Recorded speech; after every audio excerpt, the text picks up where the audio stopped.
Are we ready? I see a thumbs up.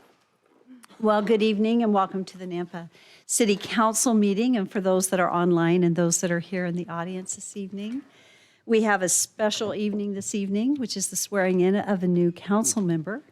But before we get started, we are going to open with our invocation. And I love the fact that we begin every meeting in prayer. And Pastor Boyd, thank you so much for being here. And you know that I avoid saying your last name because I always mess it up, and I've known you for years. So Yeah. thank you for being here. Well, thank you very much for the honor and the privilege to always be here. And just want to congratulate our new councilman. Thank you so much for your service to our community and looking forward to working with you. So, yeah. Before we pray and do the pledge, I just want to read very quickly from 1 Timothy chapter 2.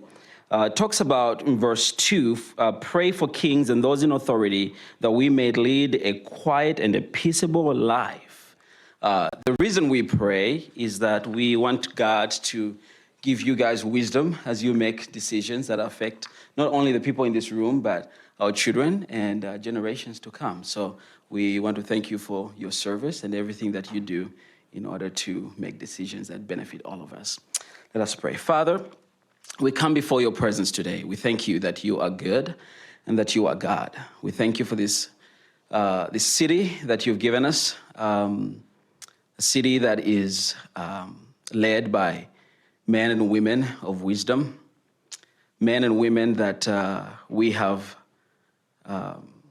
elected into office and have been directed by you to lead us in a way that is pleasing and peaceable, not only to the people in this room, but to every single person that lives in this city. We pray now for wisdom as they talk about things that affect our city tonight. And we pray especially for Dale as he gets sworn in tonight. That, Lord, you give him wisdom as he joins this fine team of men and women that represent our city. We bless this meeting now in Jesus' name. Amen. Amen.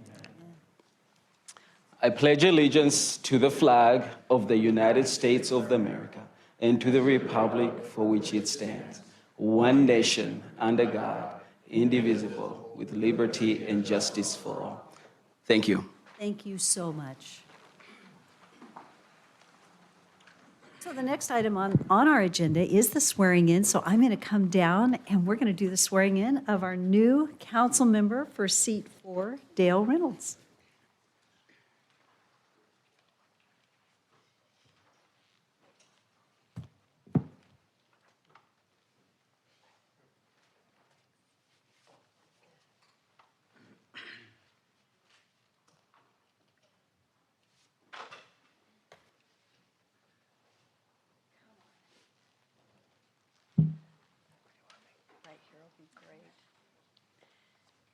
Well, this is exciting, isn't it? Yeah. Thank you for serving.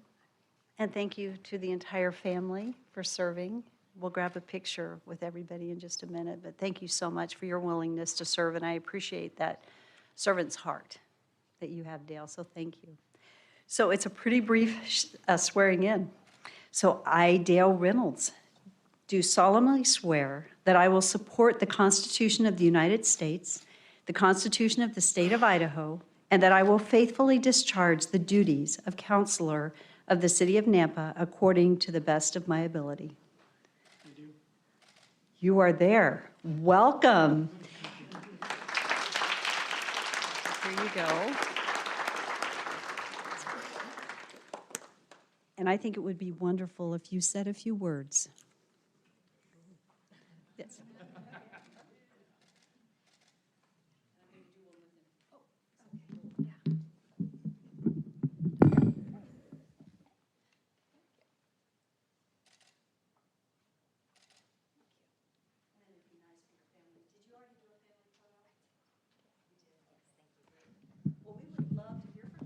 All right. So thanks for being here. I have numerous friends and family in the audience, and I really appreciate that. And for everybody else having to endure this, if you're not here for this reason, I look forward to serving the citizens of Nampa. It's really important to me to to be a part of helping to steer Nampa's future and growth. And a lifetime Idahoan, and it's really important to me to see how our future shapes up. It's quite an honor to join this group here. There's some great people that the city's blessed to have. I can't say enough about how blessed we are to have the mayor that we have. Madam Mayor does a wonderful job for our city. And to live in a city that has the freedoms that we have and the things that we get to do. I always talk about going to the tree lighting ceremony and seeing some of city council. Victor can sing quite well. Get up and sing Christmas carols. Yeah, it'd be good. And have the mayor get up and pray in the tree lighting downtown Nampa, and think about how so many cities in this country, we don't have that freedom. We've already lost that. And it's such a blessing for us to have that. And so I'm excited to serve in a city that has those beliefs and morals and values. And I thank you all for supporting me. And there's never enough prayers to help with wisdom and guidance. And also that I make good choices for the citizens of Nampa. That's really important as well. So thanks for being here. Thanks, Madam Mayor.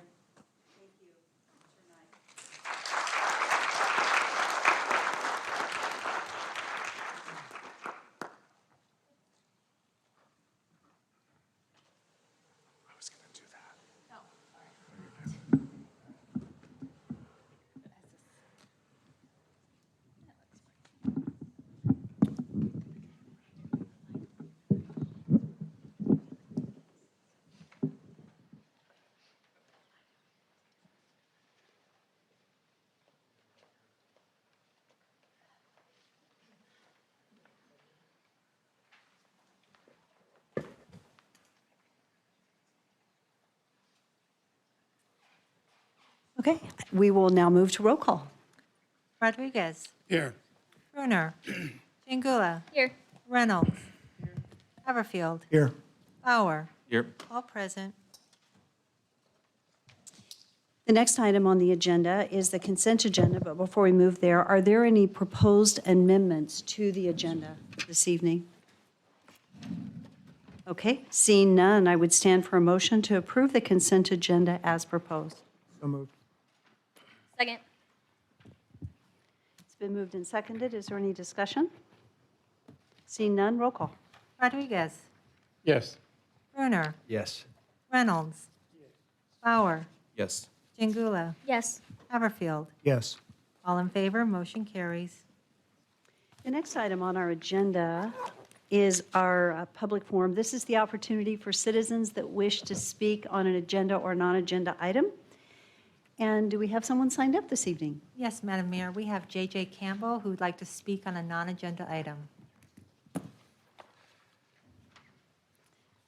Good evening. Hello. I've never done this before, so breathe and talk slow, right?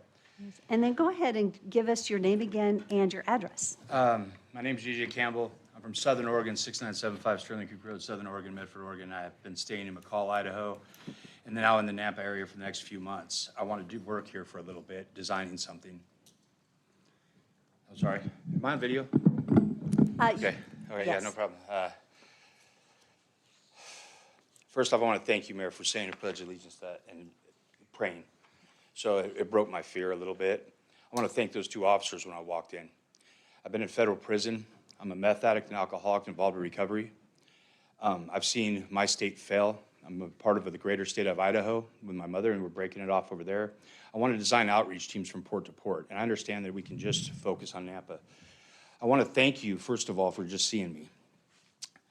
I've learned a lot and spent my own money, inheritance, to figure out what the whole Fox News and CNN was. And I was wrong. I was wrong. Both sides, I was wrong, and I was pretty far right. and but I'm not left. And a lot of the clinics here are utilizing their agendas when it comes to drug addiction and alcoholism and homelessness. And I want you guys to really open up your mind to some outreaching programs because you have none. Okay, you have none. I've been here, I've been downtown Boise, Idaho Harm Reduction, these other places, they're not enough. We need small villages before it gets too big where the police cannot handle it. And they're doing a damn good job here in Boise, Nampa, Caldwell area. They know who I am. The probation has been fine. Drug courts are great, but they do fail. And the percentage is not good. Jails are overflowing. When you put a criminal around other criminals, they fail. I do outreach for addicts and alcoholics. I've had 3 prostitutes in my car. I need another woman outreacher. Men should work with men, women should work with women. This is how I stay sober, and I need you guys' help to the next button to push this on, because the churches are good, but these empty churches that shut down at 5 o'clock on their food banks, and there's people outside using them right now here in Nampa. And I could show them to you. I could bring 10 homeless people in here, but that's not the point I want to make tonight. I'm walking in here alone by myself, and I'm scared. Okay, I'm scared. The only people I really trust in this room right behind me right now, ma'am, is you for saying that Pledge of Allegiance and saying that Christian thing. But I've tried to reach out to different organizations here. I trust those 2 officers behind me. And that was not the way I used to look at my life. I did not look at my life like that. I've been in federal prison, sorry. And my heart's thumping on my chest, but Mayor, I'd buy you lunch anytime. And anybody who wants to know more about this and how to outreach, I would love to take you out to lunch and see how we can help. Basin Villages, addiction is a disease. Thank you. Thank you so much for speaking. And I would love for our police officers, for you guys to connect. And thank you. Brad's back there and he's ready to God go. bless you, ma'am. Thank you. Thank you for speaking up. Is there anyone else? No, Madam Mayor. Is there anyone here that had intended to speak on an agenda or non-agenda item that did not get signed up? Okay, seeing none, we will move on to the next area of our agenda, which is our proclamations. And we have an elder abuse proclamation. This is Elder Abuse Month. And I'll read the proclamation, and then Alyssa, and I'm not sure who's coming up. Jeannie, are you coming up? You'll both come. You are welcome to both come. So, and you're welcome to make your way as I'm reading the proclamation. So, whereas older adults deserve to be treated with respect and dignity to enable them to serve as leaders, mentors, volunteers, and vital participating members of our communities. Whereas in 2006, the International Network for the Prevention of Elder Abuse, in support of the United Nations International Plan of Action, proclaimed today to recognize the significance of elder abuse as a public health and human rights issue. And whereas the City of Nampa and the Nampa Family Justice Center recognize the importance of taking action to raise awareness, prevent elder abuse, and whereas 2022 marks the 17th annual World Elder Abuse Awareness Day. Its recognition will promote a better understanding of abuse and neglect of older adults.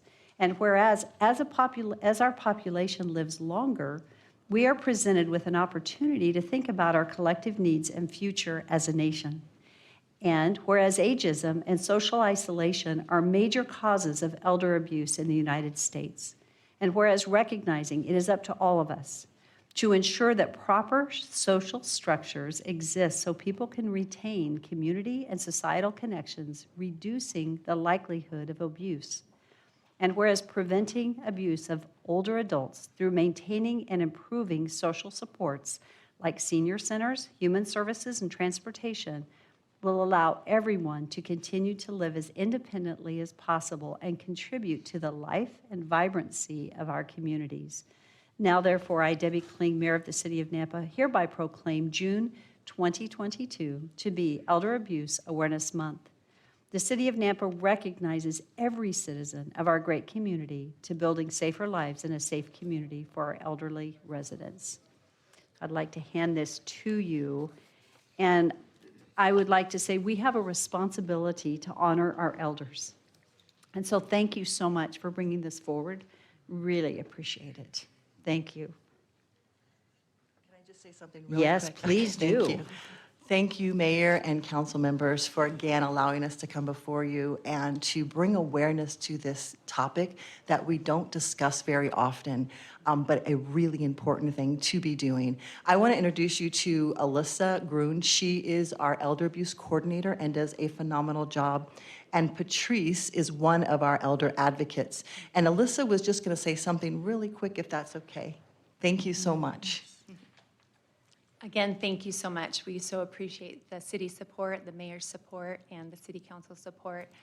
This month, we have some activities going on June 24th. We're going to be doing our first elder abuse awareness walk. It's called Lean on Me. We're going to start at the Justice Center and end at the library, where we're going to have some live music and talk about elder abuse and have some information. So we would love for everyone to come and join us. It's so important that we're educating our community on elder abuse so we can recognize it and we can help those that are in those situations. So again, thank you so much. Thank you. We are so blessed to have you guys at the helm and leading and serving as you do, and the Nampa Family Justice Center, the number of people that it serves, both in Nampa and beyond. So thank you so much. Thank you. Thank you. The next item on the agenda are staff communications. So I think Jeff Barnes is on his way. Good evening, Jeff.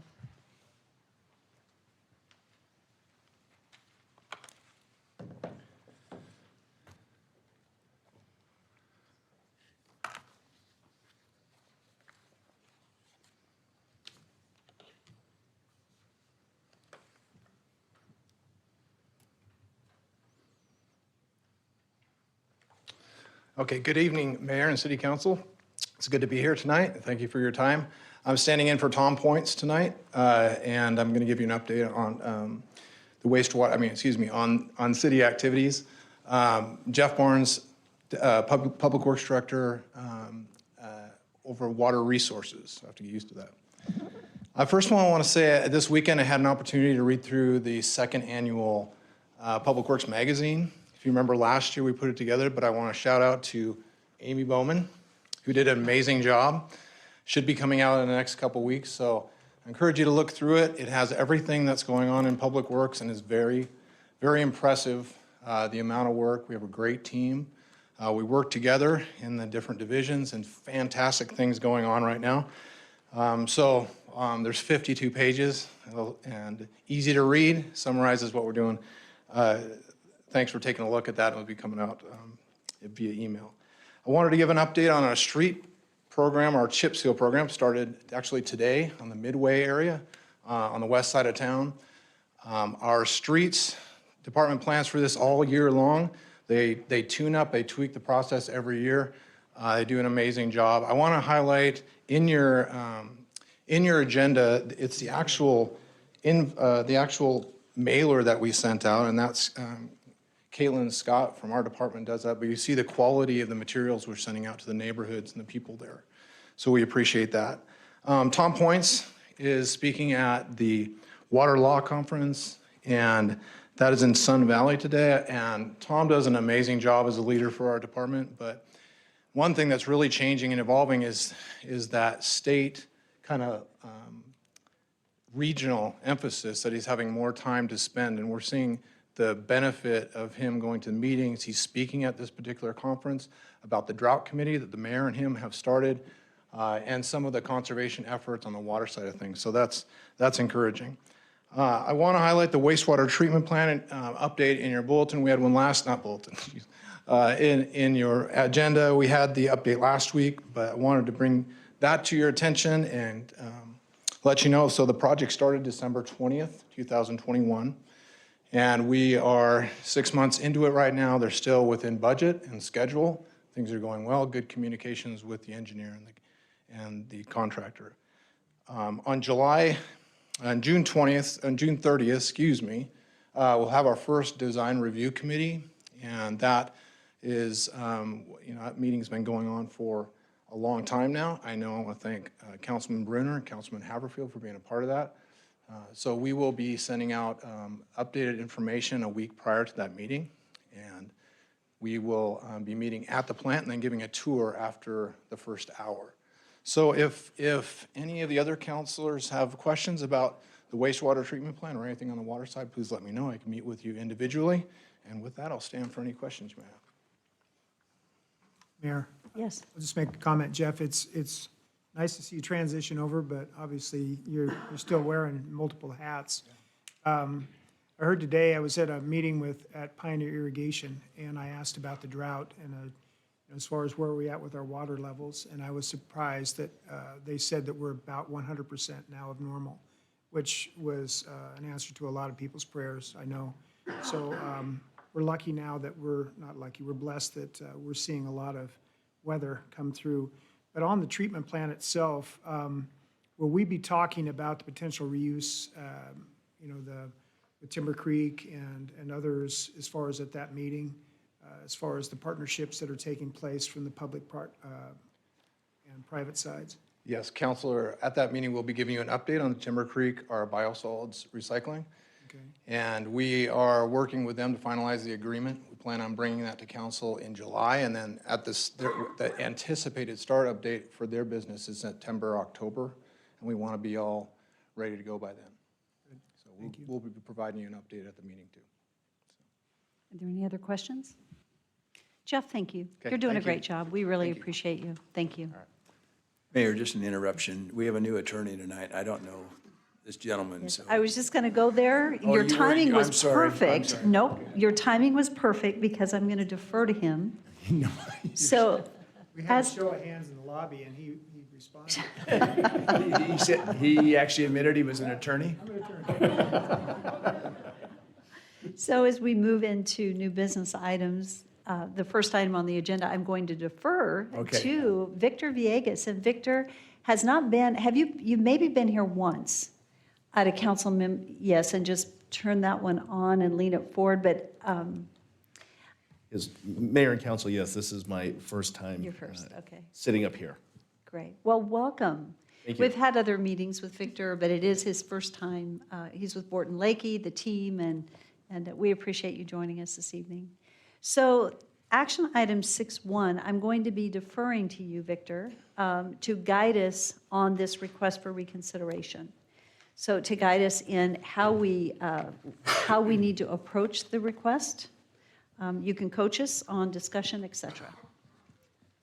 Yes, Mayor and Council, so the agenda item 6.1, which is the request for reconsideration, this, probably the most important thing to remember here is this is not a public hearing. The request for reconsideration is limited to what is contained in the request itself. And it's for the council to consider that information and to decide whether the council would like to grant this reconsideration or stick with its decision, basically. And any other external public comment is not taken into consideration? That is correct, Ms. Mayor. Okay. So this is action item 6.1 on the agenda. It is a request for reconsideration of development agreement modification to modify the concept plan, Exhibit B, and conditions of approval for ordinance number 3584, changing the site plan number of buildings, associated parking conditions, and future subdivision preliminary plat for Falcon Townhomes for Atoll Karim. Mayor, I will have comments if there is a second. I am going to deny this reconsideration, make that motion as is. I'll second that. Okay, it's been moved and seconded to deny the request for reconsideration. And Mayor, if I may, now, the second discussion? I'm not sure. Or can we have a discussion, Victor? I don't, Or make comment at all from the council seat? No. No? No. We can't give reasons for, Well, actually, no, I'm sorry. There can be a bit of a deliberation, but it has to be limited to just what's in the letter. Right.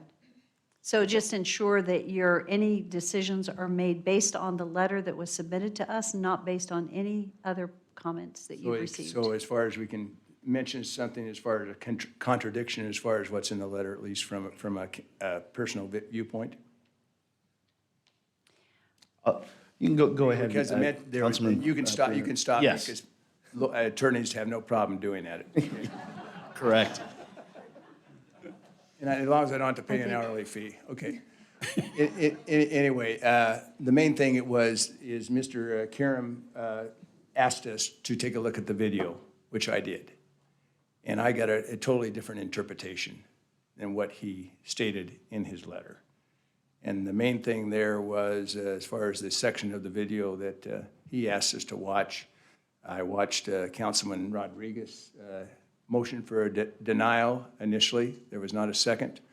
I noticed that Councilman Haverfield, as far as made the recommendation for it be remanded back to P&Z, but his main emphasis in my interpretation was that there was a neighborhood meeting. And I'm not going to know whether for sure whether there's a neighborhood meeting or not, but what I know, the purpose, I believe the purpose, and Councilman Haverfield can question whether this is true, was to make sure the neighbors were in favor of this new proposal. But there was nothing that I heard said by any of us that we were in favor or gave any indication that we were in favor of moving ahead. As mainly we wanted to go back, had reconsideration by the neighbors. And so anyway, that's all I have to say, but, okay? Okay. You didn't? So, Same comments. okay. You're good. So it's been moved and seconded to deny the request for reconsideration. Roll call. Chingula. Yes. Reynolds. Yes. Haverfield. Yes. Bauer. Yes. Rodriguez. Yes. Brunner. Yes. All in favor, motion carries. Okay, item 6.2 on the agenda is an action item. This is the appointment of a council member to serve as liaison to the Nampa Library Board. And Rick, I'll go ahead and have you come forward and talk to us about this need and where we are. Good evening, Mayor, Council. Welcome to the council, Councilman Reynolds. State statute requires that there's a liaison. It's in your packet, statute 332604. And it stipulates that the council shall appoint one of its members to be a liaison to the library board without voting rights. Councilwoman, I think they were here for the reconsideration request. So, Councilwoman Levi held that post, and since she vacated her seat, it's up to you, the council, tonight to determine, to volunteer, to appoint someone who would like to serve as liaison to the library board. The logistics are a monthly meeting on Tuesdays. It's the second Tuesday of the month at 4 p.m. and they meet for about an hour. So I leave it up to you, Mayor and Council, to figure this out. Rick, thank you so Yep. much. And most of the time, we come forward with a name and a recommendation. At this time, we did not have anyone that had stepped up to volunteer to serve as the liaison. So if someone would like to serve in that capacity and say, yes, I am, we would go ahead and take the action item this evening. And Victor, I think you possibly indicated, but we weren't sure. So, Yes. You know, Mayor, that's important for us to do. And Yes, it and is. But I'm going to give you a trade-off. I would like to stay on the Compass Board. Yes. I have to be, yes, because I'm on on the Finance Committee. yes. But if I could, at times, reduce my amount of time that I'm there, I think you're going to try to get Mark to be an alternate, right? Actually, the board, that is a serious appointment, and so Yes. that is not really a trade-off. Okay, okay. So I apologize, but No, I understand. Yeah. I know. I will, I've been asked by the trustees to To do join? it, so I'll take it, yes. You're welcome. Victor, thank you so much, and I'm sorry that I'm not letting you off on the other one. That's okay, Compass is good. I don't want to get off Compass. It's But very important. I might get a raise later, I don't know. Is there anyone that is arm wrestling with Victor at this time, time-wise? Okay, then I would stand for a motion to appoint Victor Rodriguez to serve as liaison to the Nampa Library Board. So moved. Second. Hey, way to jump in. Thank you. Yeah, that was great. Way to go, Dale, jeez. You wanted to get in there Good before job. he changed his mind. Yeah. Oh, you got appointed. It's been moved and seconded. Is there any further discussion? Seeing none, roll call. Rodriguez. Yes. Brunner. Yes. Chingula. Yes. Haverfield. Yes. Bauer. Reynolds. Yes. All in favor, motion carries. Thank you. Thank you, Victor. You're welcome. I appreciate your service. Item 6.3 is an action item. This is a resolution that's included in your packet for the appointments of Councilmember Dale Reynolds to Valley Regional Transit Board and Mark Stower as the Director of Strategic Initiatives to serve as the alternate to VRT. I'll make the motion to approve. Second. It's been moved and seconded. Is there any discussion? Seeing none, roll call. Brunner, Yes. Jangula, Yes. Reynolds, Can I vote for myself? Uh-huh. Yes. Want to? Bauer. Haverfield, Yes. Rodriguez. Yes. Motion carries. Item 6.4 is an action item. This is the appointment of Mark Stower as Director of Strategic Initiatives to serve as the alternate to the Compass Board. So moved. Second. It's been moved and seconded, and I should have said, this is with Jeff stepping into his new role. That is why Mark is stepping in as alternate, because Jeff Barnes had previously served as alternate. So it's been moved and seconded. Is there any further discussion? Seeing none, roll call. Jangula, Yes. Reynolds, Yes. Haverfield, Yes. Bauer. Yes. Brunner, Yes. Rodriguez. Yes. All in favor, motion carries.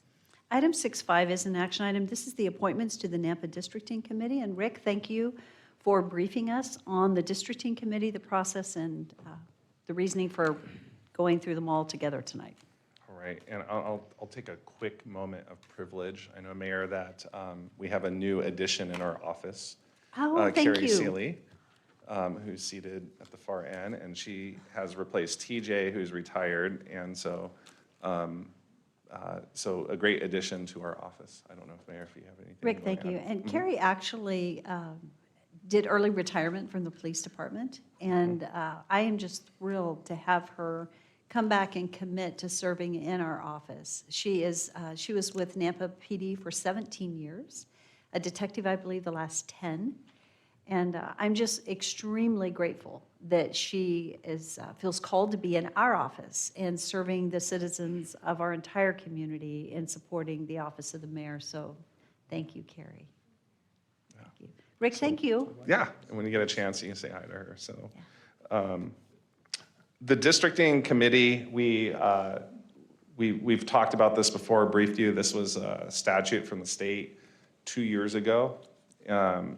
Boise, based on the census data from 10 years ago, was the only city that was at 100,000 that was affected by it. So they already implemented districts in their last cycle, election cycle. Our census was confirmed at 100,000, and anticipation was 100,200. So we're on the clock, and we need to get the districts up and appointed. While the state statute says they have to be identified 120 days, at least 120 days prior to the election next November, none of the cities are waiting that long for the clock, because most people start thinking about running for office usually at the beginning of the year or in the spring. So our goal is to try to get a map back to you as the council by the end of this year, so that the city will have some time to look at the map, to understand the changes. The whole city is not voting for at-large for all the council seats anymore. That's going to be a significant change. And so that people that live in the relevant districts can start thinking about whether they want to run or not. So in order to get from point A to point B, the state every 10 years has to do reapportionment, and they do a map. They have a bipartisan panel that works through this thankless job of identifying how the maps can be as equally representative as possible while still maintaining the integrity of communities of interest. And for us as a city, we're a nonpartisan entity, as is Boise and Meridian. They've all, to varying degrees, fairly similar to this, have identified a process where there's a committee of citizens who will take the existing precincts. And so, just so you know, the county has already identified precincts, and based on the recent census data. Precincts cannot be cut, sliced, and diced for the purposes of the city identifying their districts. The precincts have to be added together, and when you do the math, 100,000 divided by 6, it's about 16,000 and change. The state statute just says that the districts need to be as close, as equal as possible, and so that's going to be largely dictated by the math of the precincts. Now, before you tonight, we put out a call a couple months ago to the city to apply to serve on this committee. It is a working group that ends and ceases once it accomplishes its task of sending a map up to you. We asked for 9 members to be on this committee through our ordinance. 6 of those 9 members had to live in geographically diverse locations within the city. We're fairly similar with Meridian in that requirement. Boise, with some controversy, pulled out that requirement to ensure diversity from all parts of the city on their committee. So we ensured that there would be diversity with 6 and with 3 at large. And so what you have before you tonight is the end result of that process. We had exactly, just so you know, we had exactly 9 applicants.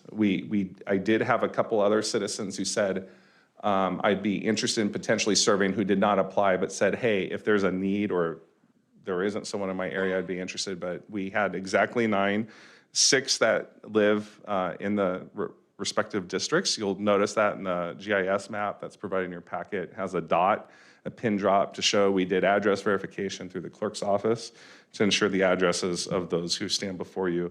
One condition that was very clear, explicitly clear, they had to check the box. They cannot run for city council for 5 years following their work on this committee. That is fairly similar to the state statute. The state statute prohibits people from being able to run for office after serving on a districting committee. It also prohibits people who just got off state legislature, for example, for serving on that committee. So ours is fairly similar in some of the requirements. So that's kind of a rundown, high level. Your packet has all of the applications for all the 9 people, their letters of interest and their resumes for your consideration tonight. So, Mayor, Yes. a couple of questions, Rick. So you said this committee ends this fall. hopefully ends this fall. The committee will end once you adopt the map. Their work is done. So there are 3 ex officio officers that I didn't mention. Our planner, Rodney Ashby, Daniel, also from our engineer's office with the GIS team supporting, and Canyon County Clerk Chris Yamamoto. I've already had preliminary meetings with all of them. They're going to provide the information for this group to meet. We'll probably meet here at City Hall. We'll be looking at maps and drawing maps and doing math, and they'll look at some hypotheticals. Also, part of the ordinance is there will be 2 public kind of open house forums to provide some feedback. Their goal is to get 2 or 3 maps or so for public input, and then based on that input to recommend one to you, which will be a public hearing per our ordinance requirements. You as the council vote up or down on that map. If you vote down on it, the requirement in the ordinance is that you remand it back as a possibility to the districting committee. However, you would have to have findings of fact on why it's deficient per some legal criteria. But once you adopt the map, then the work is done. Short of remanding it back, their work is done, and we do it again 10 years from now when the census is updated. We have to do it every 10 years when the census is updated. That was my next question. We can vote no, say that the map they come up with is, we feel it's pretty radical, or it's not really. I would defer to, I know legal, worked in close consultation with legal on this, and the ordinance, it allows you to vote no, to remand it back to them. If we get to the deadline we're at sort of an impasse, the map that they recommended, based on my understanding of the ordinance, would be in effect because we have to meet a statutory requirement to have a map ratified. So I think there is room for a good faith remanding back and forth, but it's designed really to provide the cover, and it really is a thankless job. And when the state does it, it's a hard job that committee has to do, because not everybody's satisfied with it, and inevitably there's going to be some people who don't like the way the maps are drawn. But if you feel as a council that there is a glaring deficiency per the requirements, let's say the variance in population is way off, or let's say there's a mistake that you think that is made that's more than just an opinion, some sort of mistake, and you remand it back, then the committee would be tasked to try to mitigate against some of the concerns that the council has. And just so council knows, my plan is, if there were today, I'm not going to run for re-election, and so my questions aren't based on where do I live and where the boundary is. It's just based on the general good of the city and having good maps for future elections. That's a great feedback. I think part of the process is also to ensure that the reason you have a committee doing this work is to bring legitimacy to the process, that you don't have incumbents trying to protect their incumbency. So it is commendable for you to mention that. And should you change your mind and choose to run, hopefully whatever map that is determined, the public can have confidence that you are not pulling out your pencil and trying to create some sort of, maps for your own interest. So appreciate Councilman that. Haverfield. Rick, the district map that's in our packet, Yes. does it follow, is the precincts, is this pretty close to what the precincts are as far as lines? Yes and no. It does follow some of the precinct lines, but this map was devised by the GIS team. When we worked, the goal with this map was basically to ensure that we had a northwest, a northeast, southwest, southeast, and kind of two central districts that moved east and west. It coincidentally does have some similarities to the legislative boundaries as well as some precinct boundaries, but it is not based on the precincts. This map was actually devised before the precincts were fully identified by the county. But just very briefly, so you know, the precincts as well as the legislative district does follow 12th as a general east-west boundary, albeit with some qualifiers to it. So that is generally, and there is but you'll notice on this map, like Zone 4, for example, goes north of, Zone 2 covers north and south of the interstate, but legislatively speaking, the interstate is a new boundary, right, for a legislative district north. So the committee will look at these sort of things to say, are there normal barriers that should be acknowledged as kind of lines that we should work off of? Should they look at the legislative district line and try as best as possible to match that? Are there northwest, east-west identifiers, but still having to work with the precincts, the puzzle pieces with the count to add to the puzzle? So as a follow-up, how many precincts are there? I don't have the number of precincts on me. I phoned a friend with Daniel, but he doesn't have that readily available as well. You would have to look that up, but But the intent. I think Dale knows, or You said 60. council, yeah. 60 precincts in all of Canyon County, right? Okay, so not all of them touch city limits. So the number of precincts that touch city limits or have citizens in Nampa within would be a smaller amount. My final question would be, the intent is not to break districts into two different, precincts into two different districts. Yeah, my understanding of state statute is it's not allowed. We're not, and I think part of that is to ensure the integrity in the process. We're not gerrymandering and cutting precincts that have already been identified. Is that 100% sure? My understanding reading and with legal on this, as well as reading the state statute, as well as talking to the Canyon County clerk, I think it was retained that way for the administration of the election as well. It would be an absolute nightmare if we're telling the clerk who should get what ballots within a precinct, whereas you have an election site for everyone who lives in the precinct to show up to vote, and they're getting a consistent ballot generally. There are some odd exceptions to that where there might be, because fire districts and school zone districts, when you throw that into the mix as well, you do get some weird, but the goal is that the precincts are respected in their integrity. So I think, I can't speak for how the school and the fire district work, but I think every time the precincts are re-identified, that they then go and try to redo their zones to maintain the integrity of the precincts. Mayor, just a quick follow-up. Is there still a push to take these elections to the even years? Or is it still going to be? This past legislative session, so I will only speak kind of as an observer of the legislative session. It did not come up this past legislative session. It was discussed in last year's legislative session. It was something that we voiced opposition to, just so you know. It went away. The bill sponsor, DeMordat, representative, I think, from Eagle, she backed away, I think, this session. And I noticed, I think she lost in her primary election, just as another side note. So the bill sponsor is pushing it, didn't push it last year, and it's someone who's not coming back next session. So unless someone else really wants to take that mantle up, it would be very difficult. So.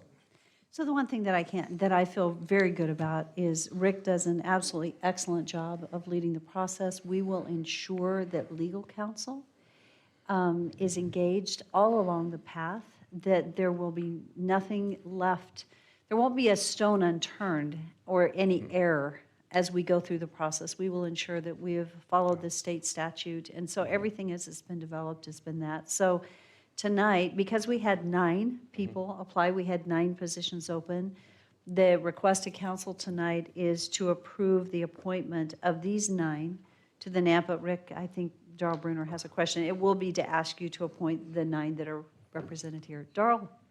Councilman And I don't Bruner. want to get into the weeds tonight, we can do this later, but this committee has nothing to do with what districts are up for reelection in 2023? Or do they? Are they just Well- only geographical, or, because normally 2, They're- 2, 4, and 6, so my example is, without, like I said, this can be at another time if need be, but Councilman Reynolds supposedly would run in 23. But if he lives in an area where whoever decides that that district is not up for election in 23, I'm not understanding how that works. Is that for another discussion? Yeah, so I think yes and no to answer your question. As far as they're identifying the zones, and per the ordinance, they're associating numbers with those districts, right? So there will be a zone 1 to districts 1, 2 through 6. That will be part of their work, to identify the districts and the number. So my question is, does it take any consideration incumbents? No, it doesn't. So And that- that's in the spirit of So this. I mean, yeah. hopefully they don't want me serving for, 6 more years, but Yeah. so is like seat So- 2 up for reelection in 2023, or is that up? in the Yes. So next year, seats 2, air? So where? 4, and 6 are up for reelection in to be determined districts, which the districting committee will identify. And your hypothetical, I geek out over this at the whiteboard. There are hundreds of hypotheticals. Okay, we'll discuss it Yes, another time. and that's another time. But just so you know, it is possible that Zone 2, Councilman Rodriguez might live in Zone 2 and someone else, and you might have someone who sits in seats 1, 3, and 5 who live in Zones 2, 4, or 6 next year, who choose to run for a new 4-year seat, and should they lose that election, still get to finish out your at-large term, or vacate the final 2 years in an at-large term, where the mayor would then be appointing people to backfill the last 2 years on at-large terms. That's just one hypothetical to speak to your point, but I'm not going to speak to the hundreds of other This hypotheticals. committee, Yes. this committee does consider that or does not consider that? They're not supposed to Just the consider. geographical zone. Well, who They're doing decides that? math. Who Yeah. decides that then? I'm sorry. Who's going to make that decision? On The What? recommendations will come forth from the committee. There will be public hearings that take place during the process, and then the final will come to city council for thumbs up, thumbs down, Or what seats are, for Oh. the entire process, for the entire process. So they are involved with that. I just want to make sure, hopefully answering the right question. This committee is not determining what seats are up next year. Seats 2, 4, and 6 are up next year. But What's the to be location- determined is, what are the districts 2, 4, and 6? We don't know yet. So the reason this committee is being established is to identify zones 1 through 6. But as the mayor said, you would vote on the map, however the map is going to figure out. And then that's why we want to get this work done, hopefully by the end of this year, so that all of you, as well as the city and prospective candidates, can try to figure out how this all shakes out as far as for the elections next year. Mayor, I'll make the motion that we accept the nine applicants for this committee to serve in this capacity. Second. It's been moved and seconded. Is there any further discussion? See none, roll call. Rodriguez, Yes. Chingula, Yes. Haverfield, Yes. Bauer,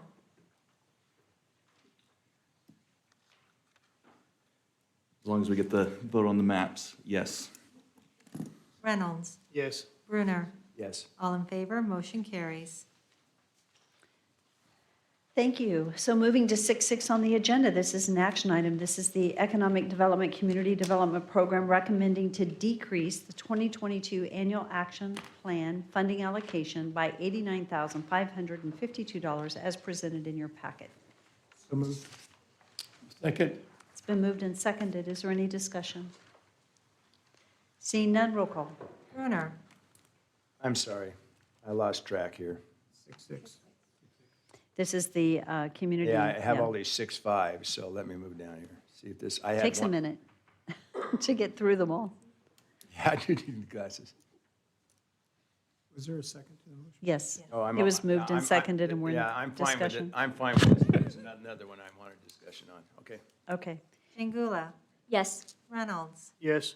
Bauer, Yes. Rodriguez, Yes. Haverfield. Yes. All in favor, motion carries. Item 6.7 is an action item. This is to authorize the Parks and Recreation Director to sign a task order agreement with TO Engineers for the rebuild design services of Centennial Golf Course parking lot in the amount of a not to exceed $75,970, and it is approved in the FY22 budget. Mayor, I'll make the motion to approve. Second. It's been moved and seconded. Is there any discussion?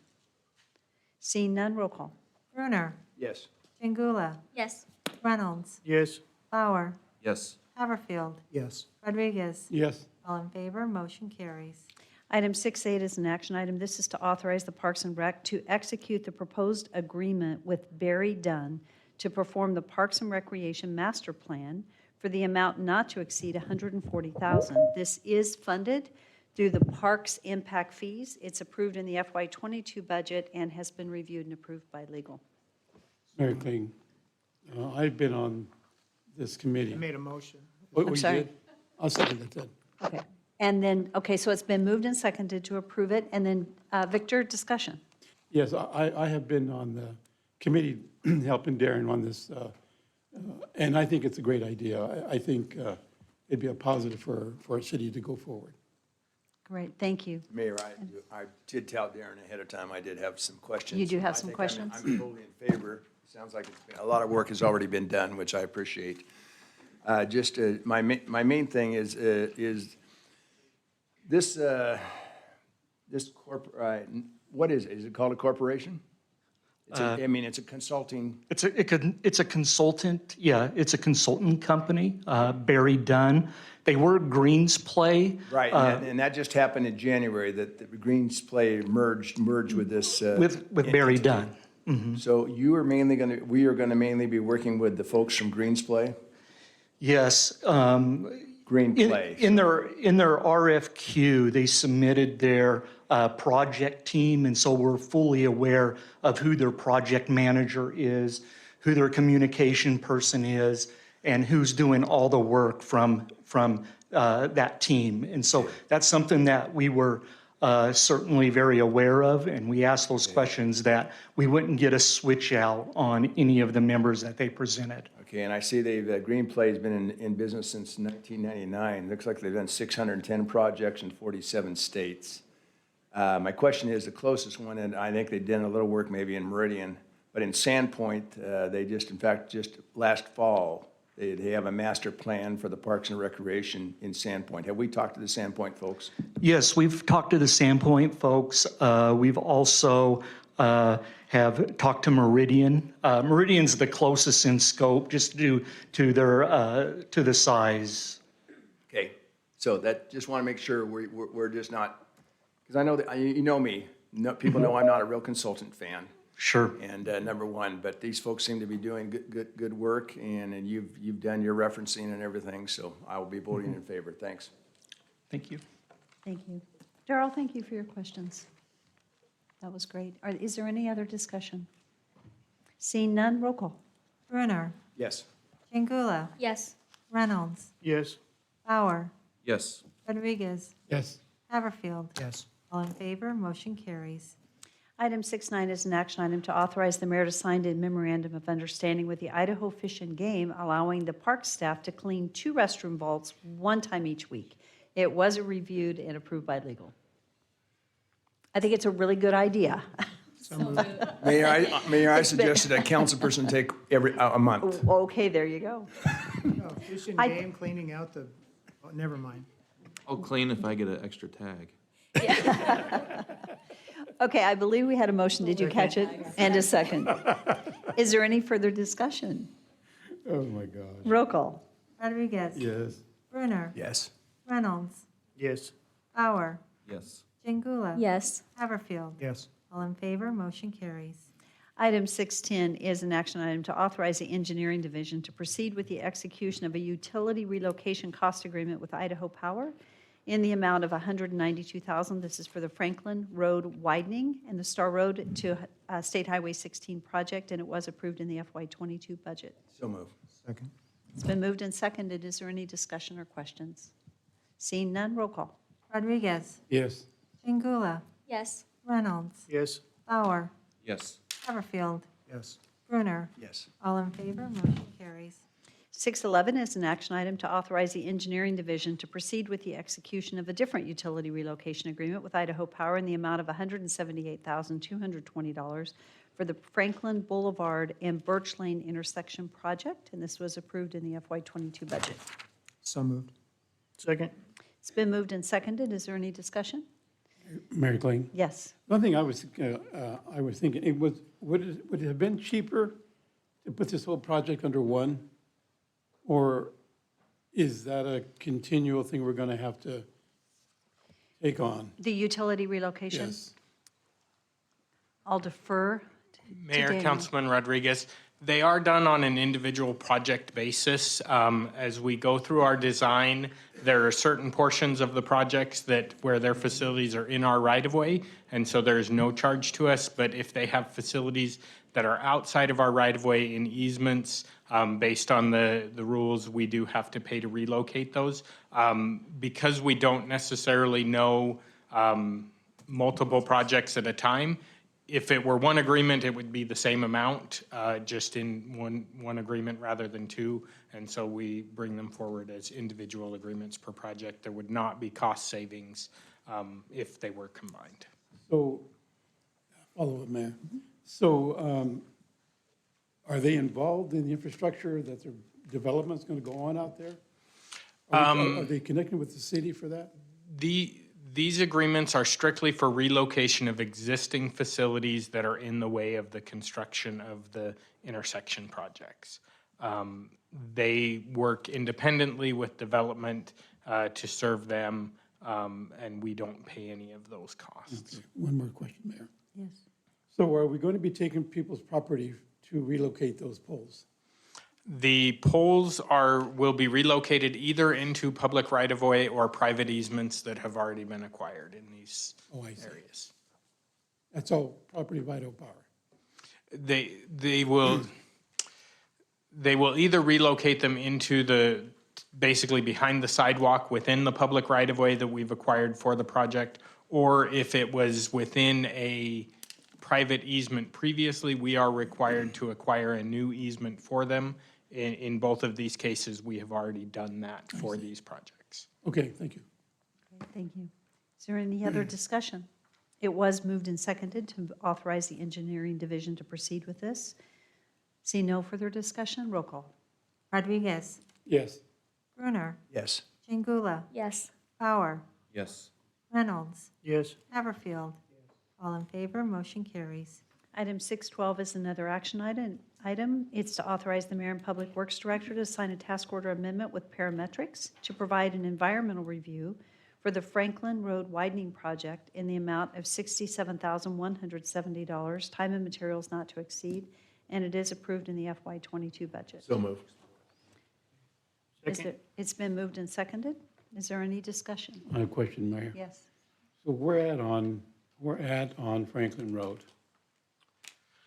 Mayor, Councilman Rodriguez, this is for the section of Franklin Road between Star Road, Robinson, and the new Highway 16. So this is the widening that will be happening there, hopefully to be in conjunction with the 16 widening. Okay, thank you. Any other discussion? Mayor, just a quick question. How many times have we had to amend this portion? It's saying it's an amendment. Is this the first time we've amended this? Mayor, Councilman Jangula, yes, this is the first amendment to the task order. Okay, thanks. Thank you. Any further discussion? Roll call. Rodriguez. Yes. Chingula. Yes. Haverfield. Yes, Bauer. you said he is yes on the next four, so if that makes any difference. But we have a Okay. quorum. Okay. Brunner. Yes. Reynolds. Yes. All in favor, motion carries. We'll do one or two more just to finish this page. Item 613 is an action item. This is to award the bid to Thusen Construction and authorize the mayor to sign a contract for the Kings Road and Victory Road intersection improvement project in the amount of $2,655,776.60. This was approved in the FY22 budget. I have a question. Okay? How much of this value is impact fee, The whatever the word would be? Mayor, Councilman Haverfield, 55% is the standard, what our transportation master plan has identified as the impact fee contribution for intersections, and that would be the same for this intersection. So 55% of what value? The 3.8 million or?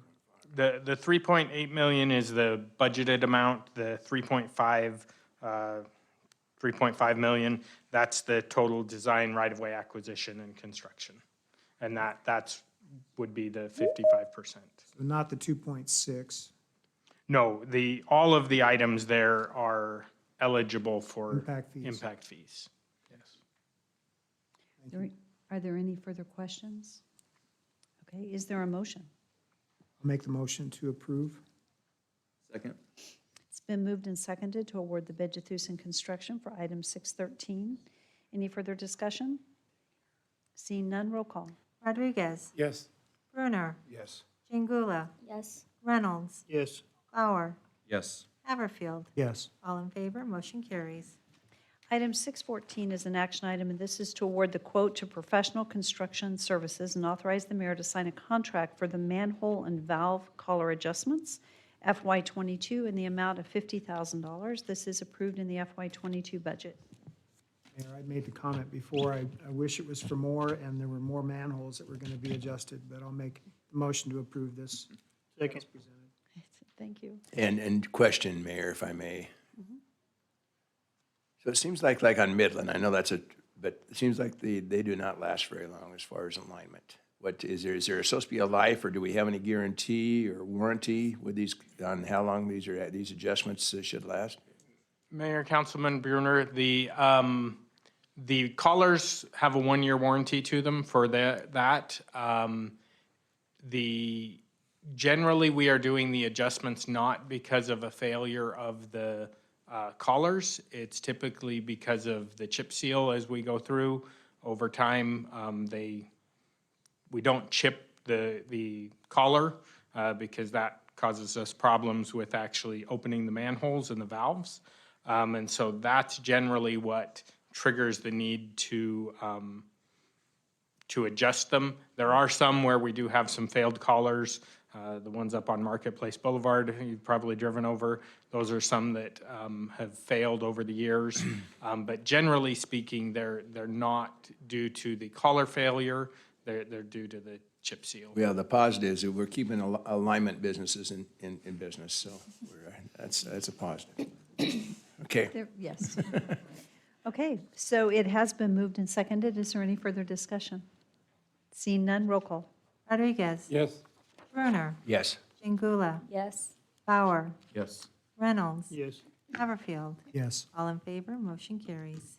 We will return to new business items after our public hearings. At this time, we'll move on to Section 7 in our agenda, and these are our public hearings for this evening. The first public hearing tonight is 7-1. This is an action item. This is a zoning map amendment from industrial park to light industrial zoning and a potential development agreement to expand the display of Campbell Tractor Company, which is used equipment, for sale at 0 North Franklin Road for Fran Carr Properties. So I don't see on my, and this is just a quick note, I don't see the applicant testimony piece like right here, so we'll check that. But I would assume, is the applicant here this evening? In the back. Thank you. Hi. How are you tonight? Thank you for joining us. Go ahead and share your name and your address and tell us what you want to. Steve Gray is my name. I am the inventory manager for Campbell Tractor. And we moved out there from across the street in 1980. So we were one of the first ones in the park out there.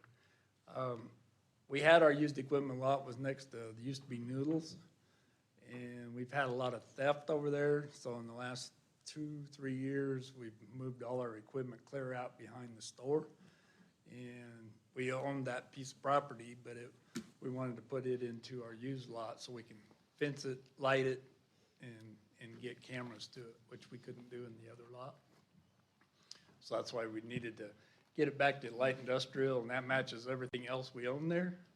And so that's what we're asking for. Perfect.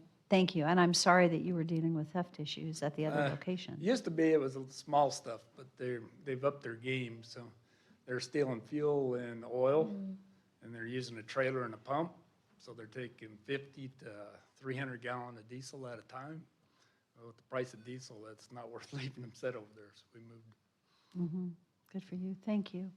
So the process is going to be that we start with our applicant, then we'll move to staff, public hearing, and then we'll have you close. So staff, Parker.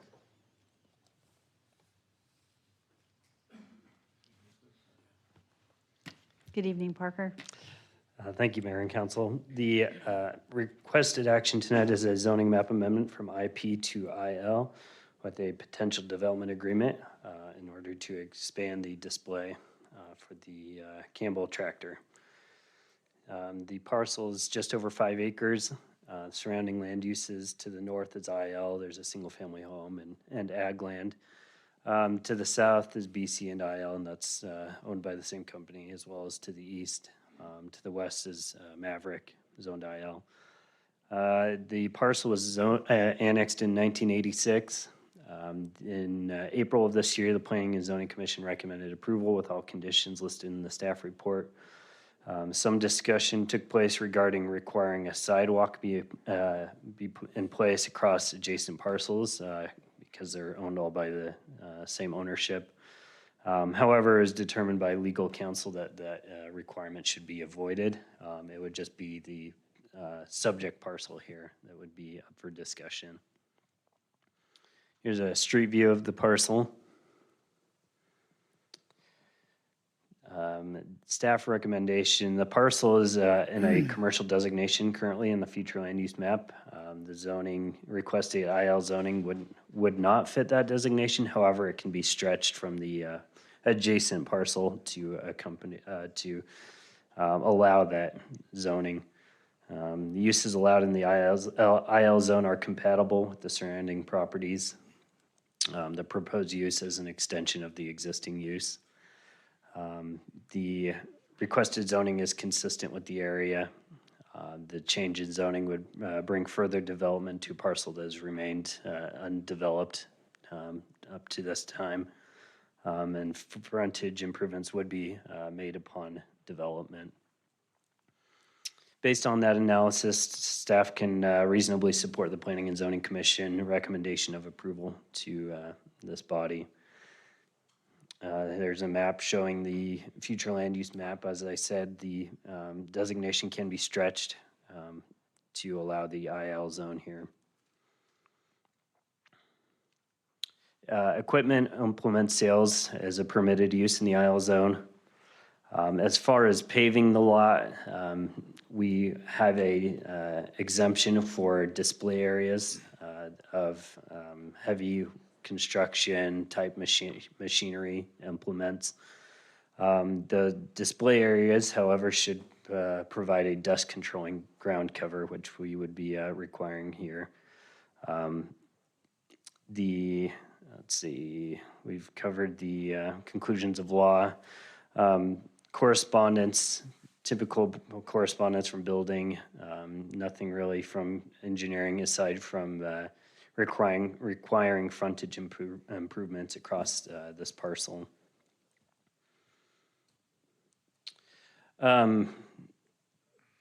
Nothing really that I haven't covered. The As I stated before, the changing in zoning would bring further development to a parcel that's remained undeveloped. We would have would be requiring a 15-foot landscape buffer across the front with sidewalks as well. This would normally be a condition of development, but where they're not really developing anything, we can't make that a condition because nothing will ever be built there. So what we'll be proposing to you is that we have a development agreement that has the standards that they put the landscaping in and the sidewalk in. There's a site plan there. The recommended conditions are there. One addition to the staff report would be the development agreement that has the 15-foot landscape buffer in the sidewalk. And the other condition to note would be that they pave the employee parking and customer parking if there are any on this lot. And there is a potential motion for you, and I'll stand for any questions. Mayor? Yes. Parker, the right-of-way dedication is 50 feet from the center line of the road, is that correct? Let's see. It says from the section line, is that the center line of the road?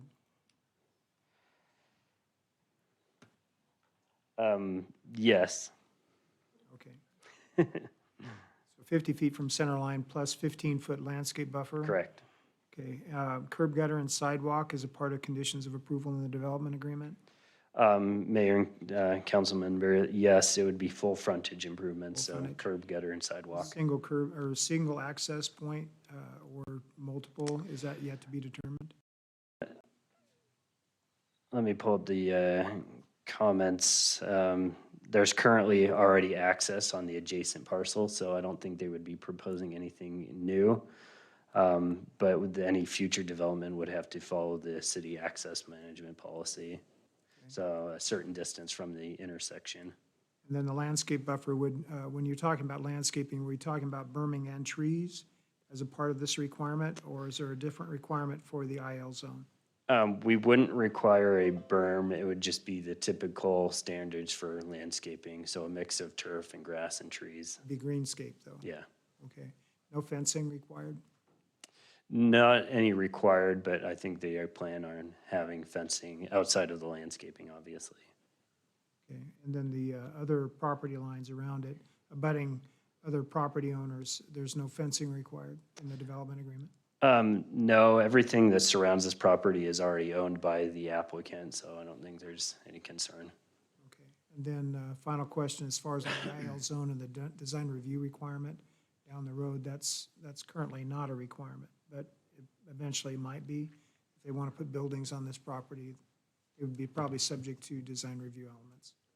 Mayor and council member, yes, they don't plan on building anything. Obviously, it's just for display, but once we have those design review standards in place, yeah, they would be subject to it. As long as they're aware of that. Thank you. Mayor, I just need clarification. Conditions of approval compared to the development agreement. So we have the landscaping requirement and conditions of approval, but I'm not seeing sidewalks. So that's a totally separate development agreement? It would be all in, so you would have the 15-foot landscape buffer and then full frontage improvements to be submitted as a site improvement permit. So it's required with the site improvements, it's just a requirement. Okay, so it's. That's why it's not called out separately? That's why. Yeah, that's why it's generally not we li- would- That's why it's not listed as a condition of approval. Right. Correct. Generally, we would add it as a condition of development, which would be with a building permit, but they're not pulling a building permit because it's just a display area, so we have to have something to attach it So to. whoever makes the motion, do they need to clarify that the part of the development agreement, there is going to be sidewalk? I mean, I see the parking is in the conditions of approval, so. Yeah. That's kind of the point I was trying to make. And Mayor, follow-up question, and the sidewalk, is it attached or detached? I will let Daniel answer that question. And what's the width? Mayor, Councilman Haverfield, so this is an arterial roadway. The standard for an arterial roadway would be a detached sidewalk. And a little bit of clarification, the full frontage improvements that are required under 10.3 or 931 on an arterial roadway are currently just sidewalk, not curb and gutter. So, Okay, so that kind of changes then the, so they would be required based on the current code to install sidewalk, not curb and gutter, adjacent. the width of the road section, then it's not going to get widened at all? No, and do you have an aerial on this one? Well, in our packet, if you look at just the council packet, it's on page 356. Because that road is already an established arterial roadway. It already has 2 lanes, both north and south. I just would want to make sure that it's a detached sidewalk so that 45-mile-an-hour traffic, people aren't walking next to it. That is what our standard drawings would show, would be a detached sidewalk, and it would be at the back of that 50 feet right-of-way, and allow for a detached, And not right the width of the adjacent to sidewalk the- is 5 or 8. I would have to look at the bike ped plan on this one. I don't remember whether this one would be a 5 or an 8 right off the top of my head, but it would be whatever our It's bike and ped master somewhere plan in our calls for. ordinance, then. Yes. Thank you. Are there any other questions? Thank you, Parker. So this is a public hearing, and I don't see that we have anyone signed up to testify. Is that correct? That is correct, Madam Mayor. Is there anyone here that had intended to testify on this item? Seeing none, this would be an opportunity for our applicant to come back and provide any clarification, closing comments, or answer any questions. We don't have any problem putting the sidewalk in. The only question we had when we had our planning and zoning meeting was if we put that sidewalk in now and they put the roundabout in, which we own the 2 houses that are on that corner, if we put that sidewalk in and then it was not where it was supposed to be when we put it in, then we get to pay for it twice. We put it in and you have to tear it out because it's in the, Doesn't make sense. that was the only question on sidewalk. We don't have a problem putting it in. It's a good question, we just need to know. and Daniel, could you speak to that? Okay, go ahead and come forward and speak to it, because our applicant does get to have the final say, so, thank you. It's a very good question. That would be unfortunate, would not be the intent. Mayor, Council, we have design drawings on the Franklin roundabout, and so those would be provided to his design engineer so that they could marry those up together, and then we will review that. If for some reason it is not in the exact spot and we need to take some portion at the north out at some future project date, that would be a city expense. Make sure that doesn't happen. Well, that is absolutely our goal, and that's why we look at both designs, as we would be reviewing that. Thank you. And I would encourage our applicant to Daniel. probably, before you actually pour, to take your design and just make sure that it works with the design, but it's a very good question. Mayor? Yes. Daniel, what is the timeline for the roundabout at that corner? We are hopeful, it's a grant-funded intersection, we're hopeful to be under construction next year sometime. What about the one that's further down Karcher there at Northside? Northside? There, we have Franklin Birch, which we're waiting on one last right-of-way acquisition to finalize, and then we'll either be going out to bid for a late summer, fall construction, or if we're not able to finalize that in time, we would be looking at an late winter, early spring construction. I'm thinking on by that the one. Beat Factory. Karcher North Side, 20, where did Jeff go? Do you remember Karcher North Side? So 'Cause there's work being done there. that work is the redundant force main for the Birch Lift Station, not a roadway project. It's a utility project right now. Okay, so back to thank you, Daniel, to our applicant. Would you like to, do you have any other questions or No, clarification? that was the only one we were questioning, was whether we put that sidewalk in and then it gets tore out, and who's gonna fund that part. But Well, it's a really good question. Council, do you have any questions for our applicant? What was your last name? Gray? Gray. Okay, thank you. Thank you for your work. Okay, yes. I would stand for a motion to close public hearing. Second. All in favor? Aye. What is the will of the council? Mayor, I'll make a move to approve the zoning map amendment from IP Industrial to IL, Light Industrial zoning district in order to expand the display of Campbell Tractor Company at 0 North Franklin, along with the conditions according to staff and the development agreement for the sidewalk and detached sidewalk. That is, and to wait until we get the diagram from the roundabout before proceeding. How's that? So I don't know that we want that. We No? can't put that in You can't? the motion, no. Okay, delete that. So, Everything else. so as stated. That's stated. Okay, thank you. Second.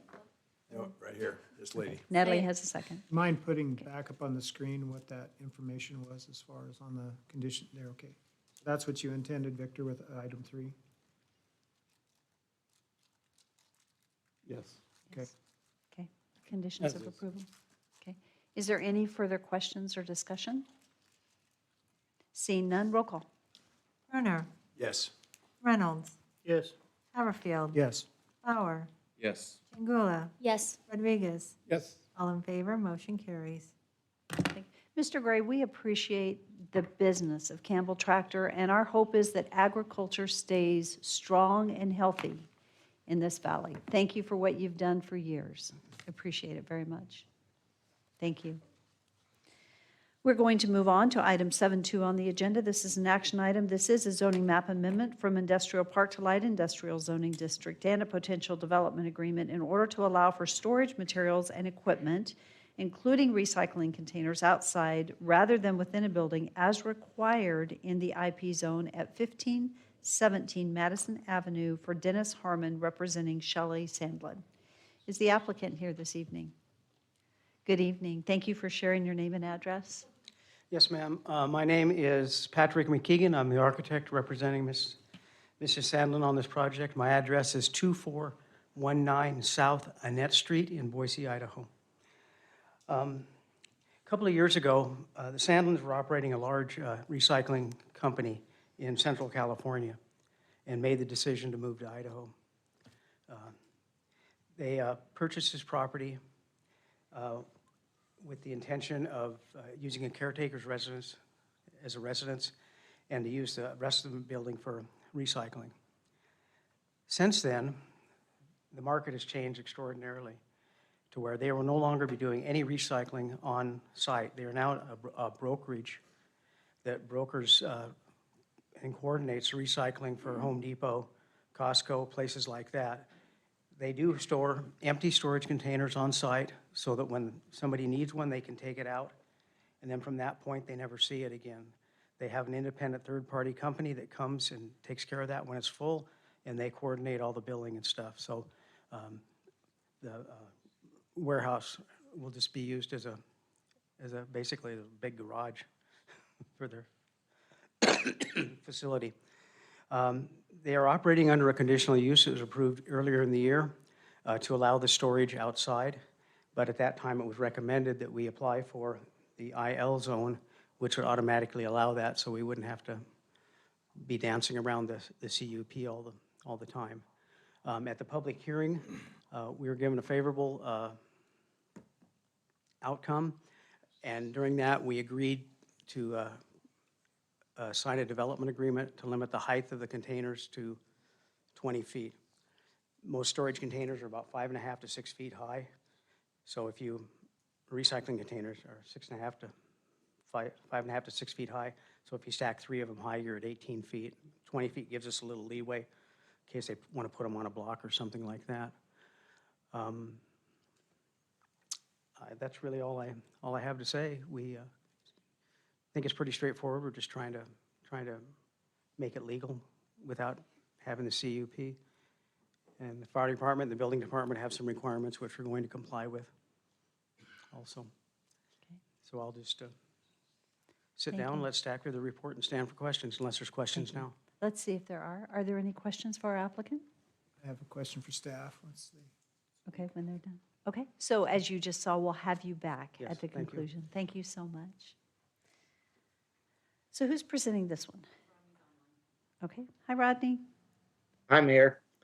I'm sorry I'm not in person. I'm getting over a bad cold and didn't want to share with anyone, so doing it from my home today. For the record, this is Rodney Ashby, Director of Planning and Zoning Department. The request before you is for rezone from IP to IL zoning. The applicant already obtained a CUP for an ambiguous land use for temporary storage of recycling containers, but as he mentioned, just is seeking a kind of a more permanent and confirmation that that use is okay long term. Let's see.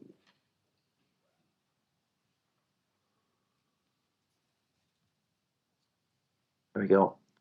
The Planning and Zoning Commission considered the application on April 26th and recommended approval with the second condition shown on the screen and in your staff report. The second of these, or both of those conditions, but the second of these conditions was added after the public hearing to ensure stacking of containers would not create an unsafe condition. So that's that reference to the 20 feet that he mentioned. So staff reviewed the conditions of the property, the conclusions of law, the zoning code, and the comprehensive plan, and can reasonably recommend approval of the request because the conclusions of law are supported by the facts of the case. Each of the staff findings are stated in the staff report and listed on this and the next screen, or the next slide.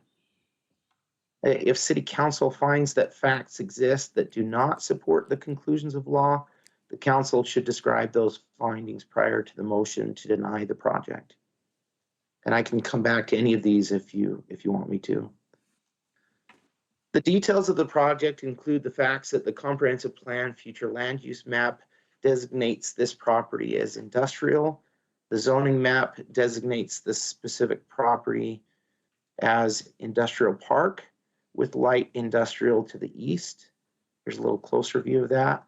The Planning and Zoning Commission had previously approved the ambiguous land use CUP for storing recycling containers with a caretaker residence and shed in January of this year. The IL zone includes the greatest scope of industrial land uses, though limiting some intense land uses permitted only under the heavy industrial zone. As a condition of approval for a rezone, the city may require that the owner or the applicant enter into a development agreement which imposes specific additional requirements that would be required of any future owner or developer of the property. In this case, that would be that 20-foot height max. And this slide is just a quick reference for what signs are allowed in the IL zoning district. That's in your packet as well. We received our standard response from the building department about the need to follow code at time of permit.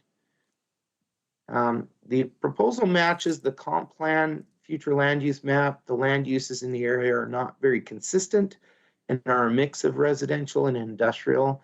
Among the general and NAMP endorsed purposes of zoning is to promote orderly, systematic development and patterns thereof which preserve and or enhance public health, safety, and welfare. Staff notes that any site development will be regulated by and through the building permit review process and in accordance with the IL zone regulations.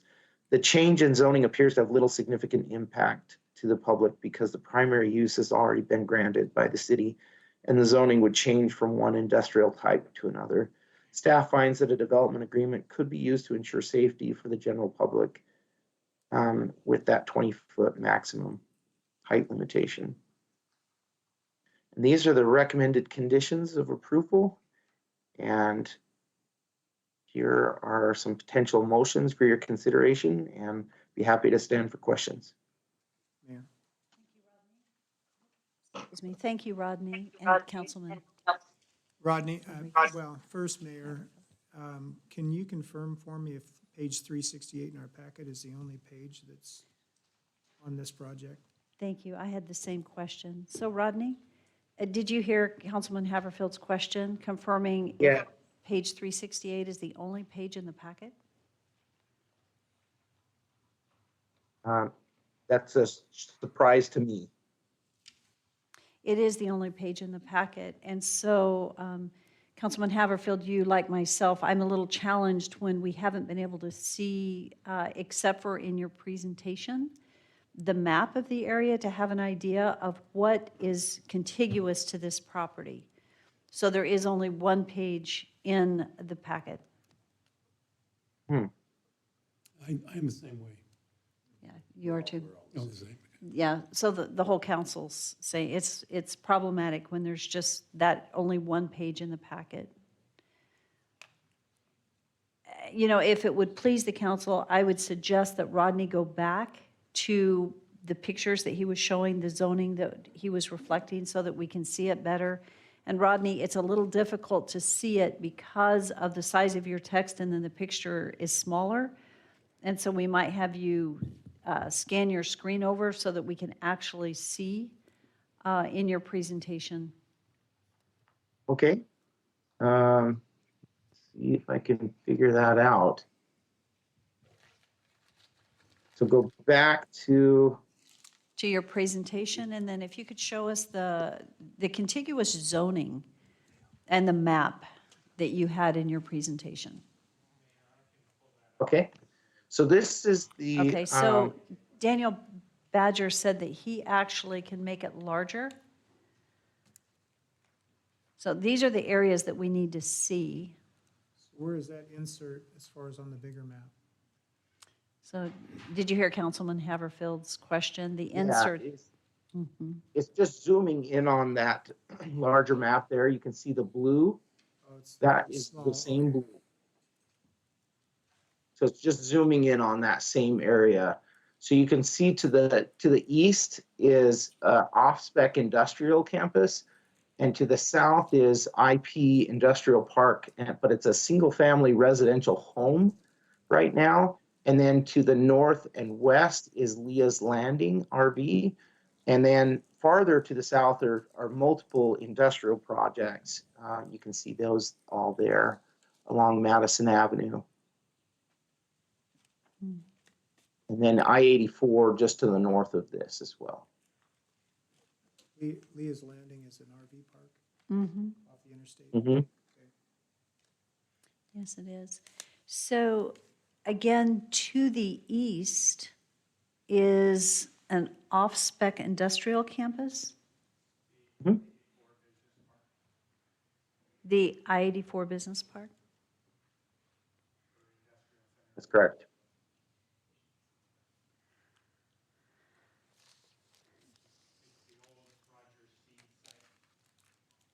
Okay. The old Rogers Seed site is Daniel sharing.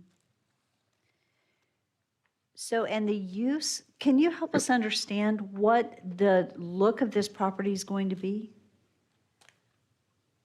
Yes. Essentially, it's the same as what you see here, but they're storing recycling containers out back here. In the packet that I submitted, there is a picture, and let me see if I can find a picture to show you. Give me just a minute.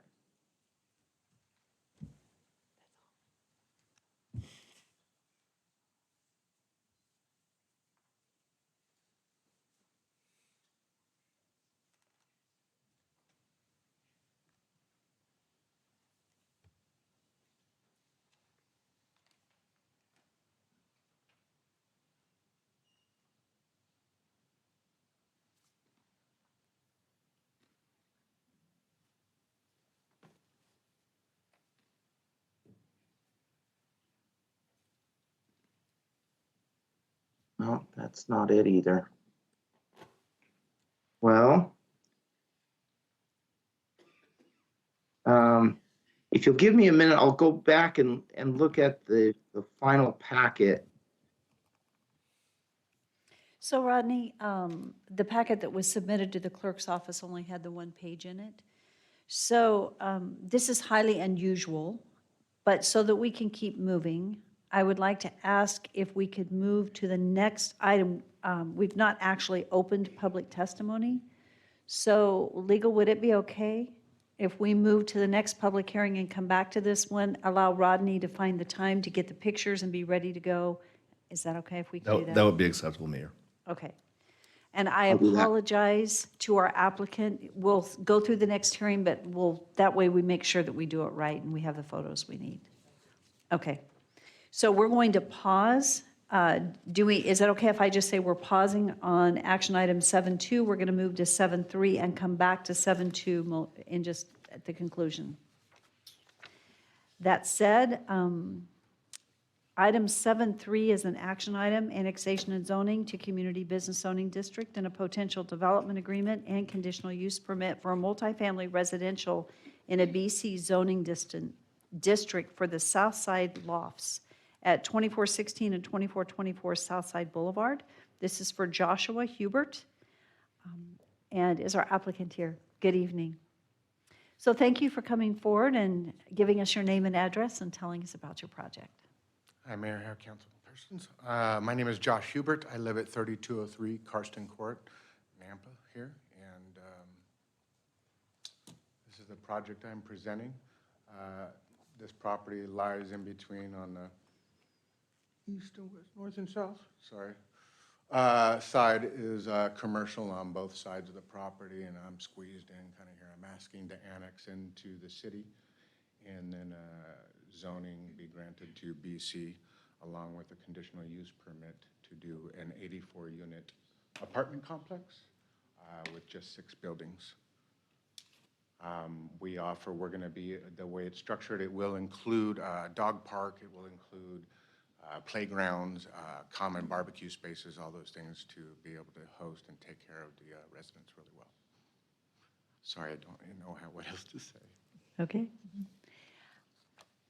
Actually, so council, do you have any questions for the applicant? And if, we will have a staff report and we'll have you back, but Councilman Bruner. Yeah, Mayor, so I'm hearing that you're just commercial on all sides? Yes, on both sides of me, I'm sandwiching by commercial. And so any of your, and this is probably maybe for labor, all the parking and there'd be open parking on the outside of these structures, but there would be no residential looking at your parking? Correct. Okay, thanks. Mayor? Yes. Sir? The question as far as on the parking itself, do you plan on having shade structures for the parking? There's no garages indicated, I believe. At least that's what I'm not seeing. Carports, okay, sorry. Covering how many cars? Okay.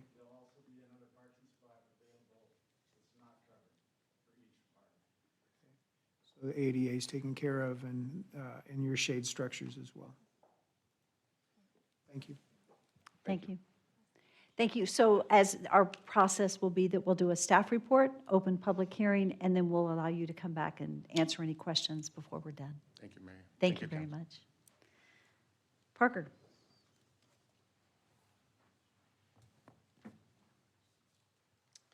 Thank you, Mayor and Council. The action requested, Parker Bodley, Planning and Zoning Department.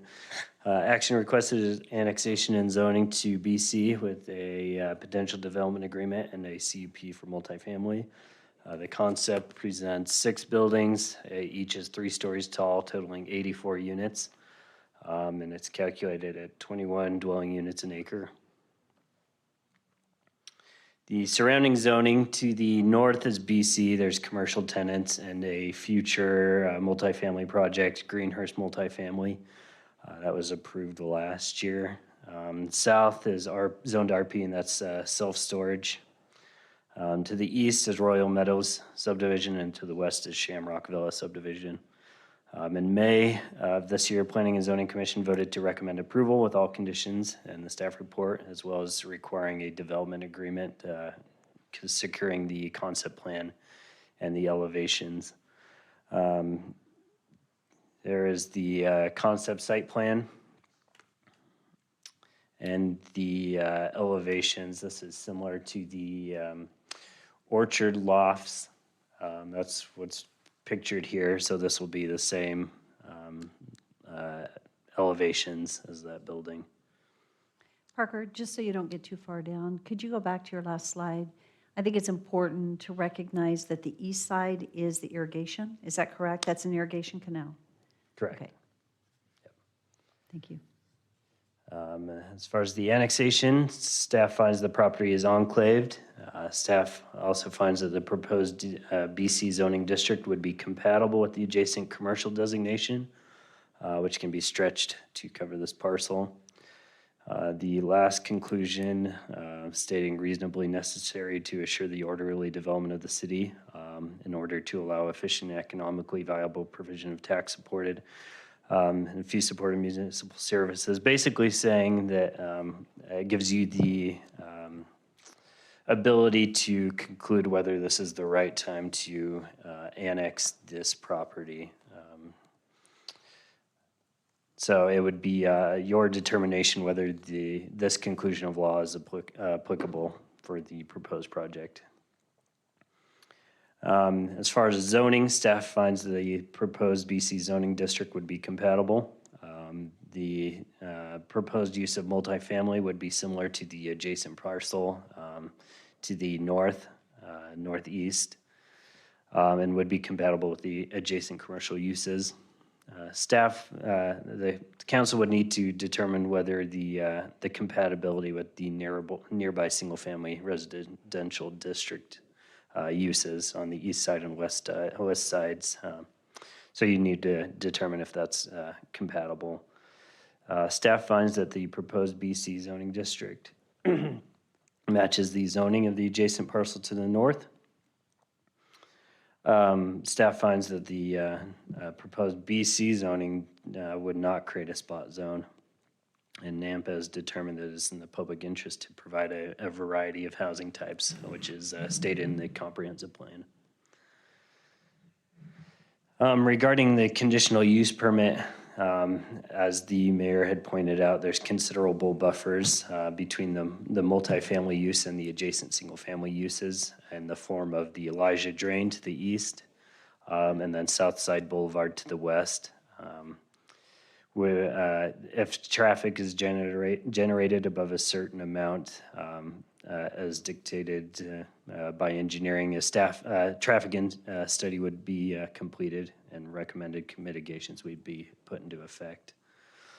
You would need to determine whether other aspects of this project would not be compatible with the surrounding neighborhood. Design review would be a requirement and action taken by the Building and Site Design Committee.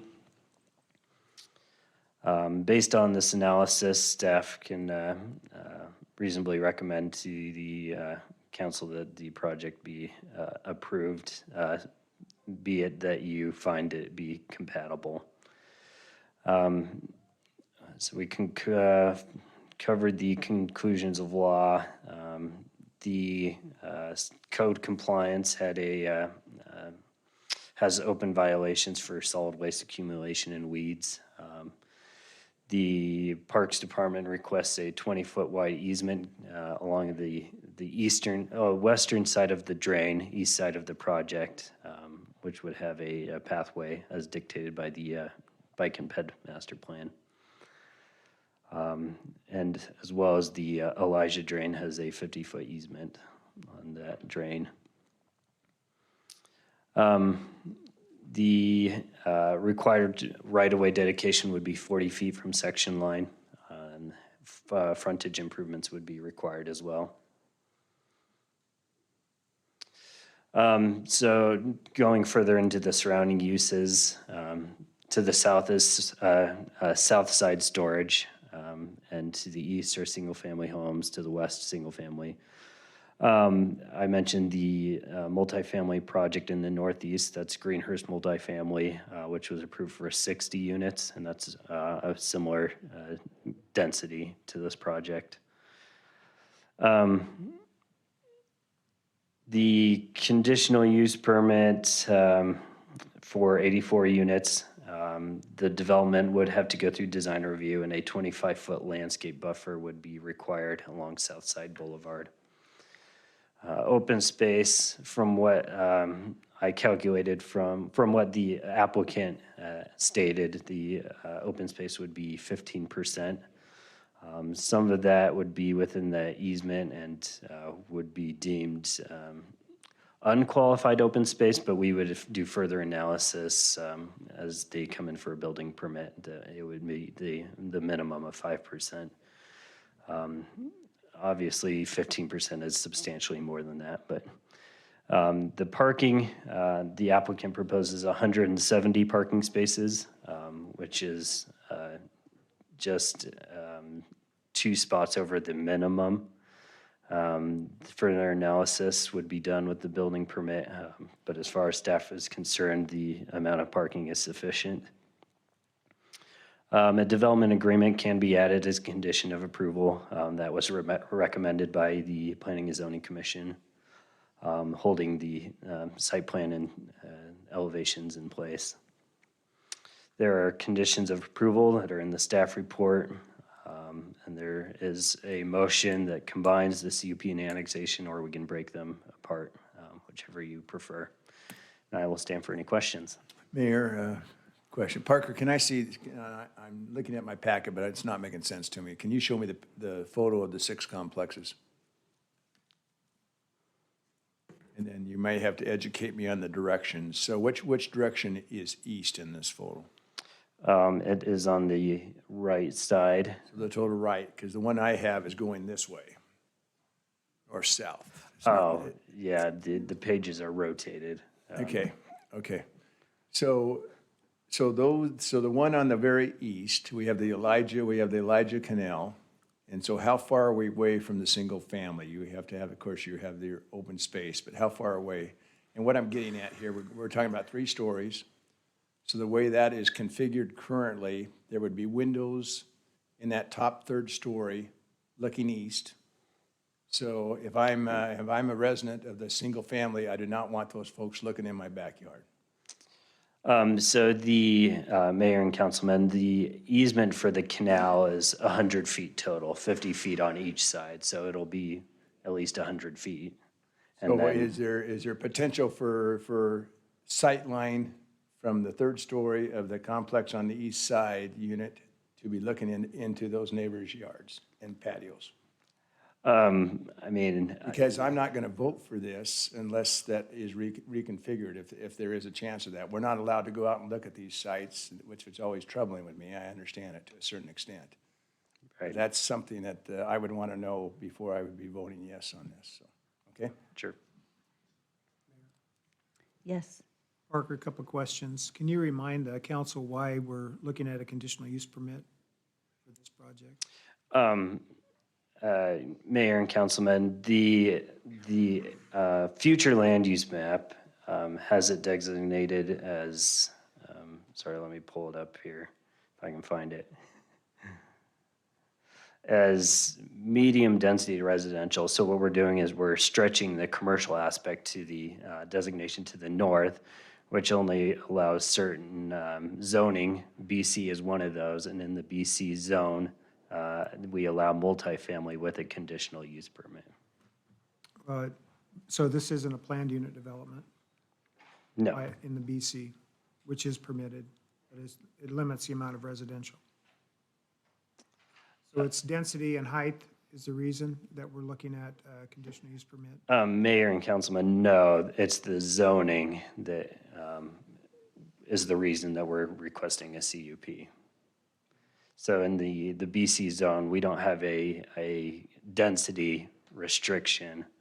So they can, request as many units as they want to. I mean, I think they're proposing this amount because it's similar to the Greenhurst multifamily, which was approved previously, but.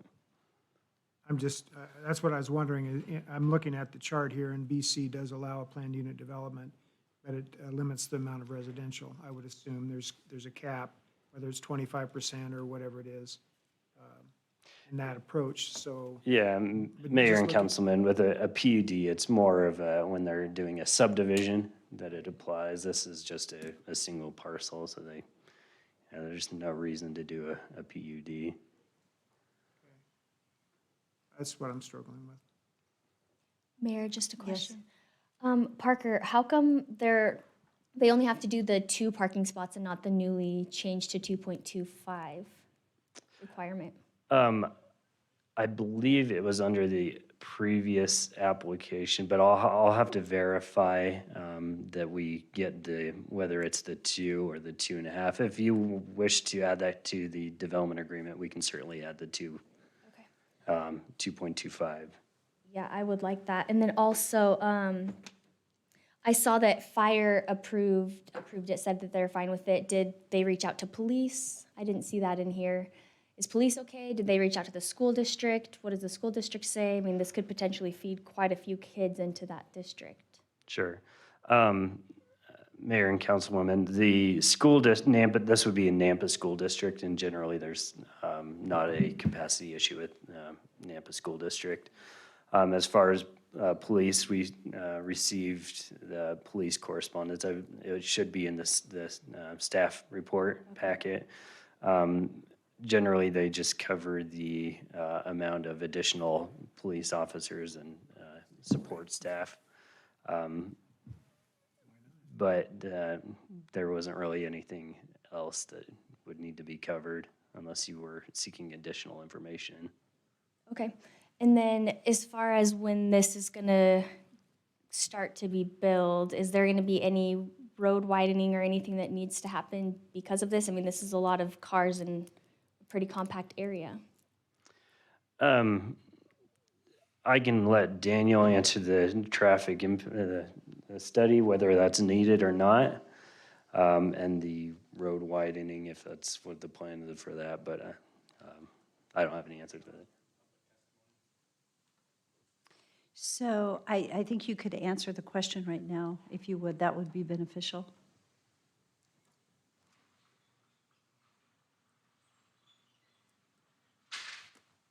Mayor, Councilman Jangula, our code will not require a full traffic impact study on this project where it is only 88 units. That falls below the threshold for our code requiring a full traffic impact study. They will be required to look at the improvements at their approach and determine whether turn lanes are appropriate there. I will say with the signalized intersection that is right there at Southside and Greenhurst, it's unlikely that even if a traffic study were required, that would trigger any new improvements needed at that intersection with the volume of traffic we're looking at here. Thank you very much. Are there any other questions right now for Parker? Parker, we may have you back. Thank you. So this is a public hearing, and actually, we do not have anyone signed up to testify. So is there anyone here that had intended to testify that did not get signed up? Okay, seeing no one, this is an opportunity. Councilman Haverfield. I see Cody here, and I see a letter that he authored, if he could come forward.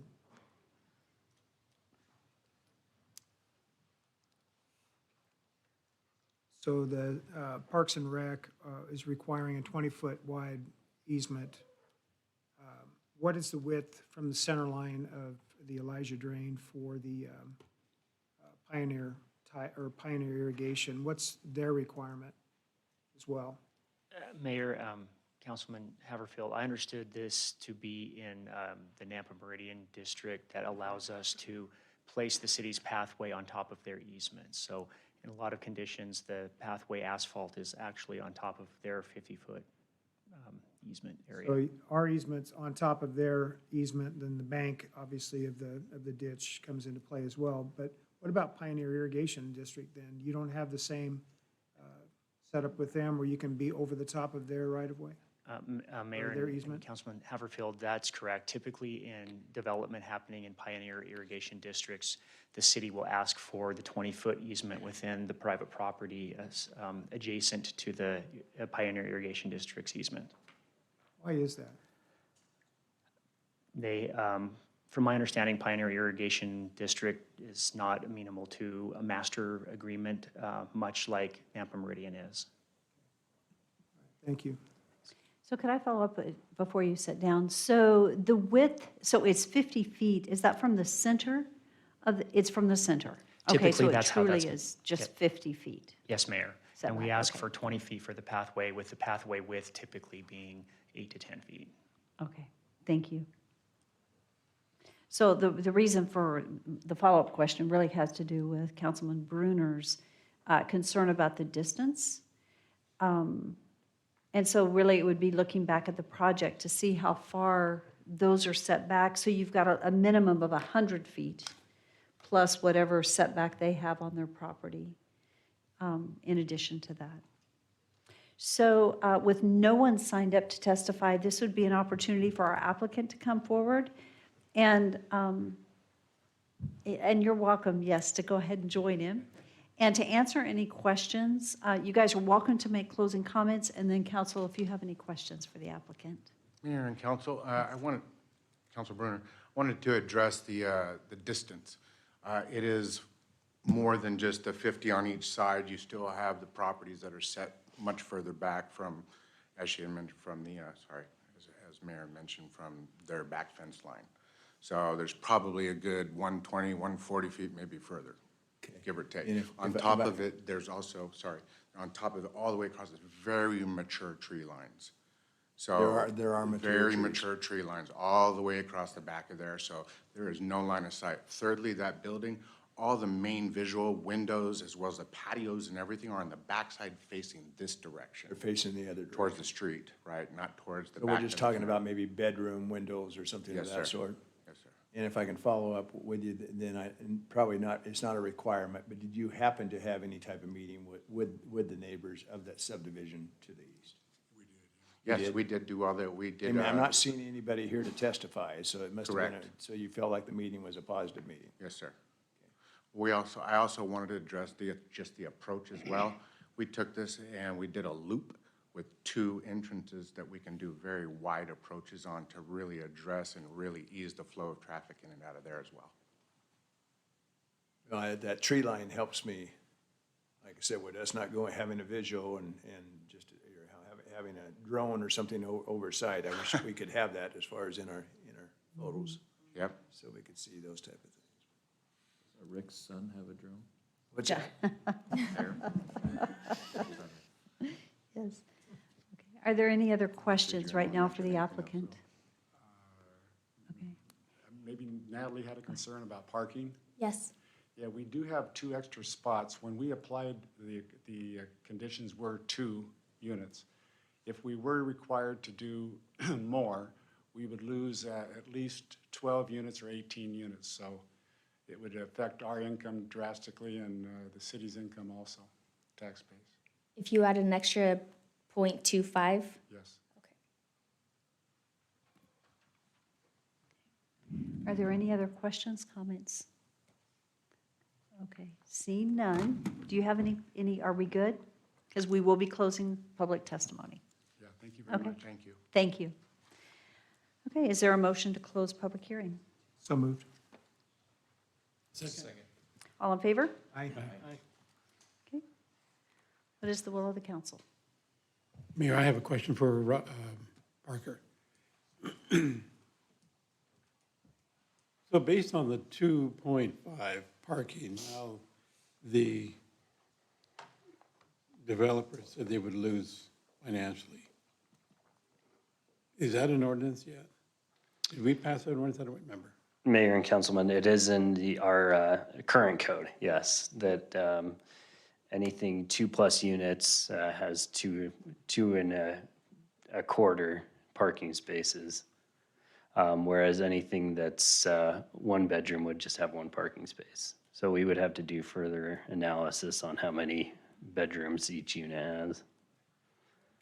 So actually, depending on the number of units, whether they be 1 bedroom or 2 bedroom, right now, if I understand correctly, they have 2 parking spaces for every unit. Correct. So depending on how many are 1 bedroom versus 2 bedroom, it could end up already being there. It's 50/50, 1 bedrooms and 2 bedrooms, so that the math would probably measure out to being over that 2.25. Okay, thank you. Mayor, Yes? Parker, what does our ordinance state about ADA parking spaces? Are they a part of the count, or are they in addition to the count? Mayor and Councilman, ADA is separate, so our requirements would, for this would be 2 per unit plus ADA. So ADA would be on top of the But required is it, parking. is it 1 per building, or is it 1 per 25 parking spaces, which the ADA speaks to? It's based on building code, which is based on the number of units in the total development. That calculation, I don't know.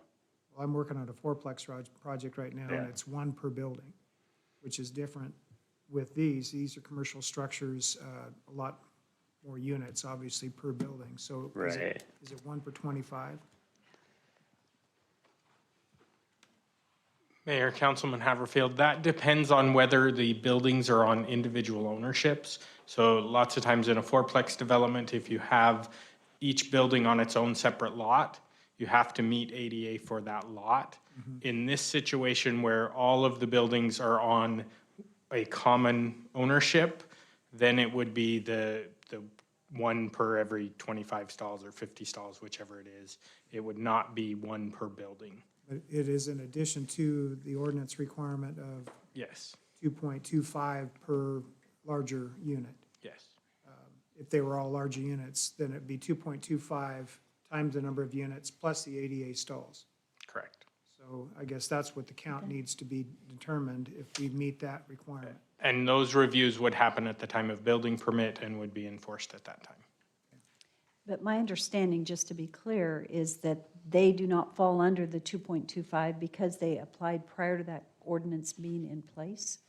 So, but the thought is that because they've got 50% at one bedroom where they've already provided 2 parking spaces and 50%, you'd have to do the calculation. It's 10.5 extra parking spaces. Is what they're gaining? Is what we would require them if we did the extra 2.25 at 50%. So if half of them don't meet that requirement, so we're taking the 84 divided by 2, and then we're doing the 2.25. No math whiz, but And then the So other the- half would just require one parking space for the one bedrooms. just the one. So I think, are we adding like something like So 10 80 parking spaces? Plus the ADA spaces. 1.75 for the entire development per unit for one bedroom.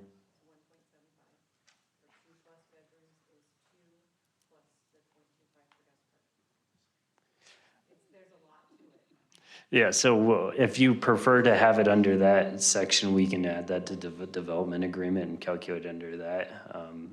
I think I would like someone to calculate it now. 143 would be the required parking if half the units are, so 44 one-bedroom units, 44 above, 43 would be the number. Does that include the ADH? No, That does not include the So how many? you have do they- another 6. They have 170 spaces currently fine. planned, so I think that we're well within the new guidelines plus ADA based on the calculations. Okay, thank you. That's important to know as we move forward. Okay, so we are in the council discussion phase because public hearing is closed, and that's why we can't have the applicant share any else, sorry, because it is closed. And any further council discussion? Mayor, I'm going to make a motion. You know, I'm not real fond of apartments and so on, but in the area this is, it's an infill area, an enclave area. I'm totally, I don't like sprawl. So I'm going to go ahead and move that we approve the annexation and zoning to BC Community Business Zoning District and conditional use permit for multifamily in a BC zoning district for the south side lots, and as stated with the address, with the conditions of approval. And did you just say with the conditional use permit? I did not. I said with the conditions of So the first one. CUP? Yes, so are you approving the CUP? Yes. Okay, so the top motion includes that. So it's to approve the annexation and zoning to BC Community Business Zoning District and the conditional use permit for the multifamily residential in a BC zone for the south side lots. Is Is there anything that else that needs to be included? with conditions of approval Right. as listed in the staff Are we report? doing the development agreement separate? I don't know that we have identified a development agreement. So the That's not- motion, Isn't that automatically going to happen? no. It said with a potential development agreement, so if there's any additional conditions you want to place on the project, it would be a part of a development. Well, I would assume that that was going to happen, so I would want that included, yes. What would you want to include in the development agreement language? Well, the main thing that what I've already been confirmed is the parking, number of parking spaces, so that has been confirmed. So the only other thing that has been told to me, and I'm trusting, is the sight line. So as long as those are in place, I guess there's nothing else to add to the development agreement unless some other council person wants to add something. We're just talking. Which I'm willing to listen to and amend. He did make a motion, but it did not include a development agreement. Is it possible to do the development agreement as a separate motion? Thank you, Christy. Yeah, thank you, Mayor and Council. So you could do a development agreement if you want to. The conditional use permit is what provides the conditions for the development. I thought we were covered, so. Yeah, if the conditional use permit expires, then you have a piece of property that's zoned BC, and they have to come back to you again to have this Okay, conversation with you So again. we are somewhat ensured that we would have a say Yes, in the future. Because of the conditional use because of the permit. conditional use permit. CUP, okay. Okay. So the only, Christie, you can stay there for a second. The only reason I'm making the comment is I didn't see anything in the conditions of approval that spoke to fencing, that spoke to landscaping as far as buffers on the north and south sides where, we have residential that we're putting in. We need to have some buffering to this new development from the other, I would think you'd want to have some sort of a landscape. I didn't see what the width of that was, if it was required at all. So would that be a development agreement item, or is that somewhere nuanced into our conditions of approval? So Mayor and Councilman Haverfield, we have our standard requirements for landscape buffers against the right-of-way and then all the open space that's inside. If you want an additional buffer along the irrigation easement side of the property, you'd need to designate that as a condition of approval in the CUP. And then those things would be taken into consideration when we're doing the review for design review. Because when I look at that site plan, there is no buffer on the east side.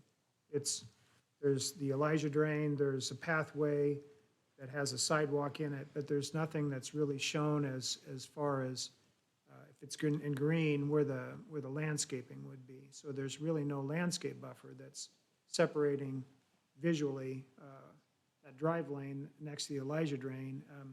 So I guess that's my question. And what is the landscape buffer on the north and south side? Is that 10 feet? There would be a setback for the BC zone, so we'd have to determine if you wanted a certain amount there. They're showing. They're showing it, this is just a concept plan, so they haven't dialed in all of their dimensions quite yet. So that could go away then. Potentially, but That's where my concern about the development agreement language. the CUP can take care of those conditions if that's what you would like to place on them. So do we need to state what items we want included in the CUP? Yes, And then just let the development agreement go to the sideline? yes. So I'm not That ready- to me seems like the most appropriate way to do it, because then the CUP, if it goes away, if they want to re-up it, they have to come back and have this conversation So again. Mayor, Councilman Haverford, tell me what you would be interested in adding to the CUP as far as on the north, south, or whatever side you're discussing. Again, just in concept, but in discussion, we're awfully concerned about industrial developments abutting residential. Now we're talking about putting in residential between two commercial projects, but without requiring a buffer, a landscape buffer. They've indicated something that could go away since it's a concept plan. The only thing that would be left would be the tree wells between the parking spaces, the islands that are there. So I would like to have some language put into the development or the CUP that states that there's at least a 10-foot wide landscape buffer between the parking and the fence line or the property line, so that there could be vegetation placed in a 10-foot, anything less than 10 feet, you're only going to get shrubs. So 10 feet, you could get trees, along with the trees that are between the parking spaces. So you're referring to just the north and south side? I haven't gotten to the east side yet. Okay. So when we talk about the east side, Cody mentioned that the pathway that the city would be involved with placing a sidewalk through, we're not allowed to put any, I don't think you're allowed to put any trees or anything along that side within the irrigation district's right-of-way. So if there's no, they've shown a triangular shaped piece that's long and narrow that goes up from the south side up to about 2/3 of the way up, and then it gets constricted there. There's really no places other than on the southeast side and the northeast side in the corner up there where there could be actual shrubbery or trees that could be, again, a buffer. Councilman? You're concerned about visually looking across there, there's no trees to block from this development side. It's only hoping that the other side of the Elijah Drain has some mature landscaping. Okay, so I'm just thinking that a couple of things. One, I don't know that we know if the other two properties currently have a fence. That would be helpful to know because a fence may be the barrier, and that would be a consideration of a fence versus landscaping. But, I'd still want to see a site obscuring fence on both of those property lines. okay, so I need to ask what the process is, but I noticed that we're having a discussion asking for something that we did not discuss during the public hearing, which is very unfair to the applicant because we need to give them, this discussion should have happened during open public hearing time, and so we need to reopen the public hearing to allow the applicant a conversation, I think, with the opportunity for the last comment, in that we're talking about something that was not originally included. So the process for that, can you remind me, because we don't do this very often? Reopen the public hearing. Yeah, can I just reopen it?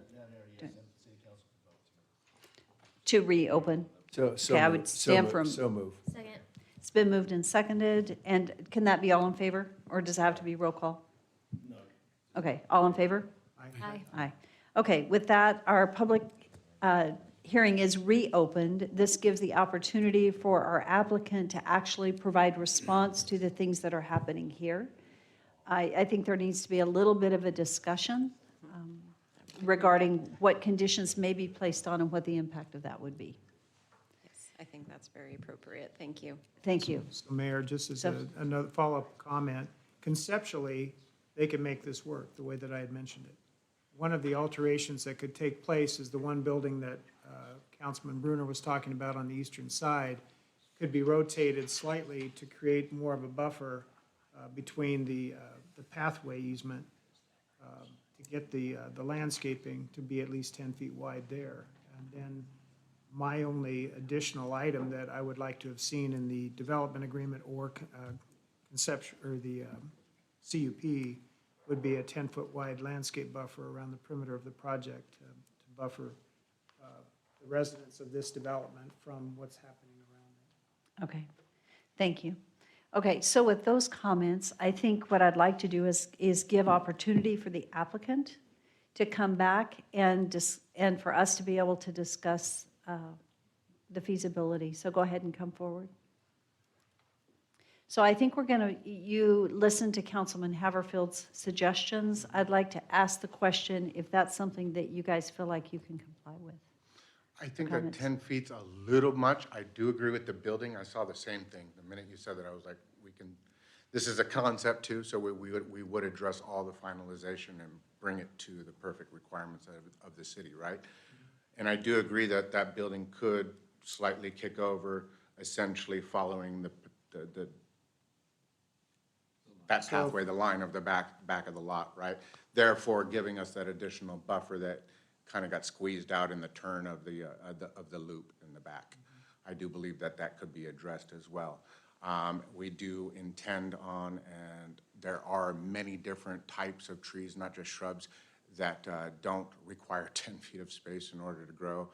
And so we do believe that we can provide that additional type of tree lines and support of additional greenery and maturity that wouldn't require us to do that. We also might be able to do little swing outs, additional little swing outs here and there to give sections, maybe a little circles going like this and whoop, and that'll give a little bit more of a pocket space for the trees to grow type of thing if you're worried a little bit more about the space of the trees. But along all those, I forget what they're called, the islands that go along the way all the way down, those provide a very sufficient space at the end of each one of those, towards the backside, towards the fence line, to provide plenty of trees that would give us a lot of neat, I don't know, greenery and shrub that you're looking for, maybe? So if we were to just go across A, B, C, D, E, and F would be the final two buildings. Between E and F, is there 20 feet separation there now, or is there more than 20 feet? Do you know? That is a great question. I cannot for sure answer because this was just, I know that it was done within specs. Do you know that? Yeah, the problem that we ran into there, as you can see, the property is quite narrow. And so 10 feet would be a critical problem for us to provide the parking and the easement to go around. 5 feet, I think at the Orchard Lofts, we have 5 or 6 feet, and it works out perfect. We have beautiful landscaping. We have Napa Christian School to the other side of us, and they're real happy. And we would be able to provide, as the plan looks right there, a greenscape all around the property. If we can move that one building, but the reason that it's like it is because the architect couldn't figure out how to, he might be able to squeeze it over, but if not, that's why that taper is there, to give enough room for the easement. Well, if it's more than 20 feet, obviously you have space to work with, because it only needs to be 20 feet as far as for firewall separation. If you were looking at class 3 trees as far as an area for shade, then that would be adequate with a 5-foot buffer, then I would be okay with that as far as between the property line. As long as there's 5-foot minimum and not a 2-foot overhang over that, 5-foot landscape. So you could work that out and get the buffering, and you can go with, like you say, vertical arborvitae type vertical shrubs to, again, break up and give some color and sense, you know, a place there for residential development. So I still would want to see you make an alteration to building F, be able to at least create a 5-foot landscape buffer there along the pathway, since we're not allowed, they're not allowed to put any shrubs in that, on the irrigation district's property. Correct. Right. That's really the extent of my concern. Okay, so, And that wouldn't affect You any have- parking spaces either. okay, so you have, for what you would be asking for in the CUP, I think I heard you say 5 feet versus 10 feet. 5 feet, yeah, to the parking stall requirement. And the parking is 20 foot. So if they have an 18-foot stall and a 2-foot overhang, it's a 7-foot park or landscape strip, not just 5. So I mean, that's just, again, Minimum of 5, is that what you're saying? minimum of 5 unobstructed landscape. Okay, But it do doesn't that? change the parking count at all. okay. So just, I want to make sure before we close public hearing that we're all on the same page and that you have been given opportunity to respond. So I think that my understanding is, based on the initial motion that failed because we didn't have a Yeah, second, I so was we'll gonna say, begin all I'll over. I'll be pulling my motion and expect the president And to perform a new motion. So And the only other thing is the fencing. the fencing, We haven't okay. talked about that. And so maybe you can speak to the fencing. Currently, is that the south side? I'm sorry, up? This side? North. The south North? side- South side? South side has fencing. Okay. South side has fencing, the north side does not currently right now. And the reason why the south side has fencing is you have all the development from the storage units and everything else, so they provided Is all that a fortress style, a storage complex? Yes. So they're up against the property line? And kinda, they got a decent buffer, they got a decent buffer away from it, and then they've put in a chain link, black powder coated chain link. So you see at the Yeah. backside of those units are tight to the property line. Okay, so then on the north side, I don't know what that building is. Is it parking back there? Is it just the parking lot behind the building, or is it just a building, or? It's like a delivery and fire-like approach for the back of that building back there. Okay. And that's a strip mall right there with ICCU and all that right there. Mhm. Is that something that you would, I would think if I were living in your apartments, that I would want a fence there as a buffer to the No other? questions asked that we intend to put fencing. So you there. intend to put Oh, fencing there? absolutely. Okay, That could be great. placed in the CUP. Yeah. Okay, Oh, that yeah. could be done, okay. So at this time, so we should do this conversation out loud. Councilman Hefferfield?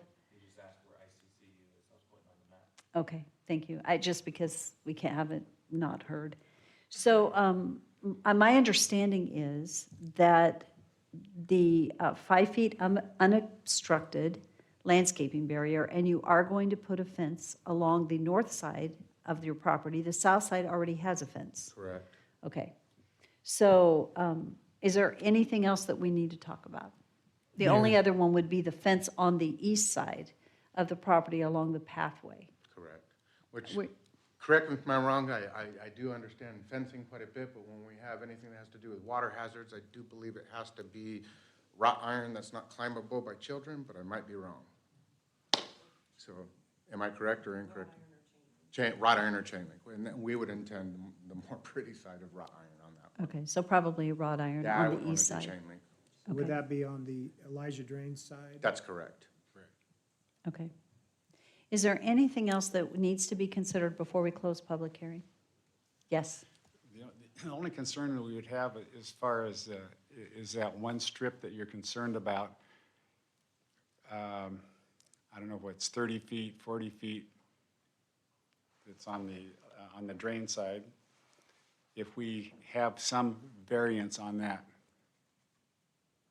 just that small section. We would have greenery through there, but maybe it would only be 3 feet or something, Okay.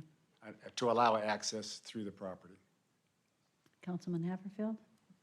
I'd like to see it be 5 feet, and I think that it could be accomplished. It appears to me that you've got a little more than 20 feet between those two buildings, that you could get a couple of feet that way and then can it to be able to pick up that 5-foot landscape along there, so. that The would be question my would be, would it be taking away from their open green space? Because they've met the minimum of I'd actually be 15%. adding to it. Did you count the 5-foot along the north and south boundary lines as in your 15%? I don't believe he did, no. That would be nice to know what was actually the 15%. Was it just the internal portion? I believe that's what he had figured. Maybe that's a Christie question. Christie, do you have an answer to that? If they used it in, sorry. Just, yeah. You could use Parker's possibly. The question is if they used it in the calculation or not. What Again- was in the calculation Yeah, to equal the 15%? Again, I don't know. This is a concept plan. I don't have dimensions. The numbers that they gave us are the numbers that they gave us. So I'm not sure what all they used to determine their calculation. So actually, in the conditional use permit, my thought would be you would just say that they meet the 15% minimum, which is calculated appropriately, right? Plus the fencing that is on the north side and the east side with the 5-foot minimum landscape barrier. What else would we need to have in there? That's the only If we discussion can that I've craft it really heard. around that. What's the Okay. landscape buffer along the street on the west side? It's 20 feet. 25, It's- 20? It's 20 feet for, yeah, for commercial properties. With a detached sidewalk? You've got more space there already. I mean, you could shift the whole thing down 5 feet and not even affect the layout. Does that include, I know the city required more space. Asked for an Up more, front. 10 more feet is what they asked, so we're going 50 from the center, from what I understand. The right-of-way dedication? Yeah, they Yeah. added Okay. 10 more feet. Yeah, they did.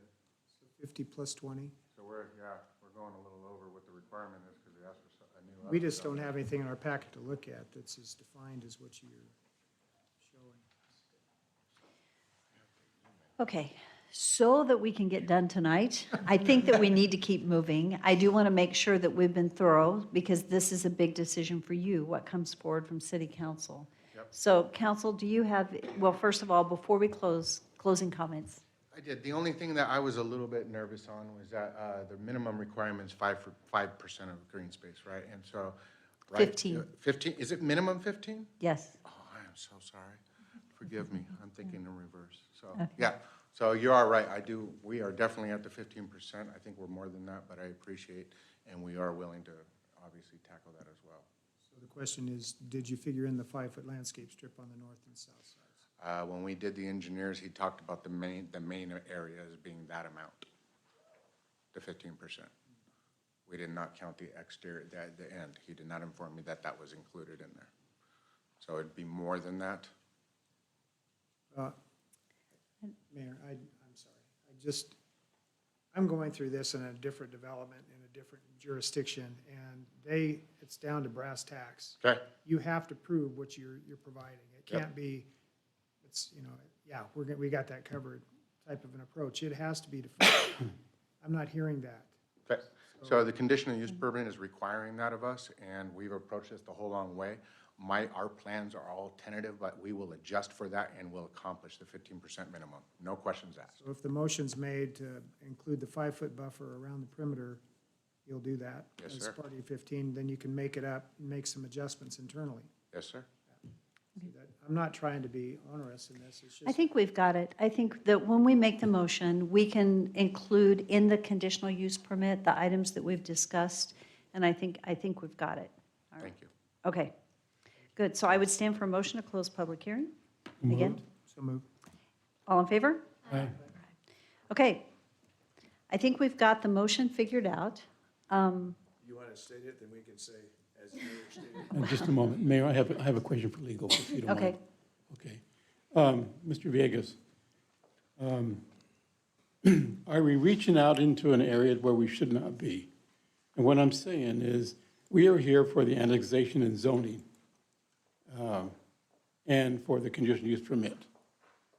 Why are we making the developer change one to the plat when we don't even have it yet? Is Madam that Mayor and Councilman Rodriguez, actually, the answer to your question is the conditional use permit. Under the Local Land Use Planning Act, what's interesting with the conditional use permit is it permits the land use body to place additional requirements that otherwise would not be required. And it's very powerful, but it also, in one sense, it allows developers to ask for waivers, but on the other side too, it also allows governing bodies to require things, basically have a really good project. And then you also have your ability through, since this is an annexation rezone, you also have a DA that you can also put that in there as well. But as staff's already explained, you can accomplish a lot of the things that you're discussing through the site-specific conditions and other conditions you want to put into the CUP. Okay, Conditional I use just want to clarify that we weren't reaching out when we probably, No, it's well within your Okay. purview. all right, thank you. Thank you. Thank you. So would a council member like to make the motion? I pulled my motion last public hearing. Well, the first motion is actually up here, and then we can finish it with the conditional use permit, the items to put in the CUP.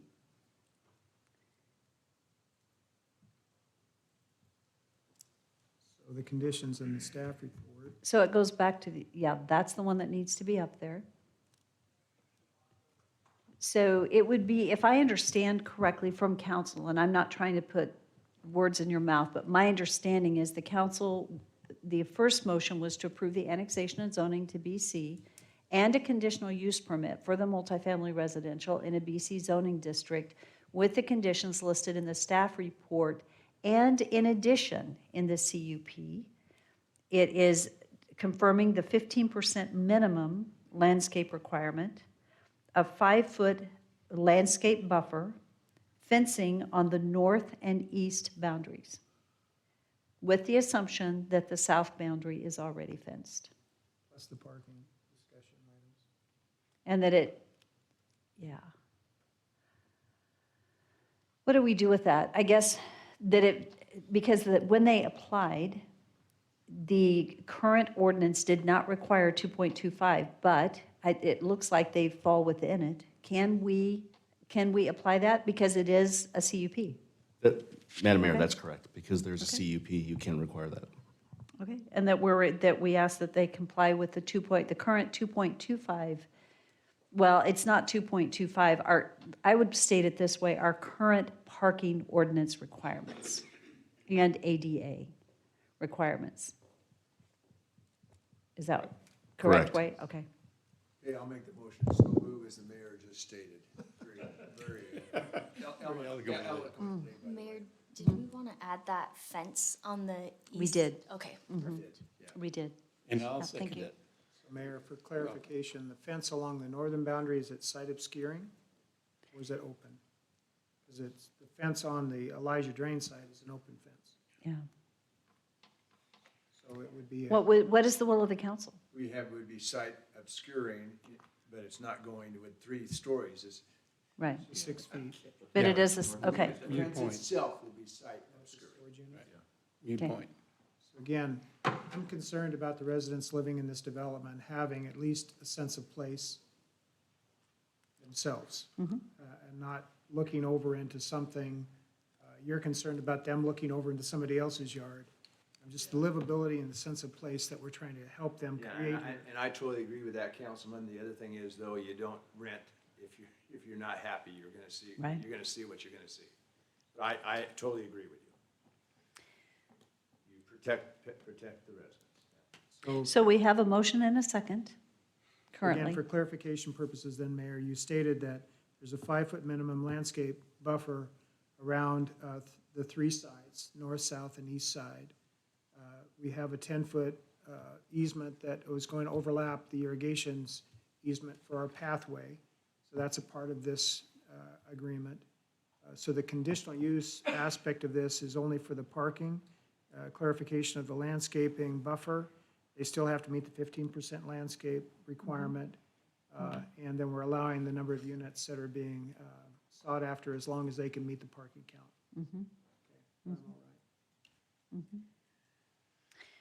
Okay, is there any more clarification needed? Okay, roll call. Jangula, Yes. Reynolds, Yes. Haverfield, Yes. Bauer, Yes. Rodriguez, Yes. Brunner. Yes, All in thank you. favor? Motion carried. Okay, we're going to go back to item 7.2 on the agenda. I'm sorry that you've had to wait so long this evening. Rodney, hopefully you have been able to find what we need to go back and identify. And thank you, guys. Good night. Thank you. I know, it's crazy. Okay, so we're moving back to 7.2. This was the action item that was a zoning map amendment from industrial park to light industrial zoning.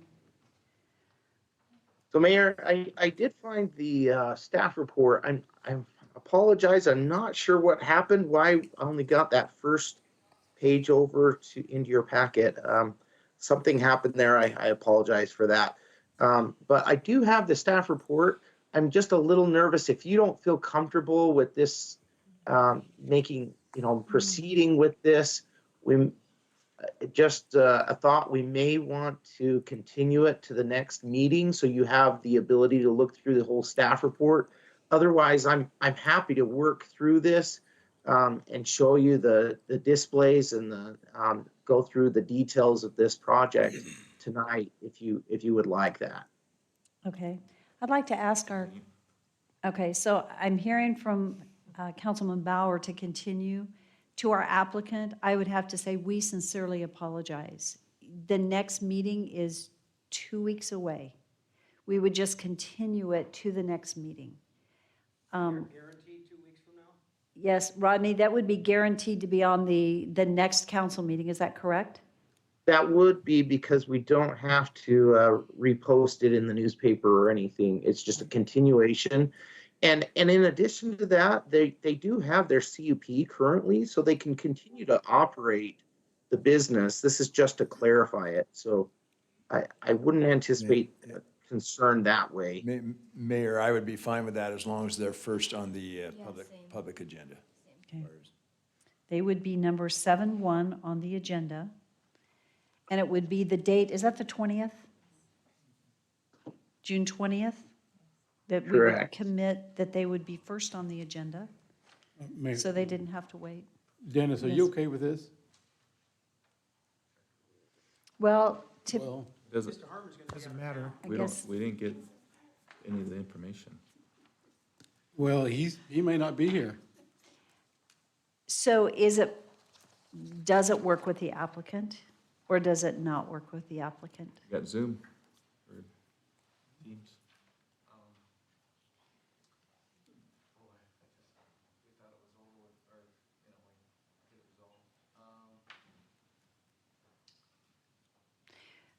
we can have, I mean, if we need to, and it's really unfair for you guys, and I apologize because this is an error on behalf of the city. And so Rodney, can you bring up the pictures that we need for the staff report in a very timely fashion so that we can look them over? You bet. Let's see what we can do tonight. If we absolutely don't feel comfortable, I would rather for your sake get you done so that you can go. So, and I will say, Rodney, one of the concerns that I think we may all have is really understanding what this is next to and what the impact is to the other land uses that are abutting this and then the general area. Okay, so I'll just start with, this is our comp plan map. You can see I-84 to the north and all the industrial park to the north of I-84. And then you come down here, this is that RV park, Leah's Landing. This is all industrial designated on the comp plan. So long-term, comp plan says this is what we'd like to see, is this turn into industrial. It's got quite a bit industrial already, but it does have little pockets of residential here and there.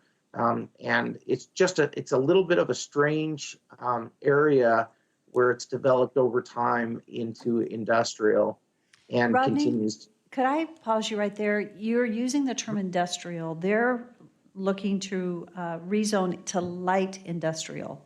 Can you differentiate between, when you're using the term industrial, are you talking light industrial or is any of that heavy industrial? So just as a reminder, this is for the comprehensive plan. We don't divide it up between light and heavy industrial. We just have it as industrial. When we get to zoning, I'll describe that specifically. So if you come down here, this is, again, the comp plan. Everything around it is for industrial.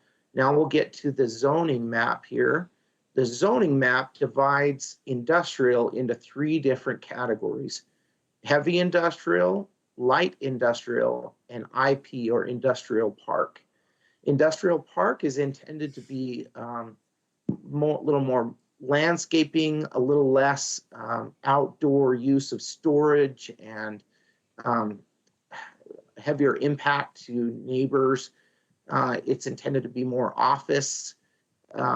And so this was industrial park. This currently is industrial park where the proposed project is located. However, to the east and to the north, generally to the north and generally to the south, it's all light industrial around it. However, to the west and immediately to the south and north are the IP zones still. So a little bit closer view on this one now. If you zoom in, you can see the pool for the RV park. This is their clubhouse. And then you've got the subject property here, and then some of the industrial properties to the east there. But this is in industrial park zoning. So it would be changing it to match what's across the street on Madison. I do have an aerial view of this one as well. Get a little bit better view of that. I also have a Google 3D view if you would rather me zoom in on that. Let me show you what's existing on the property. These stacked bins here. And I believe that these are the recycling bins here, I believe.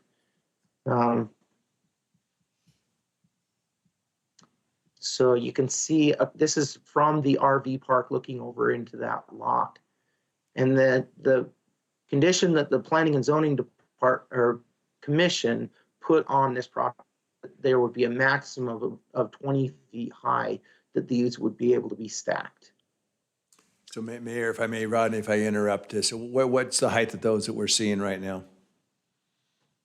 I think they mentioned that at the meeting. If you look at these are 6 feet high fence here. So you're looking at maybe, I don't know, maybe 15 feet. Are these 2 bins that are just stacked? Yeah, maybe even less if there's only 2 bins. It appears that that's only two bins high.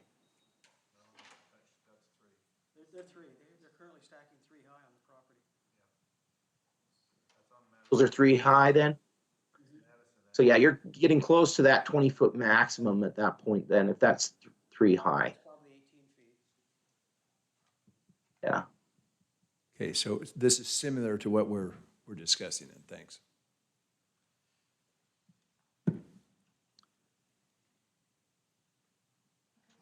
So is there a specific view that you would prefer I take a look at? I can bring up the Google Maps. Let me see if that would be helpful. Rodney, after you're done showing us the views, I am curious if there were any comments. We don't have anyone signed up for the public hearing, but did Leah's Landing provide any comment on this? They provided no comments on this current application. We received nothing but agency comments. Were they aware of it? They were. They attended the CUP when the CUP was approved for this use, and they just expressed some concern about the height. They were the ones that provided those pictures from their view, and to mitigate those concerns, the Planning and Zoning Commission just recommended that they have that limitation on height. In the CUP? Is that the same limitation that would be put on this particular action? Yeah, that is one of the conditions that's recommended. What about any responses from the neighboring properties? Because this is taking a little chunk right out of an IP that has higher design or landscaping buffer requirements, and putting something totally different right in the middle of it, even though across the street is different, that what abuts Leah's Landing, which is really well done for an RV park. So were there any other comments in the packet? There were no other comments. And everyone was notified? They were. Mm-hmm. Okay. Mayor, we Yes. ask questions? I would go ahead and ask it, yeah, as you go through. So Rodney, just so that Yes. I understand what's being requested here, we're looking at stacking containers on top of each other on this site. Is that what we're talking about? That's correct. There's temporary storage of recycling containers. They indicated that they are not full, they're empty, and they are just they're temporarily placed here to be taken to other sites throughout the city that they're needed. Okay, so for lack of a better understanding visually, if along postal, or not post, but along Seaside where they have container yards that are stacked, are we talking about something similar to that, where they're just brought in, stacked 3 to 4 high, and then move back out in time? Is that what we're talking about? I'm not sure what you're referring to exactly, but these recycling bins, and I'm sure the applicant could speak to this a little better than I could, but they indicated they are not the same size as large shipping containers. These are smaller, approximately 6 foot high or less. And so they would be stacking them and then taking them to other places as well. And So temporarily storing them and then taking them elsewhere. Did you say up to 4 high?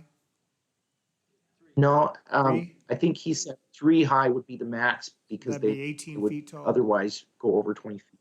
18 feet tall? Yeah. Would there be a restriction on how close they could be to the property lines? Or they would be able to be placed right up next to the property lines? So our current code in the IL zone would allow them to be placed up to the property line, but because you've got a development agreement being recommended here, you could place a condition on that if you're concerned about it. My only concern is seismic. So if we're stacking these things on top of each other and there's a seismic event, then they'd be toppling over onto adjoining property.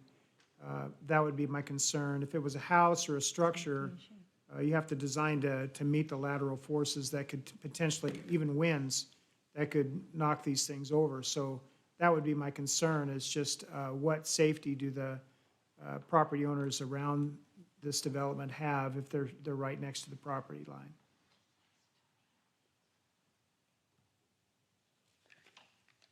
Hadn't thought of that, had you? Are you there, Rodney? Yeah, so the Planning and Zoning Commission did mention that as part of their concern, and that's why they did the 20 feet height maximum, but they didn't speak about any kind of buffer from the property line. So I think that's a really good idea. Maybe we just put a specific condition as part of the development agreement that there's a certain distance away from property lines. Maybe the applicant can speak to how they're connected to each other to give some ability. I mean, if they're light, if they're not loaded, then they're potentially could be taken on by a wind gust that could not topple them. So I just would have that concern that we're not creating an unsafe condition, not only for the property owner, but for the adjacent property owners. So, you know what, I realize we have gotten into discussion and we haven't opened public testimony. So I would like to, Rodney, and so I did this, so I apologize. Rodney, is there anything else that you have not had the opportunity to go through that you want to take us through? And then we will open public hearing and then have discussion. Mayor, I don't think so. I think you've hit on some of the concerns that I had, is just the height and the distance next to the property line. I think that those are things that need to be discussed. So. Okay. Are there any further questions right now for Rodney? Okay, so this is a public hearing, and right now we do not have anyone signed up to testify. Is there anyone here that had intended to testify on this particular issue this evening? Okay, seeing no one, this is an opportunity for us to go back and ask questions, and then we will have the applicant provide closing comments, and we will ask you questions too in just a moment. So are there any questions, any more questions for Rodney? I have a question that I would like to ask, and that is, why would we not limit it to no more than 2 high? I mean, because these units, isn't the average unit 8 feet high to 9 feet high? No. What are, these must be smaller. These are like your standard 3- and 6-yard containers. They're not like a, you see all over town. It's not okay. It's not an 8-foot high, 8-foot wide. It's not a shipping container. Thank you. That was the thing that was confusing me. Okay, thank you. I appreciate the clarity on that. Yeah, they're just like the little blue things all over the world. And why don't you go ahead and come up, and you can both come up if you want to. And so, and you've heard the discussion, and so this would be an opportunity for us to have further discussion, ask questions, and for you to also comment on our discussion. And thank you for answering my question. Okay. So Mayor, just to follow up before we get on then, so the mayor mentioned, so we're talking about 12 feet. So are you lacking space, storage space, if you just stacked them too high? Yes. Right now, we're stacking them under the conditional use permit. We are stacking them 3 high, and we're utilizing most of the space. I do not know how close she's stacking them to the fence. I do know there's some landscaping on our side of the fence. If you looked in that picture, you could see behind the slats, there was some trees sticking up. I don't know if there's stuff in between that. I do not know how the containers are secured to each other when they're stacked, if it's just gravity. I know from rolling them around, they aren't light, but I agree, Randy, under a wind condition, it could be a thing. But the owner would be responsible for securing those properly under probably OSHA regulations or something. As far as, I haven't had anybody contact me, and at the CUP hearing, nobody from the neighbors testified for or against the project. I don't know when the RV park was put in, but as we've seen from the previous hearing I just sat through, which was similar, putting a residential use in an industrial zone, they would have been aware of the fact that they were doing that when they proposed that project. This apparently has been zoned industrial for a long time. So I would assume maybe they would have gotten a conditional use permit to have that residential use in there. And so I'm just saying, the use is there, it's zoned industrial.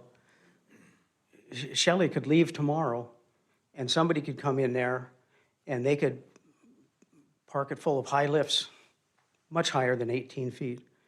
I don't think that the consideration that, I mean, I understand that the neighbors should have the best view possible, but I also understand that the neighbors knew that they were moving into an industrial zone or next to an industrial zone when they did it. And I just wanted to just make that comment. I'm not trying to be argumentative or anything, but we have a conditional use permit that's in place that allows us to do what we're doing. We're just trying to get it to a point to where it's a zone. And the indication to us was that in the future, they may try and continue that so that it gets rid of that little IP corner, and it all becomes IL zoning over time. But I would like to ask, if you don't mind, Rodney, could you share the timing of this? Because currently it's IP. I don't know, so when did Leah's Landing go in? Because the entire area is IP, not IL, that area. It's Correct. across the street that goes into IL. correct. So I think what I'm hearing you say is that when Leah's Landing was built, that they should have known, but that is IP there, not IL. And so I'm just curious, when was the CUP, and I'm sorry since Rodney's online, Rodney, when was the CUP granted in relationship to Leah's Landing being built and it switching from, right, with the CUP in the midst of the IP? CUP was in January. Okay. Mayor, there wasn't a CUP required for Leah's Landing. That was at a time where these RV parks were seen as, and I might And that's rely not my on question. Daniel. Yeah, that's not my question, though. It's when was the CUP for this property granted? Oh, And when that was granted in January. in January. And when was Leah's Landing built? So that's been quite a few years ago. I'm kind of leaning on Daniel. Maybe he could speak to that exactly when that was. But it has been several years ago, and it is an industrial area. It originally started as they were going to develop it as a housing for mobile home park, I think, that was for elderly or senior housing, and it just didn't take off. And so then they converted it to an RV park. And it was at the time where RV parks were not required to get a CUP. They were allowed in the industrial areas. And so in the past, we've seen those RV parks as a way to temporarily fill a vacant piece of property so that it could eventually go to industrial in the future when the demand is there. So I guess I don't know if Daniel has any more information about that, but that's my understanding. Thank you. No. Okay. Council, do you have any additional questions for our applicant this evening? Is Patrick on the line? I don't think Patrick is. He'd be able to answer some of the questions as far as securing and the integrity of the units when they're stacked. That'd be the only concern, a distance to property line. But you can make that as a condition, right? Well, Mayor and Councilman Haverfield. And I guess my main thing is how long have we been stacking? Since January, Just since January. since we got our conditional use permit. That's before what were you doing? Waiting to go through the conditional use process. Okay, so where were you storing these units? We were storing units on there, but they were just single stacked. But you told me earlier you did not have room. Have you increased the amount of units? They've been bringing units in so they would have inventory so they could take it out.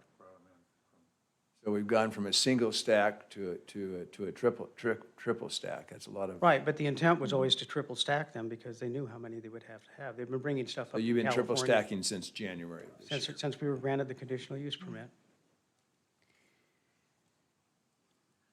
Any other questions for our applicant? So can I ask about the conditional use permit then? What Yes. did it state as far as separation of property line? I do not believe it was addressed. You said there was landscaping around the perimeter on your side. It's already there. It was just what was there. It was existing when she purchased the property. You know how wide it is? No. So To if be it's- honest, I haven't walked around the backside of the building, so I couldn't tell you. Okay, well, we don't have anything in our packet to look at, so that's kind of the problem.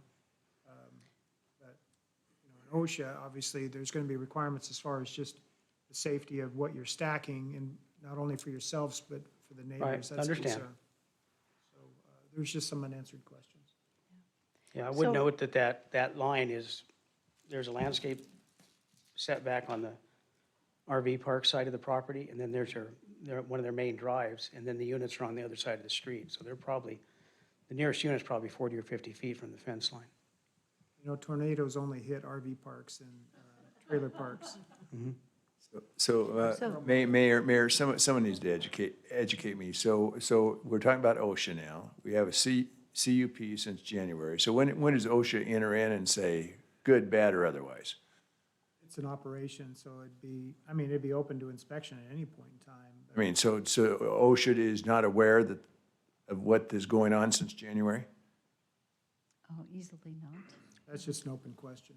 Yeah. Can't be Mayor, answered. if I will, for Councilman Brunner, I think what Councilman Haverfield is getting at, we don't care about what OSHA does or doesn't do. That's completely we don't have any jurisdiction over them. Right, But I understand. what we're trying to determine, or I believe that what Councilman Haverfield's trying to determine is, we don't want them too close to the property line because they could fall over on the sidewalk and kill somebody. So he's asking about a setback. Or kill somebody on site, yeah.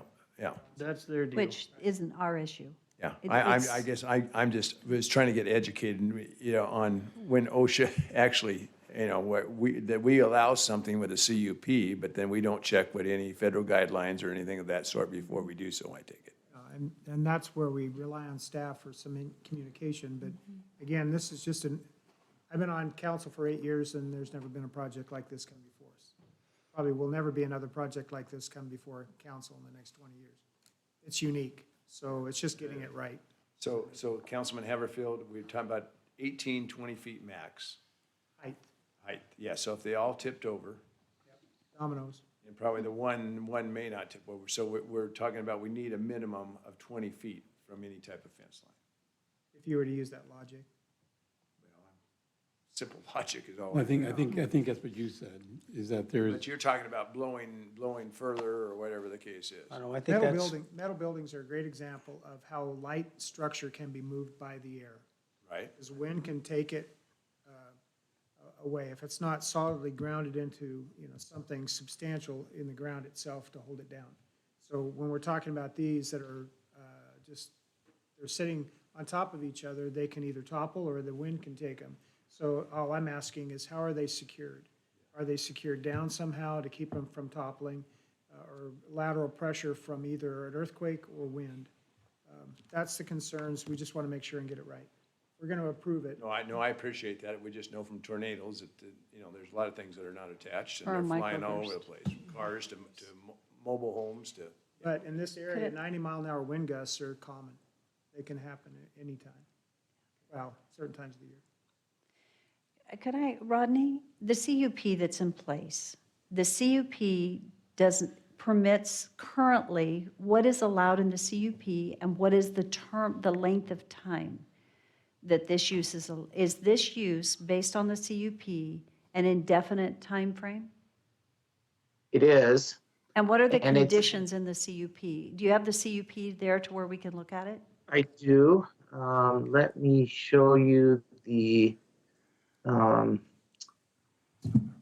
I have the action letter here at the very end of this staff report.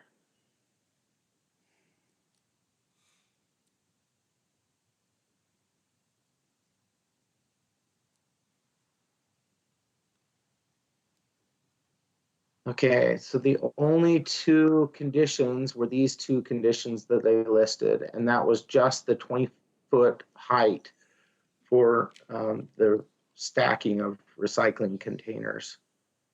Again, that doesn't prevent you from adding any kind of condition like the setback away from the property line. Now, what I'm trying to understand is what do they have the opportunity to function within if we took no action? What are they allowed to do today and for how long? So part of the complication here is that they got a conditional use permit. And then as they move forward, it states in the IP zone that you can't have outdoor storage of equipment. And so they wanted to clarify, well, does this have to be indoors or does this have to be outdoor? Or that can this be outdoor? Well, the IL zone allows for outdoor storage of equipment and materials. So, so what they're proposing to do is go to the IL zone because they would like that outdoor storage of those recycling bins.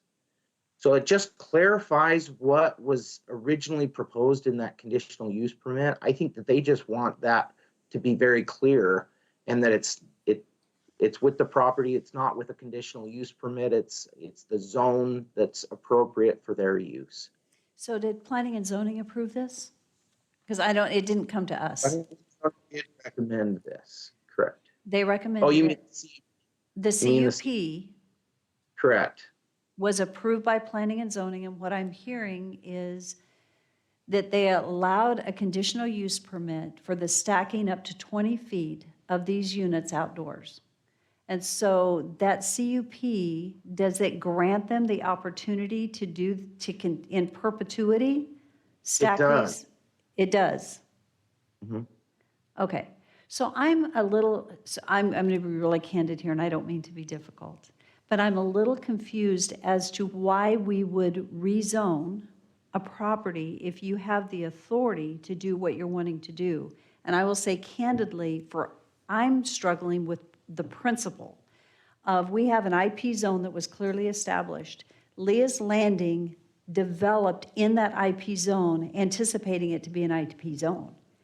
And then for us, and this is not as much about you as a business as it is principally the rulings that we make as a council or planning and zoning, why would we take and carve out one little niche in an IP zone and allow it to be light industrial and not in keeping with what the requirements of that IP zone are, when you could be across the street and do what you want to do, but we're talking, could you put up the picture again of the IP zone that you've had? What the current zoning is? So Mayor, while he's doing it, Yeah. I'm still, IP zone though, I guess, they can do this forever and ever, but IP zone is not supposed to have outside storage, right? That's exactly right. So that's the inconsistency. I'm not understanding, so. Well, that is the inconsistency, because we would do a rezone. When people plan, right, they plan based on that zoning. And so for us to say, whoops, we changed our mind now, you're going to take that little square No, I totally agree. and allow outside. But it doesn't mean, to me, they go ahead and do what they're doing, but they're not supposed to be, so. Well, that's what is really confusing to me about, actually, candidly, the permission that's been granted already, because it isn't keeping, I mean, to be able to stack 3 high right next to a really nice RV park. Leah's Landing is probably the nicest RV park we've got in our area.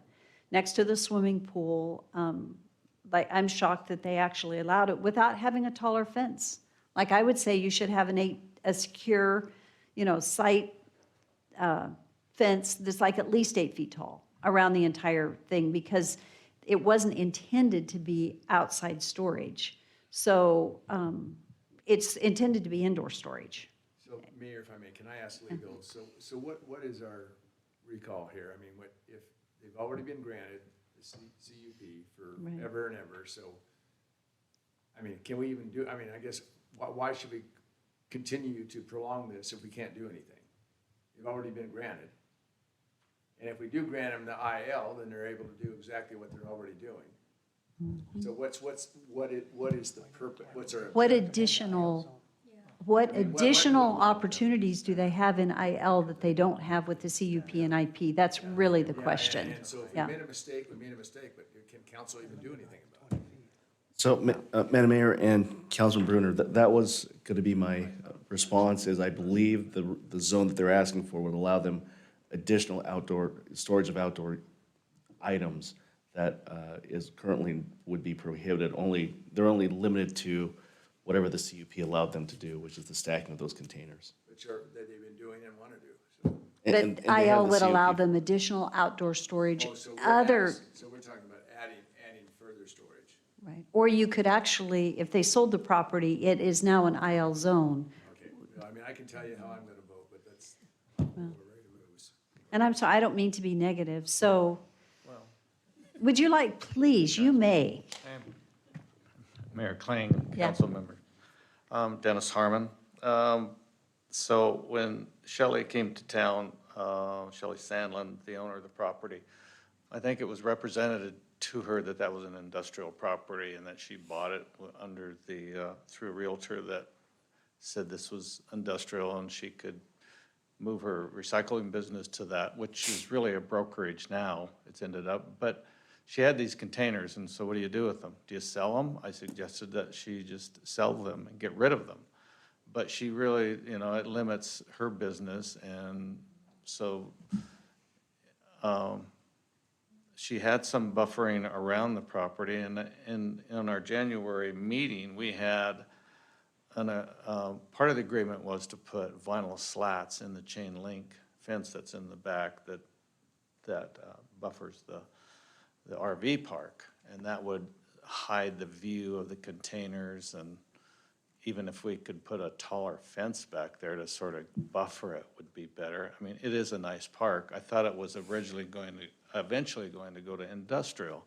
And so, I mean, Leah's Landing may be there for some time, and everything around it, when I talked to zoning, it was like, our intent is everything on Madison Avenue is gonna go away. I mean, those residential homes, they're not coming. Once they go down, this will be an industrial area. And it kind of looks that way, but the nicest part of it is Leah's Landing. So I guess trying to create a separation, and if that would, be allowable, to sort of buffer that.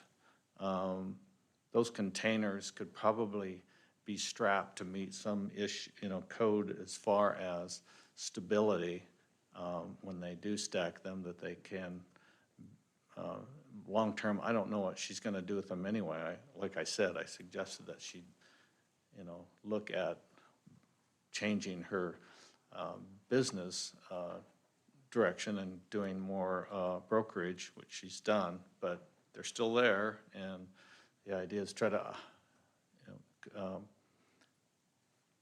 cover that view, I guess, because that one drive-by picture was, I think one of the ladies that lived in Lee's Landing and didn't like the view of those containers, which that was understandable. She had some arborvitaes growing there that somebody had planted prior that were trying to buffer that area, and, it looked pretty nice, that but they were too far away from the chain link fence. So, I mean, if a suggestion to provide an adequate attachment for those containers, if that's still a viable option, and create a buffer, maybe put a higher fence. I think it's doable. She's put the vinyl fence up and improved the look of the area around it, but I think that it could be there could be some things done to hide the view of those containers. But anyway, if there's any questions for me. I really appreciate your comments. Thank you. Yeah. Because I think that's where, in the IP zone, for me, that's what I struggle with. Leah's Landing was already there.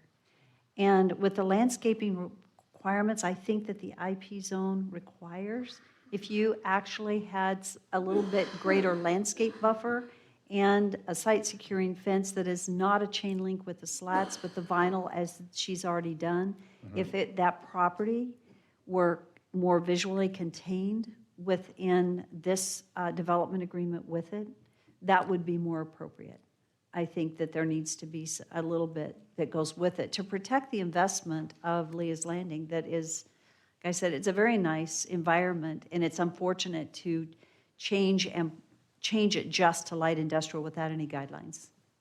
So, Okay. Always put carpet and some windows in those units and call it a housing project. except I think they're a little short. Small people. I think they're a little small. Okay, so I've spoken more than I should or typically would, council. Do we have any other questions for our applicant this evening? Okay, Sina, do you have any closing comments? No, I don't. Think you're good? Okay, so thank you. I would stand for a motion to close public hearing. Second. All in favor? Aye. Okay, what is the will of the council?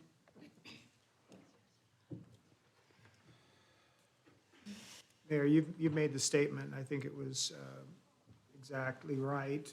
They have an entitlement to do what they're doing right now. Our planning and zoning, department has given them, or granted the height, it sounds like, but didn't really speak to the separation as to the property lines and the screening. So the idea of an IP requiring an indoor storage complex as opposed to the IL not requiring that. I think if there was a kind of a blend of the two where we could create a separation for landscaping, solid screening and the fencing, and then the units, an assurance that they're meeting some requirement that maybe Patrick Sullivan could have spoken to as far as on seismic tie downs, I think is important that there is something identified there, or at least we've made a comment of that requirement being at least sought after so that they're safe as far as in what they're doing, and the adjoining property owners have some assurances as well. And then we don't have the liability of granting something without a condition. So I think I would be open to the idea of kind of a quasi requirement that the perimeter be landscaped at least 10 to 15 feet so that there is the ability to have mature trees placed that would then be able to buffer the stacking of these units. I think probably the reason why the folks that live in that RV park aren't here is because they weren't notified, because they don't own the property. There's only one property owner. So if this was Carriage Hill, you know they'd be out in force. So anyway, I just thought. So mayor and legal, I just need to know, so I thought the only thing on here was the zoning. It's a zoning map amendment and a development agreement. So we can, with the development agreement, do exactly as Rodney just suggested, which, Randy, I'm sorry, I'm saying Rodney, I'm meaning Councilman Haverfield. Excuse me.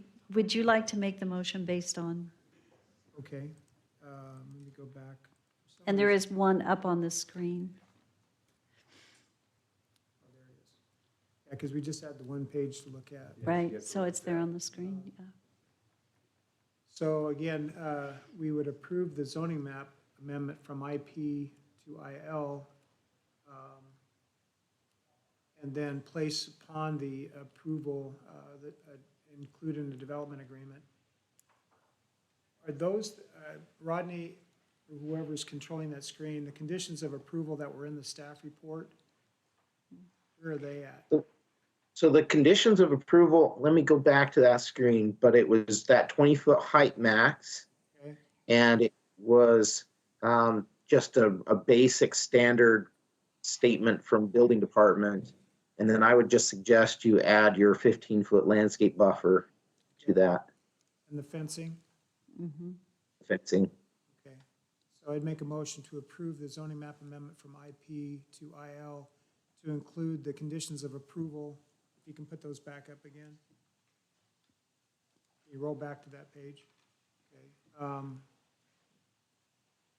that the property owner, again, item 2, the development agreement, include a 15-foot separation landscape buffer around the perimeter of the site, that none of these pods or modular units could be within, that would be a landscape area, and that the fencing around the property would be a 6-foot site obscuring fence.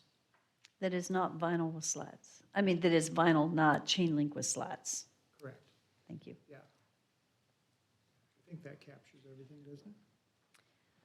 I think it does, with Oh, all and that- conditions. And then that the building department be allowed to weigh in on the seismic hold-down requirements that should be placed on the stacking of these units, or at least be consulted.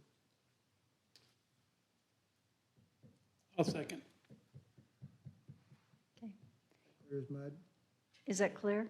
Is it clear to you? Good. Are we clear? It's No. not clear?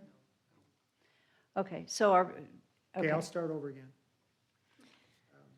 A motion, if you go back to the motion, So basically, let's just say with conditions of approval as stated and then add them. So so the motion was to approve the IP to IL. Rodney, can you go back to the motion?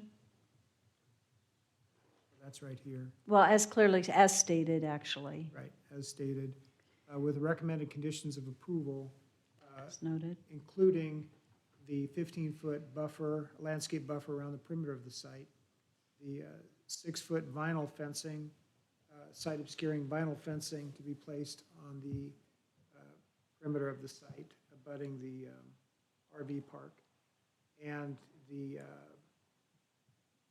already have the 20-foot stacking. Mhm. So the only other thing would be the building department's involvement as far as giving counsel on the hold-down requirements, whether it's through OSHA or whether it's through somebody else. But the building, Patrick should be able to give some guidance. They do all the time with modular units. Okay, so just for clarity, I think the intent was for safety that it could not fall over. But if they are within a far enough distance and they are stacked to where they cannot fall over onto the adjoining property, do we have any authority to require them to be strapped or building code? Because it doesn't fall underneath building code. So really what we're trying to ensure is that they can't fall outside of that fence. So if they're held back. So, you know what, can I ask you a question? Can you visit with Christie? Can you guys have a discussion? Since public hearing's closed, we can't technically do, but you and Christie can talk, and then she can bring it to us. Mayor, was it your understanding that the pods would be next to each other? Yes, they'd have to be far enough away that if they did topple, they did not go through the fence. So if They you were have a on their stack- own if you have a property. stack of units, there's another stack of units next to them, another stack of units next to them, so they could be basically self-bracing each other. Possibly. So it'd only be the outer edge. The that outer edge. Potentially could fall over. So your development agreement could just state that they would ensure that there were no danger of any units falling in such a way that they could fall outside the property boundary. Could we just say that in a development agreement? State that one more time. That their If they're 20 feet units, tall, do we create a 20-foot? that they have to ensure that that they're secured in such a way or set back to a distance that would not allow them to fall over outside of the property boundaries, if that were to happen. Either way, it doesn't really matter. Our intent is just that they can't fall out and injure somebody outside of the property boundary. So they'd basically be in the center of the property, and then there'd be a loop around the outside. So there'd be a 20-foot separation minimum. Yeah. Okay. Okay, so I need a second, and I'll retract my first second and. You're going to do that this second new one. motion. Okay. So does that need to be a landscape buffer, though? Doesn't sound like it now. Mayor, are we locked into the 3 high, or can we negotiate that and do We could 2? say we could only do 2. I mean, we can limit It it just to 2. eliminates the risk, I feel like. It does. So if we have a 10-foot landscape buffer, the drive lane around the outside of it, limit them to three. To 2. You could limit them to 2 high. I think 3 would be fine, because if they're up 3 and you have a 20-foot drive lane Just plus 10 12. feet, they're not gonna fall over the property. So it's no longer 20 feet then? What's the So maximum what do you- amount of the height of a fence that we can? Only 6. So there's still quite a gap between the edge of the But you have fence and what we're trees, seeing. they could put trees there. as If you well. have a 15-foot landscape barrier and you limit the height to 15 feet, then you're done. You're just done. It And they works. could have internal drive in, instead of the external. Doesn't matter however they choose to do it, as long as there's a 15-foot landscape barrier And and that was there's my a, original motion, 15-foot landscape buffer, 6-foot fence, side obscuring vinyl. And then now if we limit the height them to 18 feet, then I think 15. we're fine. 15 feet? I think. I think Is they're that 2 or 6 foot. 3 high then? That's still 3. That'd be Are they 6 feet tall? 6 feet. Oh, so it'd have to be 18. 18 minimum. And if they had put blocks under them, they said that we wanted to go up to 20 if they put blocks. that only makes them teeter even more. Yeah, I'm just saying what they said. I'm voting no anyway, so. Okay. I want them Madam gone. Mayor, I Yes. want them gone. I have a question. So, Is there a If- motion and a second then? Yeah. There's a motion and a second. We're still in so we're still in discussion and, okay. okay, so, if this rezone is approved, then they lose their CUP, is that correct? Yes. Okay, so if they lose their CUP, and the applicant knows the conditions that we're wanting to put on this, he might wish to withdraw his application because he's gonna lose that CUP and he's gonna be worse off than he was before he came. He would have that opportunity. Okay, So all we can So- do is act upon what's in front of us. right. So I think we need to talk to staff. Did you hear the comment that was just made, that if we were to make the motion, that they may choose to withdraw their application? So it sounds like, right now, we have a motion on the floor, and we have a second. And the motion on the floor was, the only thing that we stepped away from was the distance, right? Because it's 20 feet. Yeah. So where do we want to go with this? Well, if I pull my motion back off the table in the second, and we go to our original, defer it to the next council meeting, they can choose to pull it between the two and not even have it heard at the next council meeting. So it could go away at their choice, or we can go ahead and make them keep the motion on the table and go forward and authorize the IP to IL with those conditions. Okay, so Victor, legal counsel? Well, Mayor and council, or what you can do is keep the motion as is, but if someone wants to make a substitute motion, you would vote, and then second it, say the substitute motion is to continue it, then you would vote on that substitute motion first. And that might get to where you guys are trying to go to. All right, I'll make the substitute motion to continue it to the next council meeting. Second. Okay, Sure, I got trumped. You still need, you still need to, you still need to He's vote on not- it, though. You're not gonna be able to make it for the next, so do you want to do 2 council meetings away? okay. Move So it it's- to 2 council meetings. Okay, it's been moved that we continue this public hearing to the first council meeting in July. And it has been seconded? Is that, I'll be told it's totally inappropriate, but will you talk to the owner and just tell her to sell these things? Okay, all right. yeah. Housing project, micro-housing. Okay, so it's been moved and seconded that we postpone this until the first meeting in July. Unless there's further discussion, roll call. Rodriguez. Yes. Brunner. Yes. Chingula. Yes. Haverfield. Yes, I think. Reynolds. Yes. Bauer. All in favor, motion carries. Yeah. Thank you. Be around. We are going to take about a 10-minute break maximum. It'd be nice to start back at 9, but, and we.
Actually, we were less than 10 minutes.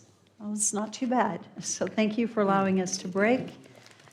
We can get our heads back in the game here. So we are going to move forward. I think we're missing Randy. We'll get ready to get going on our action item 7.4,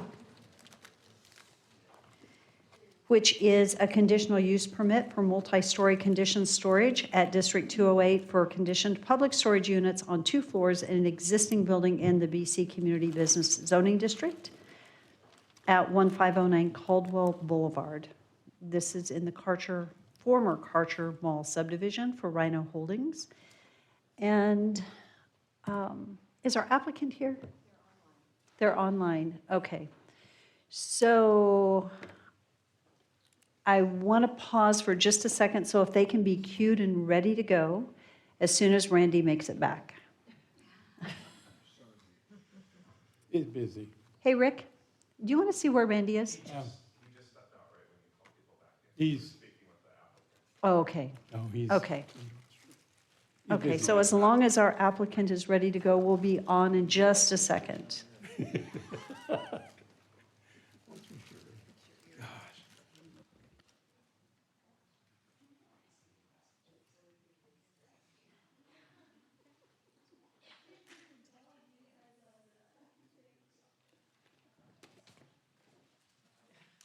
You get the chips.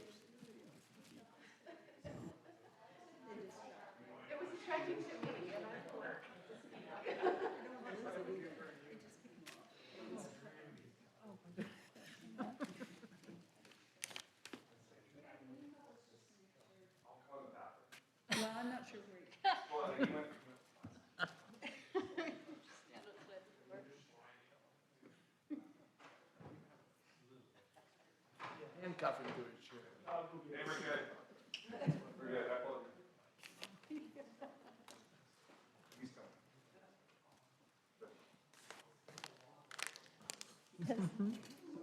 Okay, so is our applicant ready to go?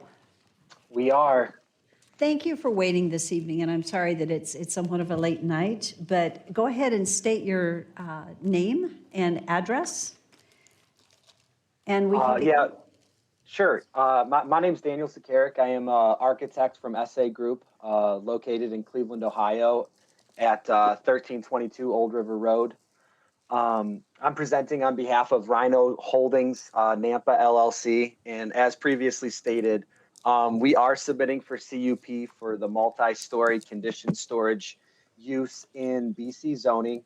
I did want to clarify everything to be sure to include that this is a reapplication for a previously approved CUP that had expired along with the extension that was granted due to continuing issues with the pandemic.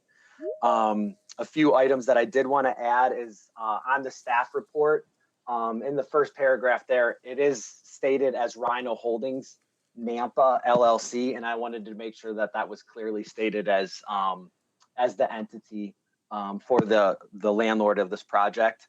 And the only other item that I wanted to add to clarification is that we have previously submitted for design review. And there were a few conditions of approval, and we actually did resubmit some of to address a few of the comments from that design review. So some of the images that are found in the staff report here have been recently updated, specifically the east facade, where one of the conditions of approval was to incorporate 25% glazing on the facade as it's a secondary facade as opposed to the main facade. So we have addressed that comment and then resubmitted and got an updated decision letter for that design review.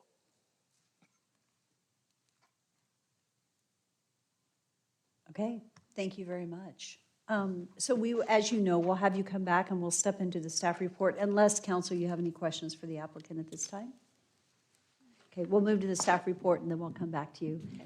Thank you, Christy. Thank you, Mayor and Council.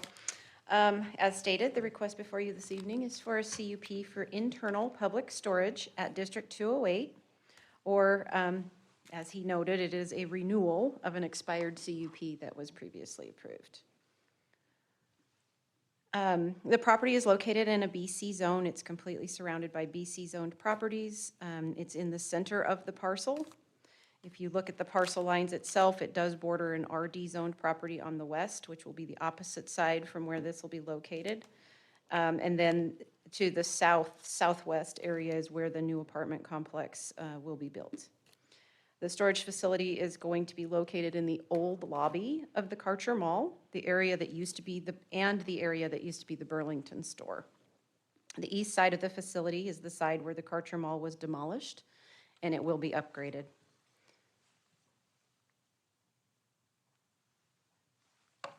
So there is a lot of history on this property that I'm sure you are all aware of, but the most important that is relevant to this space is that there was a demolition permit in 2019. There was a site improvement permit in 2020 that established the parking area between Moore and this section of the building, and the approved, now expired CUP for the public storage facility. They do have an active approval through design review for the exterior facade changes on the east side for this use and for the new tenant spaces that will be going in the future. So CUP, you guys don't see these very often, so I'll just refresh your memory. There's 3 criteria. Staff finds that the location, size, and design of the proposed public storage project will be reasonably compatible and not adversely affect the livability or appropriate development of the surrounding neighborhood. We also find that the location, design, and site planning of the proposed project will be as attractive as the nature of the use and its location and setting warrants.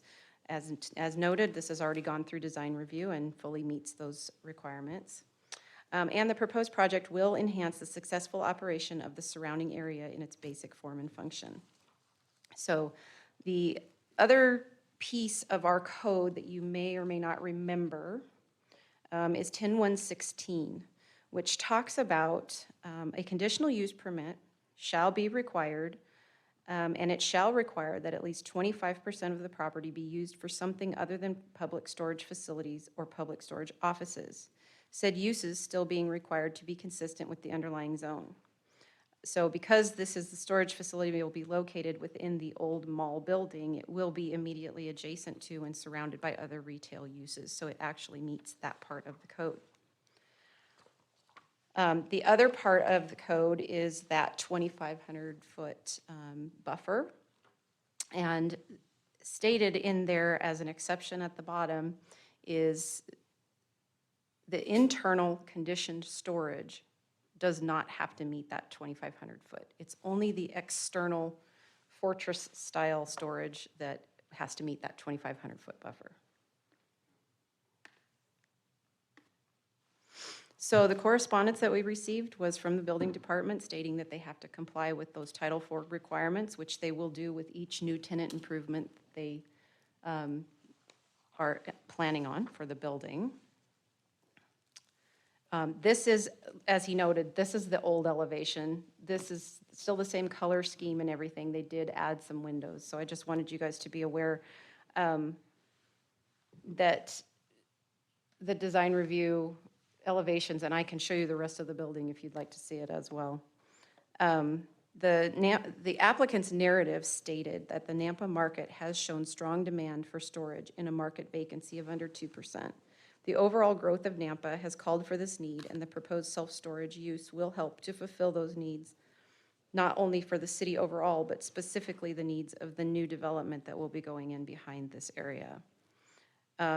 It is noted that storage units as a whole do have a much lower fiscal benefit to the city than a commercial land use does. Again, this is part of a larger commercial development. So these are the potential conditions of approval should you choose to approve this, and these are your motions. I will stand for any questions. Council, do you have any questions for Christy? Mayor? Yes. So Christy, it appears in our packet, we did receive an eastern elevation that shows the 25% glazing that design review required. Is that what we're seeing here? Let me look in the packet. Hold on just a second. I want to make sure that I gave you the correct revised version. or page 413. in my PowerPoint. Okay, no, that's not the revised version that you have in your staff report. Okay. So you say you have a copy to show us? I can pull one up, yes. So they do meet the 25% requirement? Is Yes. that what I heard?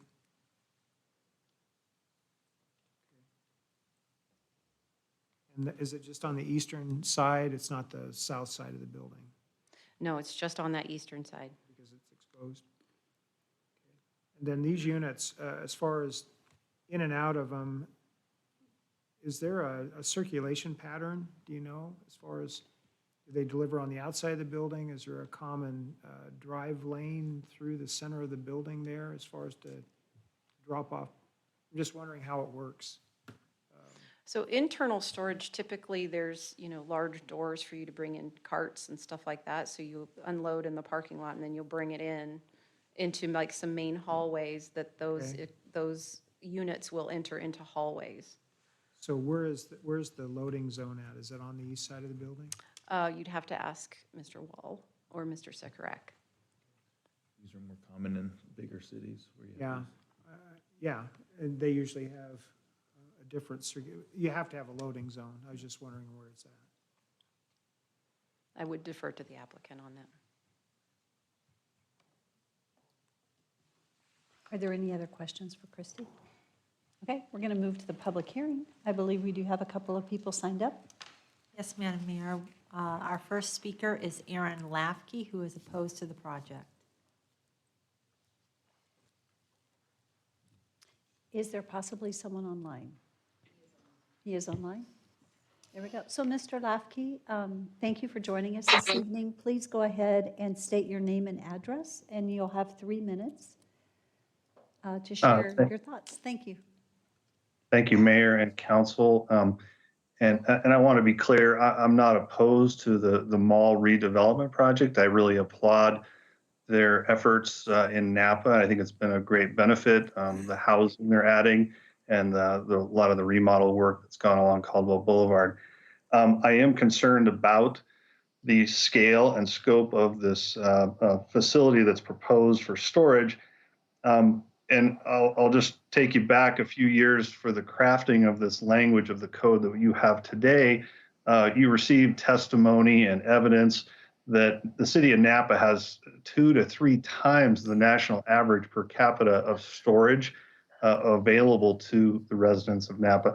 And to reach equilibrium or something that would be a normal square footage per capita of storage, the city of Napa would have to be around 200,000 people.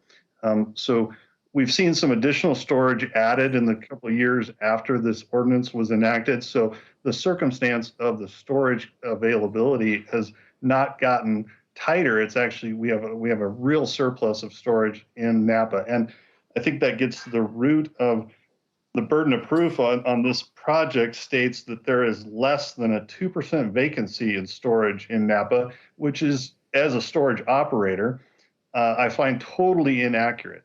I believe Canyon County's assessor group is using a number closer to 15 to 20% vacancy, and we're in excess of that at our facility, which is located on Caldwell Boulevard.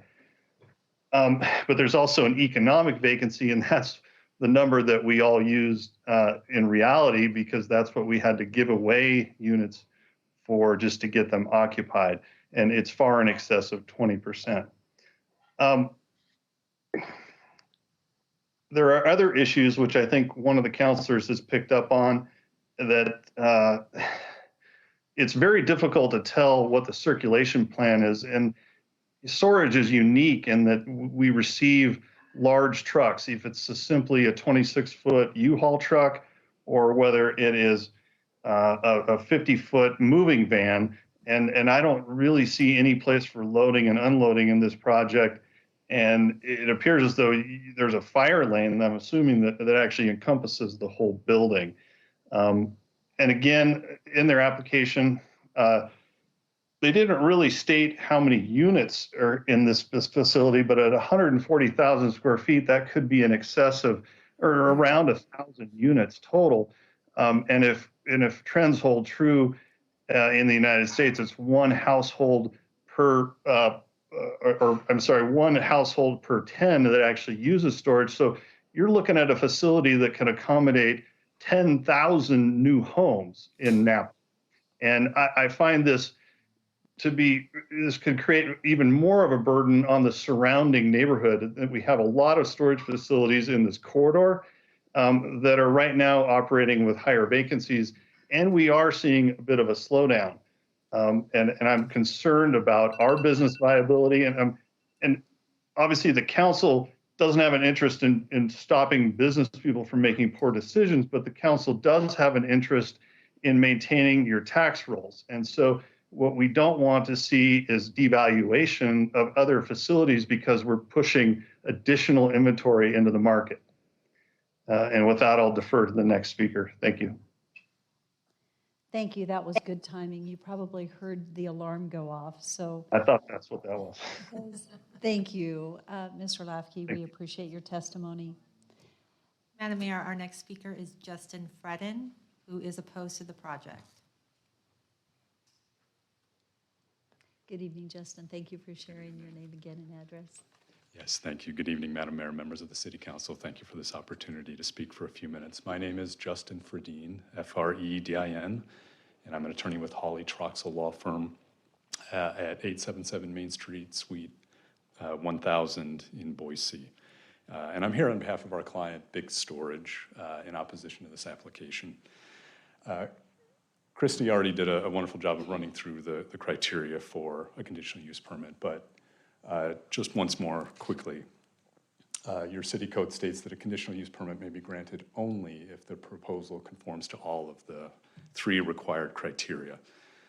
And in the interest of time, I won't, and to keep from boring you, I won't read through all of these criteria, but as already has been alluded to, really one of the major issues that we see with this application is that there has been no indication given on how many units we're talking about here. And because of that, we feel that it's practically impossible to assess the impact on the surrounding neighborhood, the neighborhood character, generation of traffic, and the capacity of surrounding streets. Obviously, the impact of 10 units is very different than the impact of 100 units, which is even more different from the impact of 1,000 units. And really, the second criterion raises the same issue. The application offers so little information, especially, again, on the number of units and as relates to the design and site planning, that we can't say whether it's going to provide a functional environment. And then lastly, and this is really, I think, the most important perhaps, the third criterion, the proposed development will enhance the successful operation of the surrounding area in its basic community functions or will provide an essential service to the community or region. And you've already heard very helpful testimony from Mr. Lafke regarding this issue. As you're well aware, Napa does have an excess of storage units, more than enough for a city twice its size. And this application has been pitched as a way to accommodate the new apartments that are being constructed. But assuming approximately 250 or so apartments, that means we're only looking at a demand of 25 to 50 units.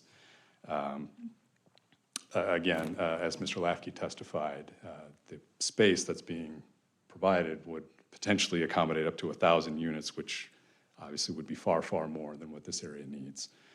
And consequently, we feel that the applicant has failed to demonstrate that the proposed development will enhance the successful operation of the surrounding area or provide an essential service. And so for these reasons, we would respectfully request that you deny this application because it's ineligible for a conditional use permit pursuant to your city code. Failing that, we would ask you to continue this public hearing perhaps a month or so in order to obtain more information so that you can better assess whether this application should be approved. And finally, if you are in fact inclined to approve this application tonight, we would respectfully ask that you condition approval upon a cap of 350 storage units or 50,000 square feet being dedicated to storage. Thank you again for your time, and I'm happy to answer any questions that you may have. Mayor? Just a quick question. Does your client have conditioned storage or unconditioned storage? I'm sorry, Mr. Councilman, I'm afraid I don't understand Understand the question. difference? Yeah. What's being proposed to us tonight is conditioned storage. It's not exterior, unheated, or air Correct, conditioned. yes. These are conditioned spaces. Right, So so does it would be unconditioned. yours are For unconditioned? the client, yes, correct. Okay. So we're talking about, it's apples and oranges. It's not the same thing. So when you're looking at the number of one type of a unit being provided for in our community versus the other, I would be interested in knowing what the difference is as far as the number of other conditioned storage complexes that there are that this would be taking potential revenue from. So that's why I asked the question. Right. Now, and we realize this is a slightly different type of product, but ultimately storage is storage, and typically these storage units draw, here's an example of the existing storage facilities in the area of Karcher Mall. And they typically draw from a radius of 3 to 5 miles. So you're looking at the saturation really here that the city is already facing. And for that reason, we feel that although this is a slightly different type of product, really we're looking at significant impacts on existing operators, and again, simply adding to the surplus that the city already has. Are there any other questions? Thank you very much. Thank you. Appreciate your testimony. Thank you. Madam Mayor, there is no one else signed up. Thank you. Is there anyone else in the audience that had not signed up that intended to testify? So I see two. So Marjorie, no, that's fine. You're up first, and then we'll add to you. So go ahead. Hi, Margie Potter, 1811 North Cobble Way, and this is in my backyard for once. I'm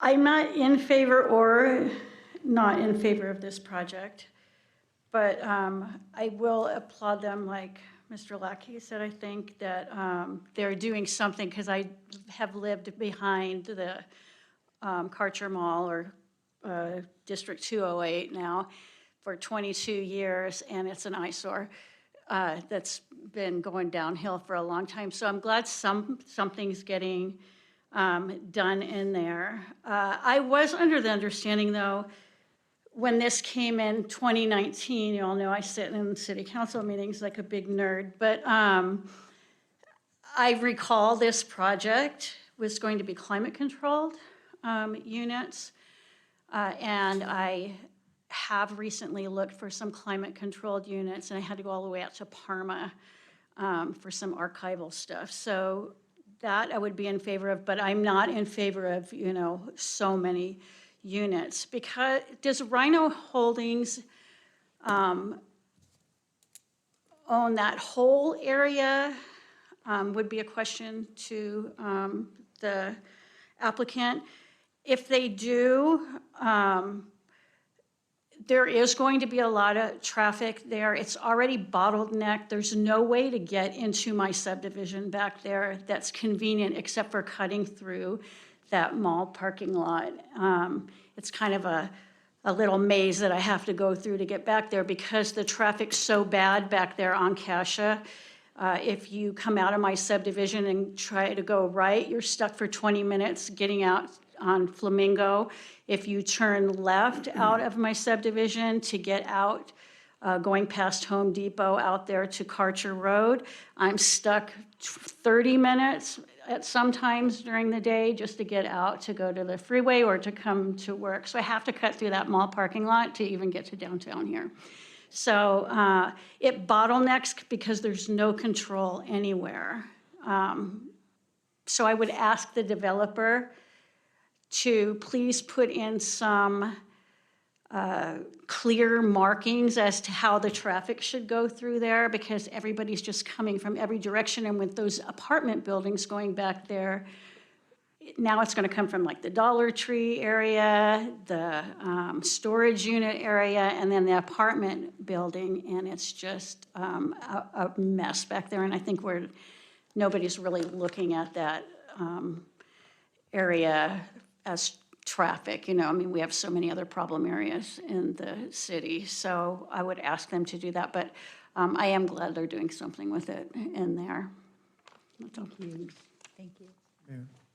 Yes, Margie, do you live behind the the Home Depot area? I do. I live in the Eagle Crest subdivision there, and so it is a nightmare getting out of there. Acacia goes to Flamingo? Correct. It's directly behind, I don't know if it's, I consider that west side of the mall, but it's in a cockeyed position, so. You normally come down Acacia, instead of going over to the light, past the Red Robin, you cut through. Correct, right by Ross, between Ross and the Dollar Tree. There is law enforcement here tonight. Yeah, I've been pulled over, but there's nothing to do because it's private property. But I already looked into that. But, they did pull me over and I got a little sassy with the guy. But it is so bad right there because there's no direction for anybody to go. So, I mean, there's no clear markings. So everybody just kind of comes from every direction and then goes out that driveway onto Acacia. And then they're coming in through the light off of the Caldwell Boulevard, because you guys blocked it. So now you can't turn in there unless you're going the other direction. So we figured out how to go in through the light, go past Taco Bell and drive in that way. But, you know, it's a mess because everybody's doing that. Because there is no good way to get in there, so. And I was there first. So. Thank you. Thank you.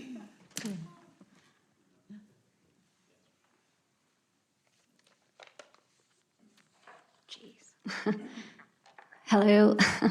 Well, my name is Rosemary Nelson, and I'm actually, I own Karcher Moving and Storage, which is really close to this project. I wasn't really aware that this went through, but anyways, I'm opposing to it, and the first speaker said it really, really well. The reason that I am opposing to it is that how many more storage facility do we really need in Napa? And especially, that's a really nice map that you guys put up. I actually did my own map here, and I actually counted that there is 21 storage facilities in that surrounding area. Do we need another one? Another thing was on the application, they said that there was a 2% vacancy, and I don't know. I just represent the little guys. I'm just a mom-pop business here, but the economy is changing. In a week's time, we're going to be doing some auctions in our facility, and we're doing 6 auctions, which we have never done that before. I mean, normally we do 1 a year, if that, and we always work with our tenants. So I am definitely seeing a change in the storage in our own business there. I mean, we try and we do whatever we need to do, but I don't know where he's getting that 2% vacancy over there. I'm seeing a lot of my tenants that are now moving out. Everything's just, you know, with this economy, what's happening too. And also, the project there, and I agree, it's really beautiful what they're doing, the owners there. But this storage facility, I see that it's going to be like an acre, like a less than 25%. Why can't we put restaurants instead of storage facility? I think Napa, we need some more other stuff rather than storage facilities there. Just give us breathing space, council, mayor and council member. Just, there has been a lot more storages that has come, and it is. Things are changing. I'm feeling it on my end. I think they proposed 924 units, and I know what you meant about the climate control. I don't know. There is some demand, but I don't know how much demand there is there. I mean, we don't get those kind of calls, but anyways, guys, I'm sorry. I'm not a very good speaker here, but definitely, you know, it's a beautiful project. I think it's, you know, not the storage facility, but the mall or whatever they're doing there. But again, I was never aware of this PUC, and if I knew on the first thing, I would have definitely been here. But anyways, thank you. Thank you, Rosemary. Thank you very much. Is there anyone else here this evening that had intended to testify? Seeing no one, this would be an opportunity for Daniel, for you to provide closing comments.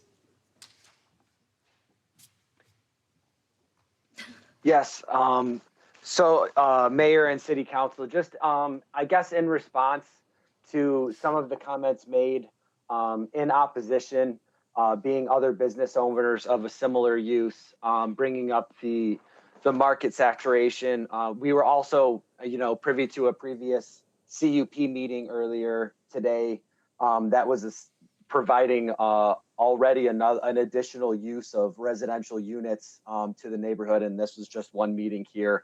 And as a member of this meeting tonight and seeing that presented, I'm not sure how much more that has been presented to, as developing as with additional residential being from outside the area.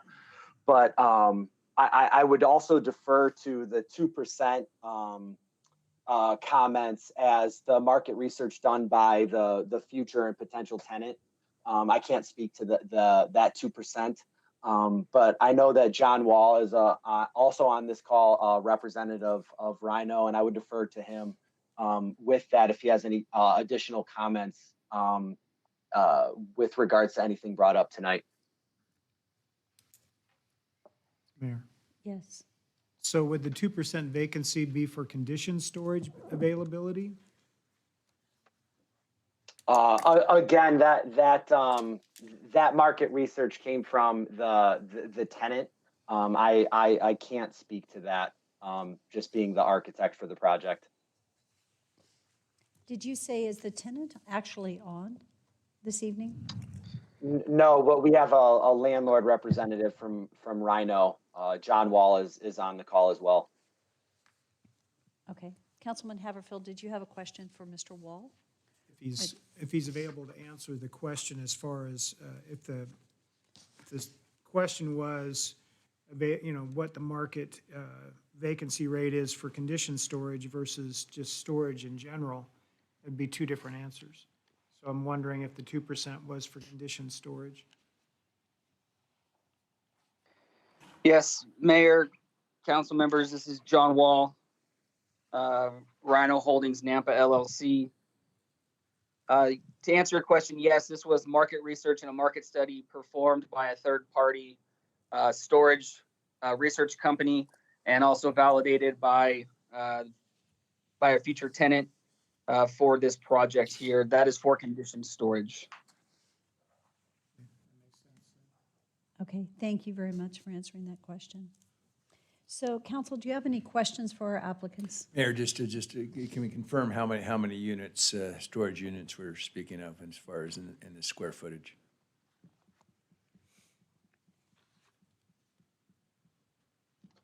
Yes, with regards to the fit plan for the storage units, that is still in the works pending the approval of the extension of the CUP. But it will be similar to what was previously presented based on the square footage for the fit planning of the building. And so at least give an approximate. 140,000.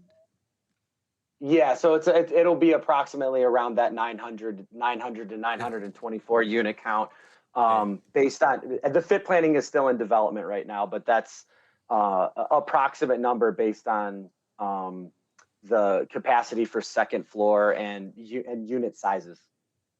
Okay, thank you very much. So Mayor, just a follow-up question for him Yes. then. Can you speak to the delivery aspect?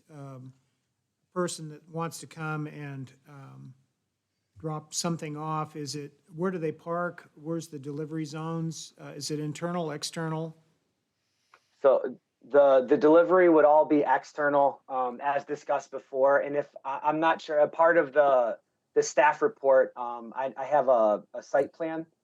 Can you scroll to that on the presentation, please?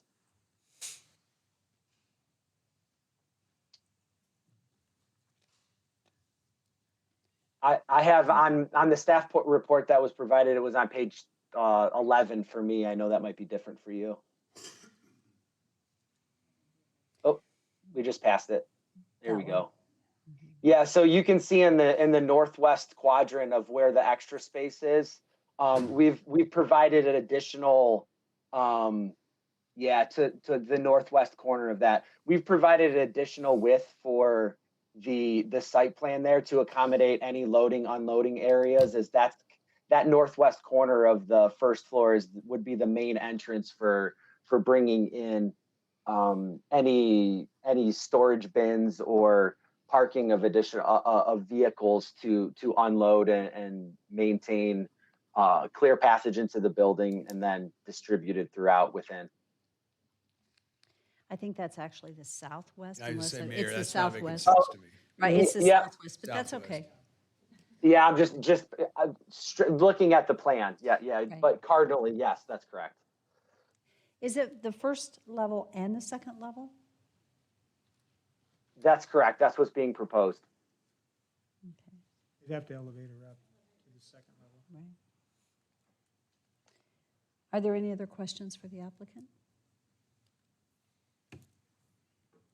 So again, I think that our packet said it was 140,000 square feet, which is very, very large. If you think about the size of that building, that's a lot of storage space.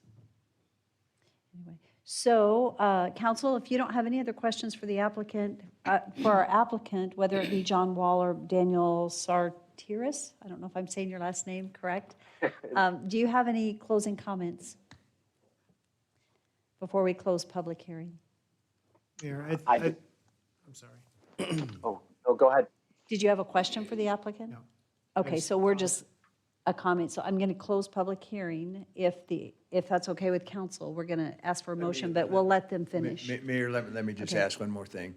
If this council decides not to, as far as this total square footage to be used as storage, do you have any alternate plans, options, as far as what you would use for a third or maybe a half of the storage space? I can comment on that. John Wall here. We've had a really difficult time finding tenants for the space. It is kind of tucked back there behind the front of the mall where the anchor tenants will be. We have discussed a phasing plan as an option to be able to lease up phases of the project. Our goal here is to receive a CUP on the total square footage. And, we're open to abiding by conditions, which may even roll up into our phasing plan for build out and lease up. And I guess this is more of a comment than anything, because what we're hearing from the opposition testimonies here sounds like, even though these are conditioned storage units, at climate control, it sounds like you're not going to be, from their opinion, right, wrong, or otherwise, that you're not going to be able to, occupy this many units. So that's why I'm asking if you have an option, an alternative plan, if you're finding after a year or so that you're not able to rent these units. We do not at this time, no. Our goal is to partner with a strong storage brand in order to maximize leased units and serve our community. Okay, thank you. Are there any other questions for applicant? If there are no other, I want to make sure we don't have to reopen public hearing, but if there are no other questions, yeah. Okay. With that, I would stand for a motion to close public hearing. Second. All in favor? Aye. Okay. Mayor? Yes. Well, you go first. I just had a comment. I wanted to make sure and clarify the fact that Councilman Bruner and I both sit on the Napa Development Corporation, and we've been working with Rhino, and it's, I think, important for us to state that their viability, their success is something that we want and have been striving for. So leaning on their determination of what's wisest and best use that they can provide to meet the requirements that we've placed on them to do what they're doing out there. I just want to make sure that it's on the table that at least the two of us have been involved ongoing for the last couple of years in trying to create what's happening here now. The amount of storage, I think to Councilman Bruner's point, whether it's a third or a half or 2/3 or whatever it might be, I heard stated that they have a phasing plan. So what they're going to do is most likely develop a portion of the space in that intended use and see if it fills up. And then if the demand's there for more, then it will be expanded. That's a large amount of space to give into storage, but that's a lot of housing that's being added on the back part of the property as well. So I'm not sure where I'm going with this, other than I just wanted to make the statement that through the Napa Development Corporation, we've been working hard to get this thing where it's at today. Mayor Kling. Yes. I think the Napa Development Corporation has done an excellent job trying to bring economy to our city, and I commend you for that. However, the ball was dropped a long time ago, back in 2019, and we are at now where we are now. We should have been back when. So I believe that this appears to me to be somewhat of a monopoly over the small business owners toward the storage units. And as we saw the map of all the storage units, I don't believe that the best view of the Kartra Mall right now is in the rearview mirror, because it's not working, it's not functioning. And thank God for the stores that are in there now to keeping this thing going. But here we have the gentleman from Troxel, Holly, who was the big storage unit. They were up against Rosemary and her storage unit some time ago. Well, now here you have a density of 900 to 1,000.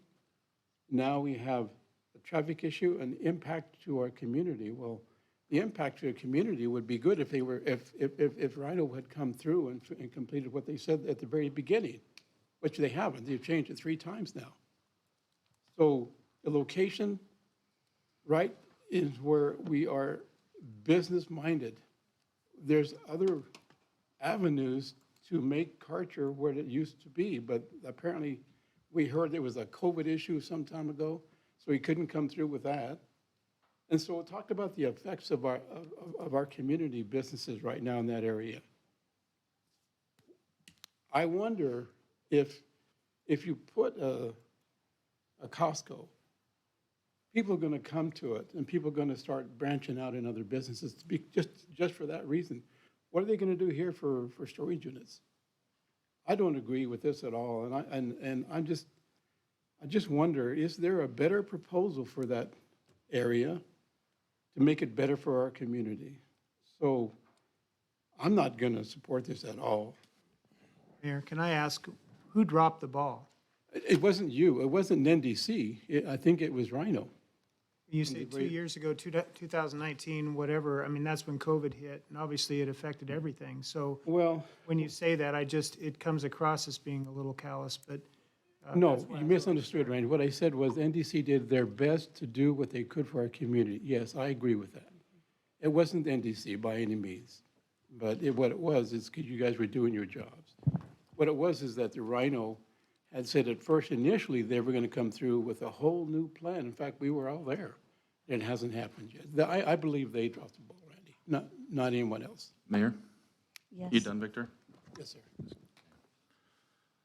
So, couple things. Now was the whole storage unit restrictions were before I came on council, but we have 2.5 more storage units than other places on average because we're Idaho. I mean, I have a jet boat, I have a drift boat, I have 2 4-wheelers, 2 side-by-sides, mountain bikes. I mean, we're the outdoor mecca of the world, so we should probably have 2.5 times the storage units of other places.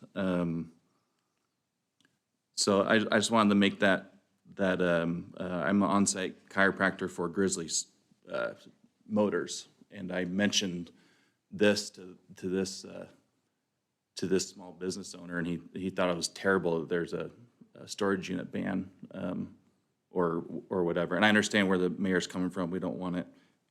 Obviously, there's details on it. You don't want it on main streets or certain areas. I get where the mayor's coming from, but you know, I just think for me, I'm going to be careful about having, you know, I feel like government shouldn't dictate the free market, and so it should be a free market. And it sounds like this is a little different because it's climate controlled. If I were the business owners here, I'd be happy that I do have a storage unit in this town because there is restrictions, unlike other towns that there isn't. So it sounds like it's going to be a little bit different. I do have concerns that the lawyer brought up how many units. 900 seems a lot, but I just wanted to make that clear that, you know, maybe the storage units doesn't give the city of Nampa benefits of taxes. However, there's economic impacts that Grizzly Motors, they have numerous of employees, and, you know, when they're selling four-wheelers and ATVs, that's helping the economy a lot. So I just want to make that objection that there is benefit to storage units living in Idaho with all the outdoor recreation that we have. And I am concerned about a few things Victor said about the dropping the ball, and wish that they would have gone through with their original plan and see where he's coming from. But if it is phased out, like Randy's saying, then I think that's a good thing too. I would like to just make a couple comments. First and foremost, we really appreciate the investment of Rhino in the overall project. And it was a difficult time with COVID hitting, but I think that I really do appreciate the direction they're going. I will say, though, that I just added up, I'm on page 411 in our packet, and just did a quick addition of the square footage that's available there. It's a different picture that we looked at. And because my question is 140,000 square feet, that's almost the same amount of square footage that there is in the entire rest of the development, not counting more. I counted about approximately, and I could be wrong on this, approximately 127,000 square feet, not including Ross. You add Ross and you're almost 160,000 square feet. Because those other locations are single story. This is two story at 140,000. That is a massive percentage of the entire project that's gone to storage. You almost have the same amount of the entire development that's just in storage. Proportionately, I question if that is the highest and best use of the property when almost half of it's storage. I know one of the things that we've talked about, and I know it's difficult because as they develop it, they've got to come up with the tenants. But with all those apartments, there's going to be a need. I mean, there's so much that you could do with that property that could provide dining opportunities for people there. I know it's just, there are a lot of opportunities. So I question if 140,000 square feet of storage is the highest and best use when it's almost as much as the entire area, the remaining square footage. So that would be my only comment. Mayor, I feel like the boulevard, excuse me, I feel like the boulevard is kind of prime real estate. Sorry, something in my throat. And I don't want to see it go to storage units right there. I think that I understand that it's on the back side of the building, so it feels as though it's, you know, they're having a hard time getting creative. But when I think of places that I want to go and shop, I think of something kind of like the Village, where there's like a combination of outdoor space and kind of create more of an environment that would draw people to the back side, create something that provides. I mean, we have neighborhoods that are butting up to the back of this. How wonderful would it be for people to be able to walk over there, have some dinner, hang out outside? I mean, I just feel like it's such a huge, massive piece of prime real estate on the boulevard, and it's not the place for storage units. I think that Councilmember Bauer has a a good point that maybe we do need more storage units per capita than some of the other places, but this is not the location. I won't be supporting storage units here. And I think that Rhino, I think that they can be very creative. I think they have some good ideas, and I think that they can come up with something that's more suited for that area. Mayor, I'll just say, yes, I think this is way too much, although there again, I don't think they're gonna be able to rent all that. I think with all the other things they're doing with the apartments, my fear would be a little bit of lowballing price-wise from a competitive standpoint, but I'm a free market guy. But yeah, as far as limiting them where no storage, I would not be in favor. If they want to use 50% of it for storage, probably be my max.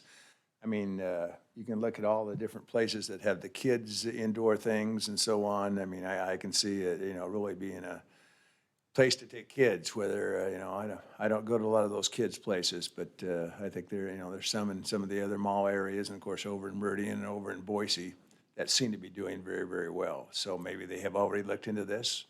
I should have asked that question prior to closing the public hearing, but we're not gonna open it again. So, so anyway, but no, I would, so if there's a condition where we can put a percentage on that, like I said, my max would be 50%. Rhino has done such a wonderful job. Just delays and different things have cost them millions of dollars, and they continue with their development.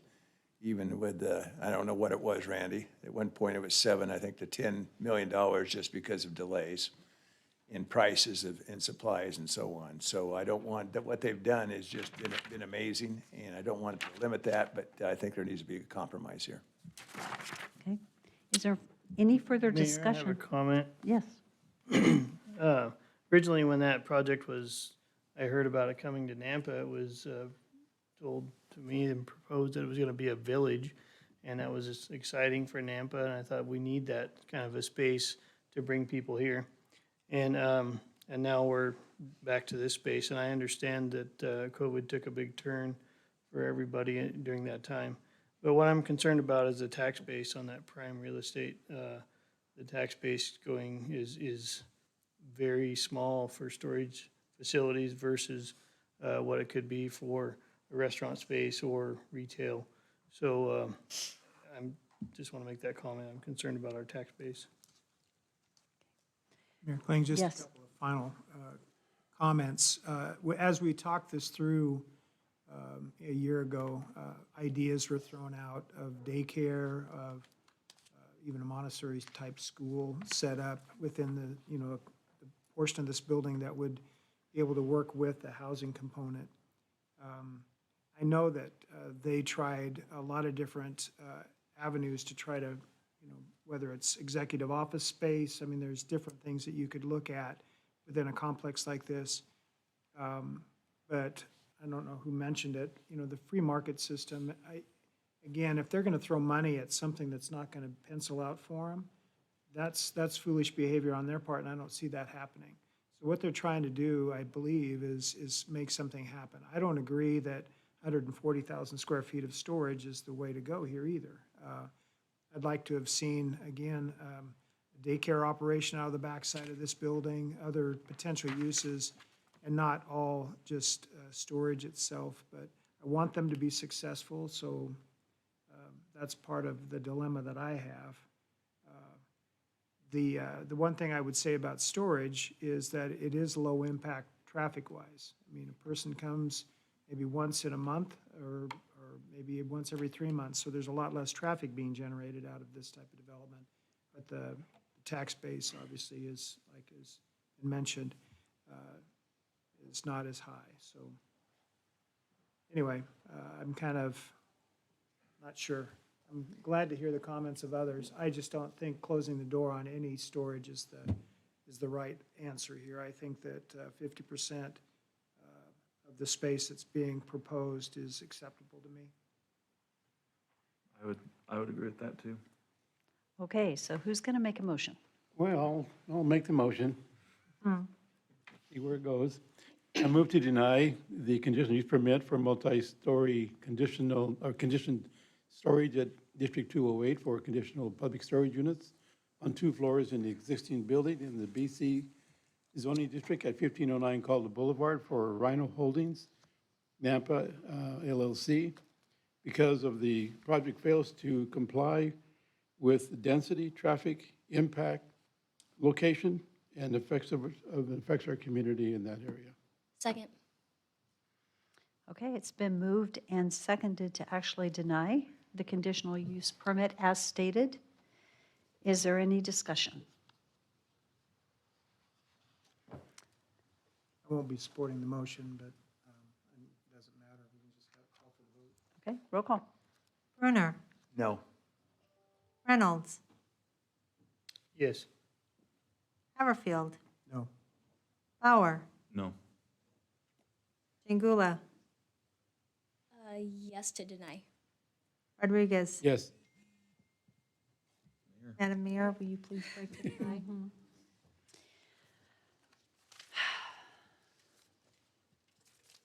This is hard and not hard all at the same time. I'm going to deny, I'm going to say vote no, which means that I'm not denying it.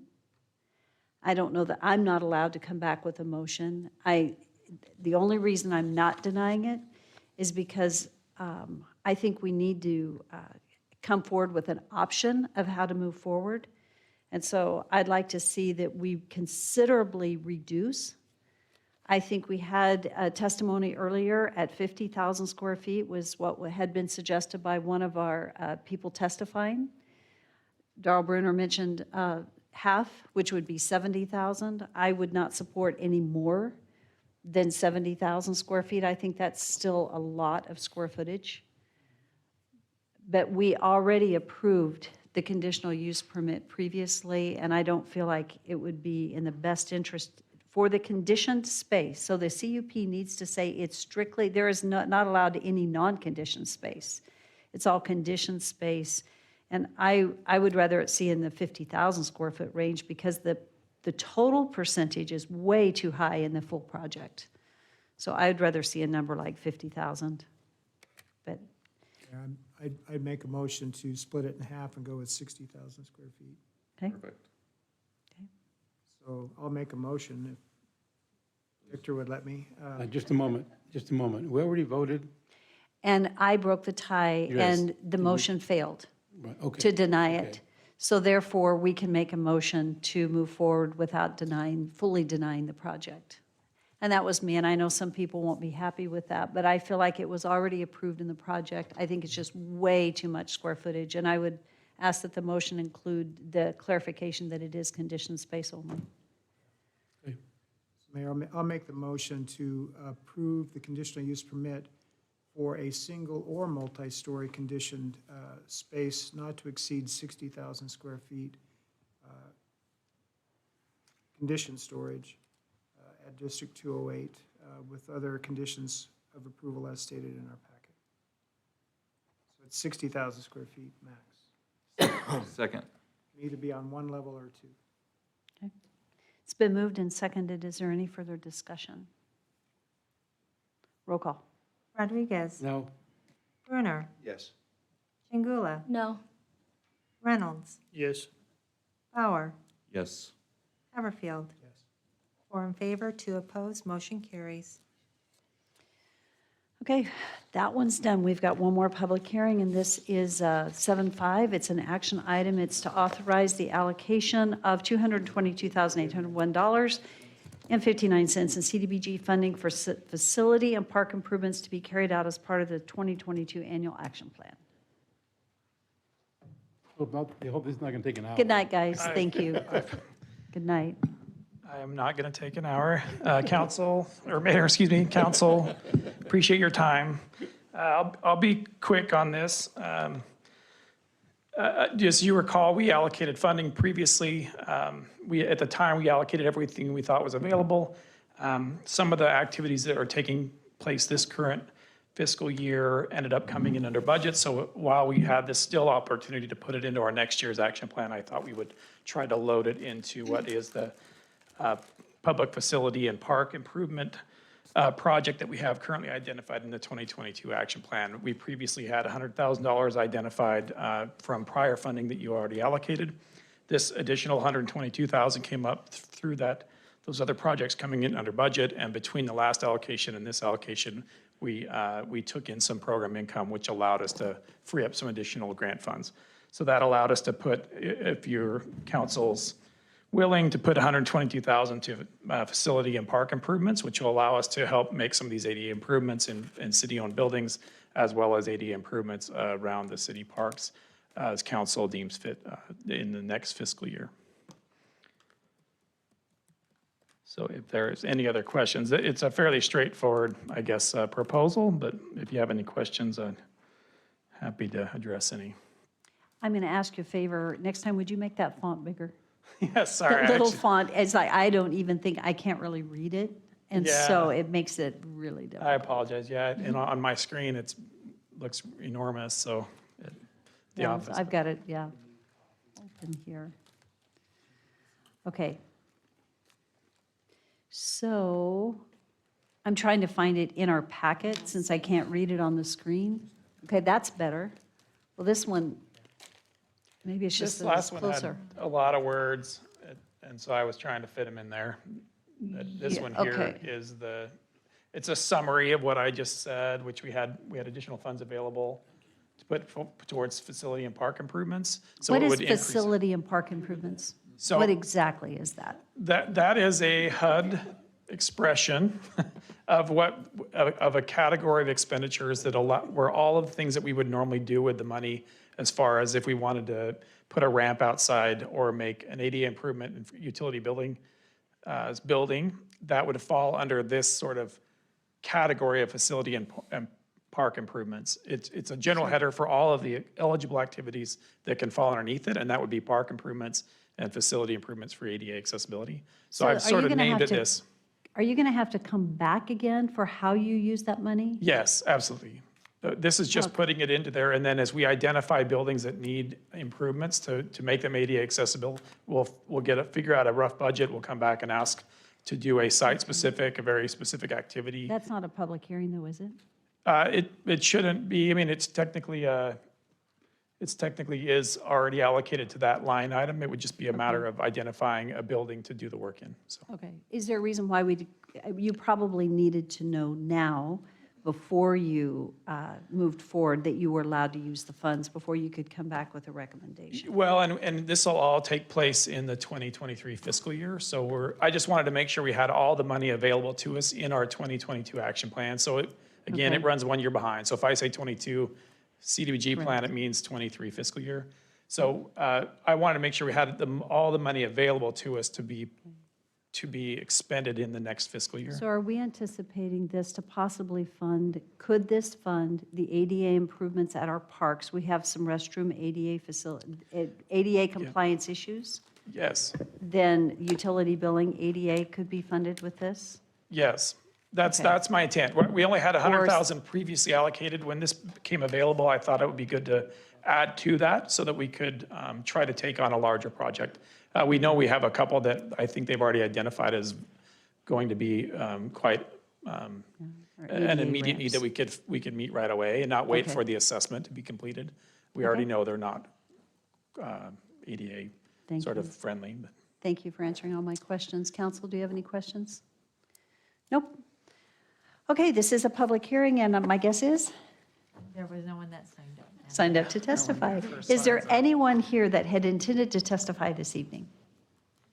Seeing no one, I would stand for a motion to close public hearing. So moved. Second. All in favor? Aye. What is the will of the council? Make a motion to authorize the allocation of $222,801.59 as listed in our staff report. Second. It's been moved and seconded. Any other discussion? Roll call. Rodriguez. Yes. Brunner. Yes. Chingula. Yes. Reynolds. Yes. Bauer. Yes. Haverfield. Yep. All in favor, motion carries. Thank you. So we have a few, Thanks, everyone. Matt, thank you so much. I'm sorry we're last. Thank you. Okay, we have a few new business items and some unfinished business yet to go. So we are moving back to new business item 615 on the agenda. This is an action item, and this is to award the quote to Ewing Company and authorize the mayor to sign a contract for the wastewater shop crane project in the amount of $98,995, and it is approved in the FY '22 budget. So move. Second? Discussion? Roll call. Rodriguez? Yes. Chengula? Yes. Reynolds? Yes. Bauer? Yes. Haverfield? Yep. Brunner? Yes. All in favor, motion carries. 616 is an action item. This is to award the bid to Ground Innovations LLC and authorize the mayor to sign a contract for the annual irrigation pipeline replacement FY '22 project in the amount of $576,698, and it is approved in the FY '22 budget. Mayor, question, is that Jeff? Or is- Daniel. Daniel. So when we replace this pipeline, Daniel, are we affecting roads at all, sidewalks? We will be, there are patching and stuff that will have to happen with the replacement. It is, portions of it are under roadways. And so part of the budget is the bid to. Okay, so we're making restore sure that. if there's any, where we're doing this, if there's any road improvements needed, that we're taking care of those at the same time? No, Mayor, Councilman Brunner, the asset management sequencing for projects, road improvements do not come from the same funds that the water and irrigation improvements do. You understand what I'm getting at? I understand. And what citizens get upset about all the time is one thing torn up and then another 2-3 years later, something else is torn up. in the same And that is a function of budgeting and the lack of funds to do everything that would need to be done at a single point in time. Generally, if we have a roadway project that we are going through, we are planning for utility repair or replacements that would happen with that. If it is just a utility project, though, there are not those funds for widenings that may be appropriate. And so those may come at a later time frame. So what I'm hearing from you, you guys are doing your best to coordinate, I can't even talk anymore. Must be the almonds. Anyway, but otherwise, I mean, if there's two different areas, which I know we have a ton of areas infrastructure-wise that need to be replaced, hopefully we are prioritizing if there's a roadway or whatever where we could do those, synchronize those at the same time. So I'm making a statement rather than whatever. just And Mayor, reinforce it. Councilman Brunner, you are correct. When there are those projects that need to happen within similar timeframes, we do our best to combine them Prioritize. and not impact people more than we need to. That doesn't always work out, but we do our best to And do I that. appreciate how you answer, and you know I love you, so. Well, and the issue is like we're chip sealing right now. So we're not going to go chip seal a road and then go tear that road up. Right. Right. Thank you. Mayor, Okay. really Mayor, quick. Daniel, And I didn't know if we needed to applaud Daniel for the fact that we had a budget of $1 million and we came in at, 660,000. So, or to admonish you for having such a high budget that we needed to approve. Mayor, Councilman Haverfield, some of that is that on these annual zone projects, many times the budgets are set before we have identified specific pipelines that are happening. And so there are times where, as we go through and identify projects, we have a budget amount and we try to bid to those or design to those. In this case, the funds just go back into fund balance and will be rebudgeted in a future fiscal Well, that's great. And kudos to being able to negotiate that down. Councilwoman? Really quick, how many feet, yards, I'm assuming not miles, does this, would that cover for a replacement? Just an estimate, I'm just curious. 1,500 feet. Yeah, well, yes, approximately 1,500 feet, linear feet. Thank you. 5 football fields. Any further questions? No, you're right. I don't 3. believe we made a motion. I'll make the motion to authorize the mayor to sign the contract for the annual irrigation pipeline replacement project as stated in our packet. Second. It's been moved and seconded. Is there any further discussion? Roll call. Rodriguez? Yes. Brunner? Yes. Chengula? Yes. Bauer? Yes. Reynolds? Reynolds. Yes. Haverfield. Yes. All in favor, motion carries. Item 617 is an action item. The Engineering Division is presenting the applicant's request for deferral of subdivision improvements for Haven Creek subdivision. Daniel, thank you for coming forward.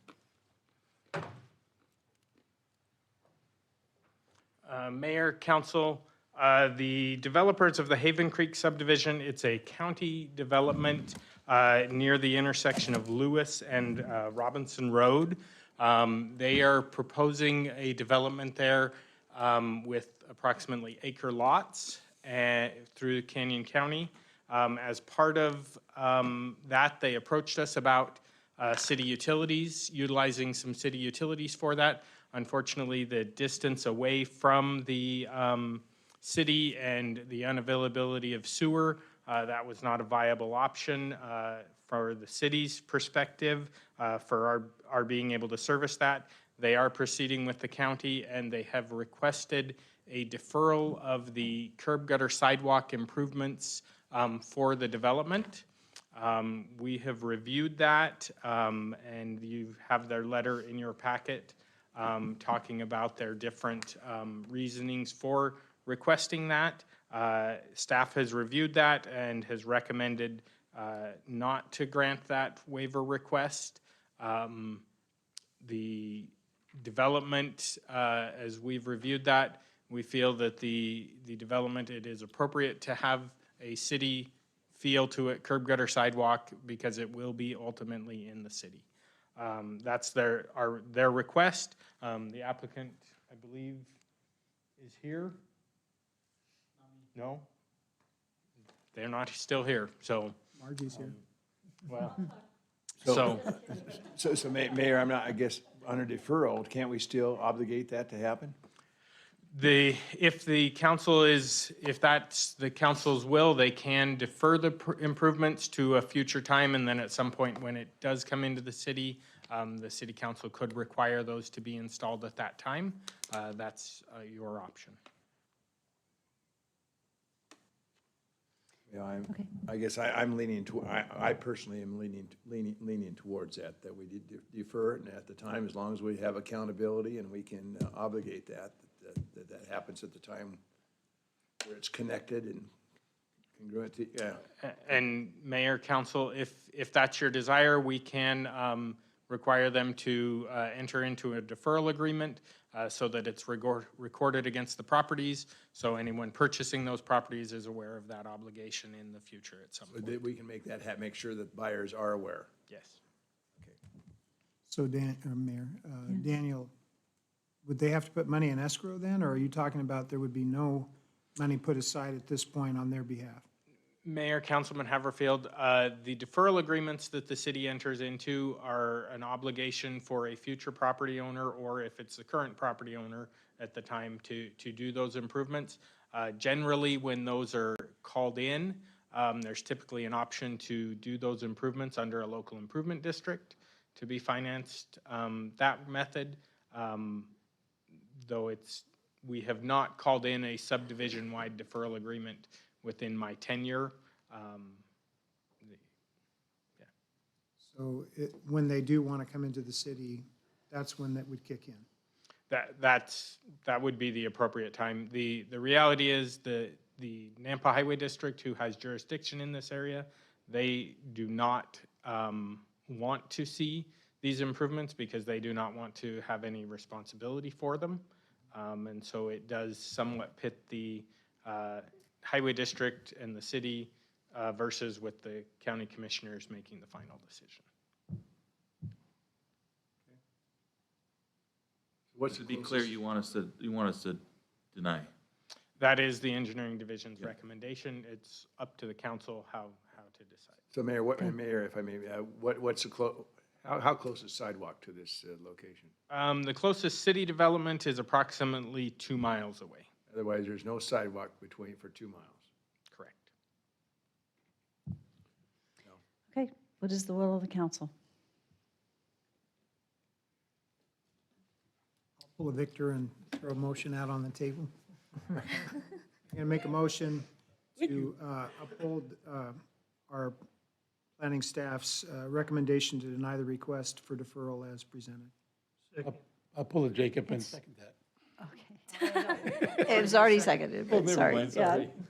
Okay, it's been moved and seconded. Discussion. Is there any discussion? Roll call. Rodriguez, Yes. Brunner, No. Chingula, Yes. Bauer, Sorry, I'm having a. Can you, so yes is to deny? Correct. Yes, it's denied. It's to support the staff and to their not- recommendation to deny. To not defer it. Okay, so what were the votes? Sorry. They're winning. Trying to hang you up. Oh, sorry, yes to deny. Yes to deny, okay. Reynolds, Got all Yes. Haverfield. Can you, No, not again. yes. You made the 5 in motion. favor, 1 opposed, motion carries. Okay, motion carries 5-1. Item 618 on the agenda, Daniel, thank you. You may have to be here, I don't know. 618 action item, award the bid to Dasco of Idaho and authorize the mayor to sign a contract for the 2nd and 4th Street water line replacement project in the amount of $1,190,010. It is approved in the FY22 budget. So moved. Second. It's been moved and seconded. Is there any discussion or questions? Seeing none, roll call. Brunner, Yes. Chingula, Yes. Haverfield, Yes. Bauer, Yes. Rodriguez, Yes. Reynolds. Yes. All in favor, motion carries. And I'm going to pause and say to the two gentlemen in the audience, do you just like to be at city council meetings? You're just sitting and listening? Just so, you're not here for a specific item? You're writing it about Darrell? And you're just listening? Darrell Okay. pay you for this? Well, thank you for being here this evening. What Thank class are you you. writing it for? Practice 2 social work. Okay. Who's your, and then I'll get off this, Mayor. Who's your prof?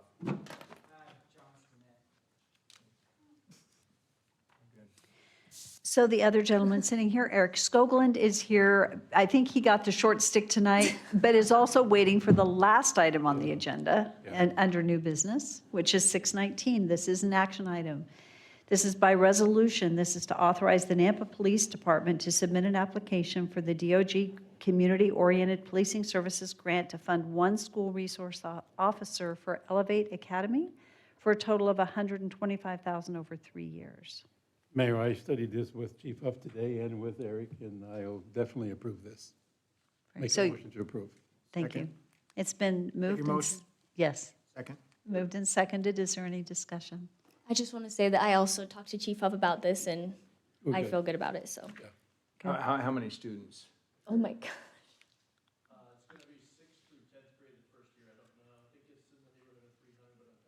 And Elevate is, and I know they're growing, so. They are. Yeah. Okay, Great deal. Awesome. very good. Thank you. Awesome. Roll call. Brunner, Yes. Chingula, Yes. Reynolds, Yes. Bauer, Yes. Haverfield, Yes. Rodriguez. Yes. All in favor, motion carries. Moving to Section 8, unfinished business. 8.1 is an action item. It's the first reading of ordinance for annexation and zoning to RS 8.5 and a potential development agreement and subdivision preliminary plat for Terrace Hills subdivision at 0 East Locust Lane Road for Cleve and Merle Cushing Trust representing Cushing Family Trust. Yes, it's requested to pass under suspension of rules. Thank you.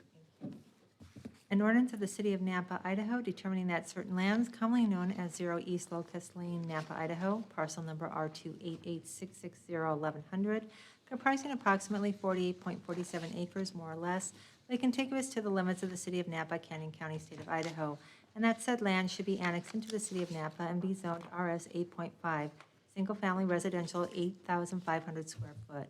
Declaring said lands by proper legal description as described below to be a part of the City of Nampa, determining that said annexation and zoning are in the best interest of the public and consistent with the comprehensive plan of the city, directing the city engineer and planning and zoning director to add said property to the official maps of the City of Nampa and to designate said property as zoned RS 8.5, single-family residential, 8,500 square foot, on the official zoning map and other area maps of the city, subject to the terms of that certain development agreement between the applicant and the city, providing for recordation, providing for severability, providing for an effective date, repealing all ordinances, resolutions, orders, or parts thereof in conflict herewith, and directing the city clerk to file a certified copy of the ordinance and map of the area to be annexed with Canyon County, State of Idaho, and the Idaho State Tax Commission pursuant to Idaho Code Section 63-215.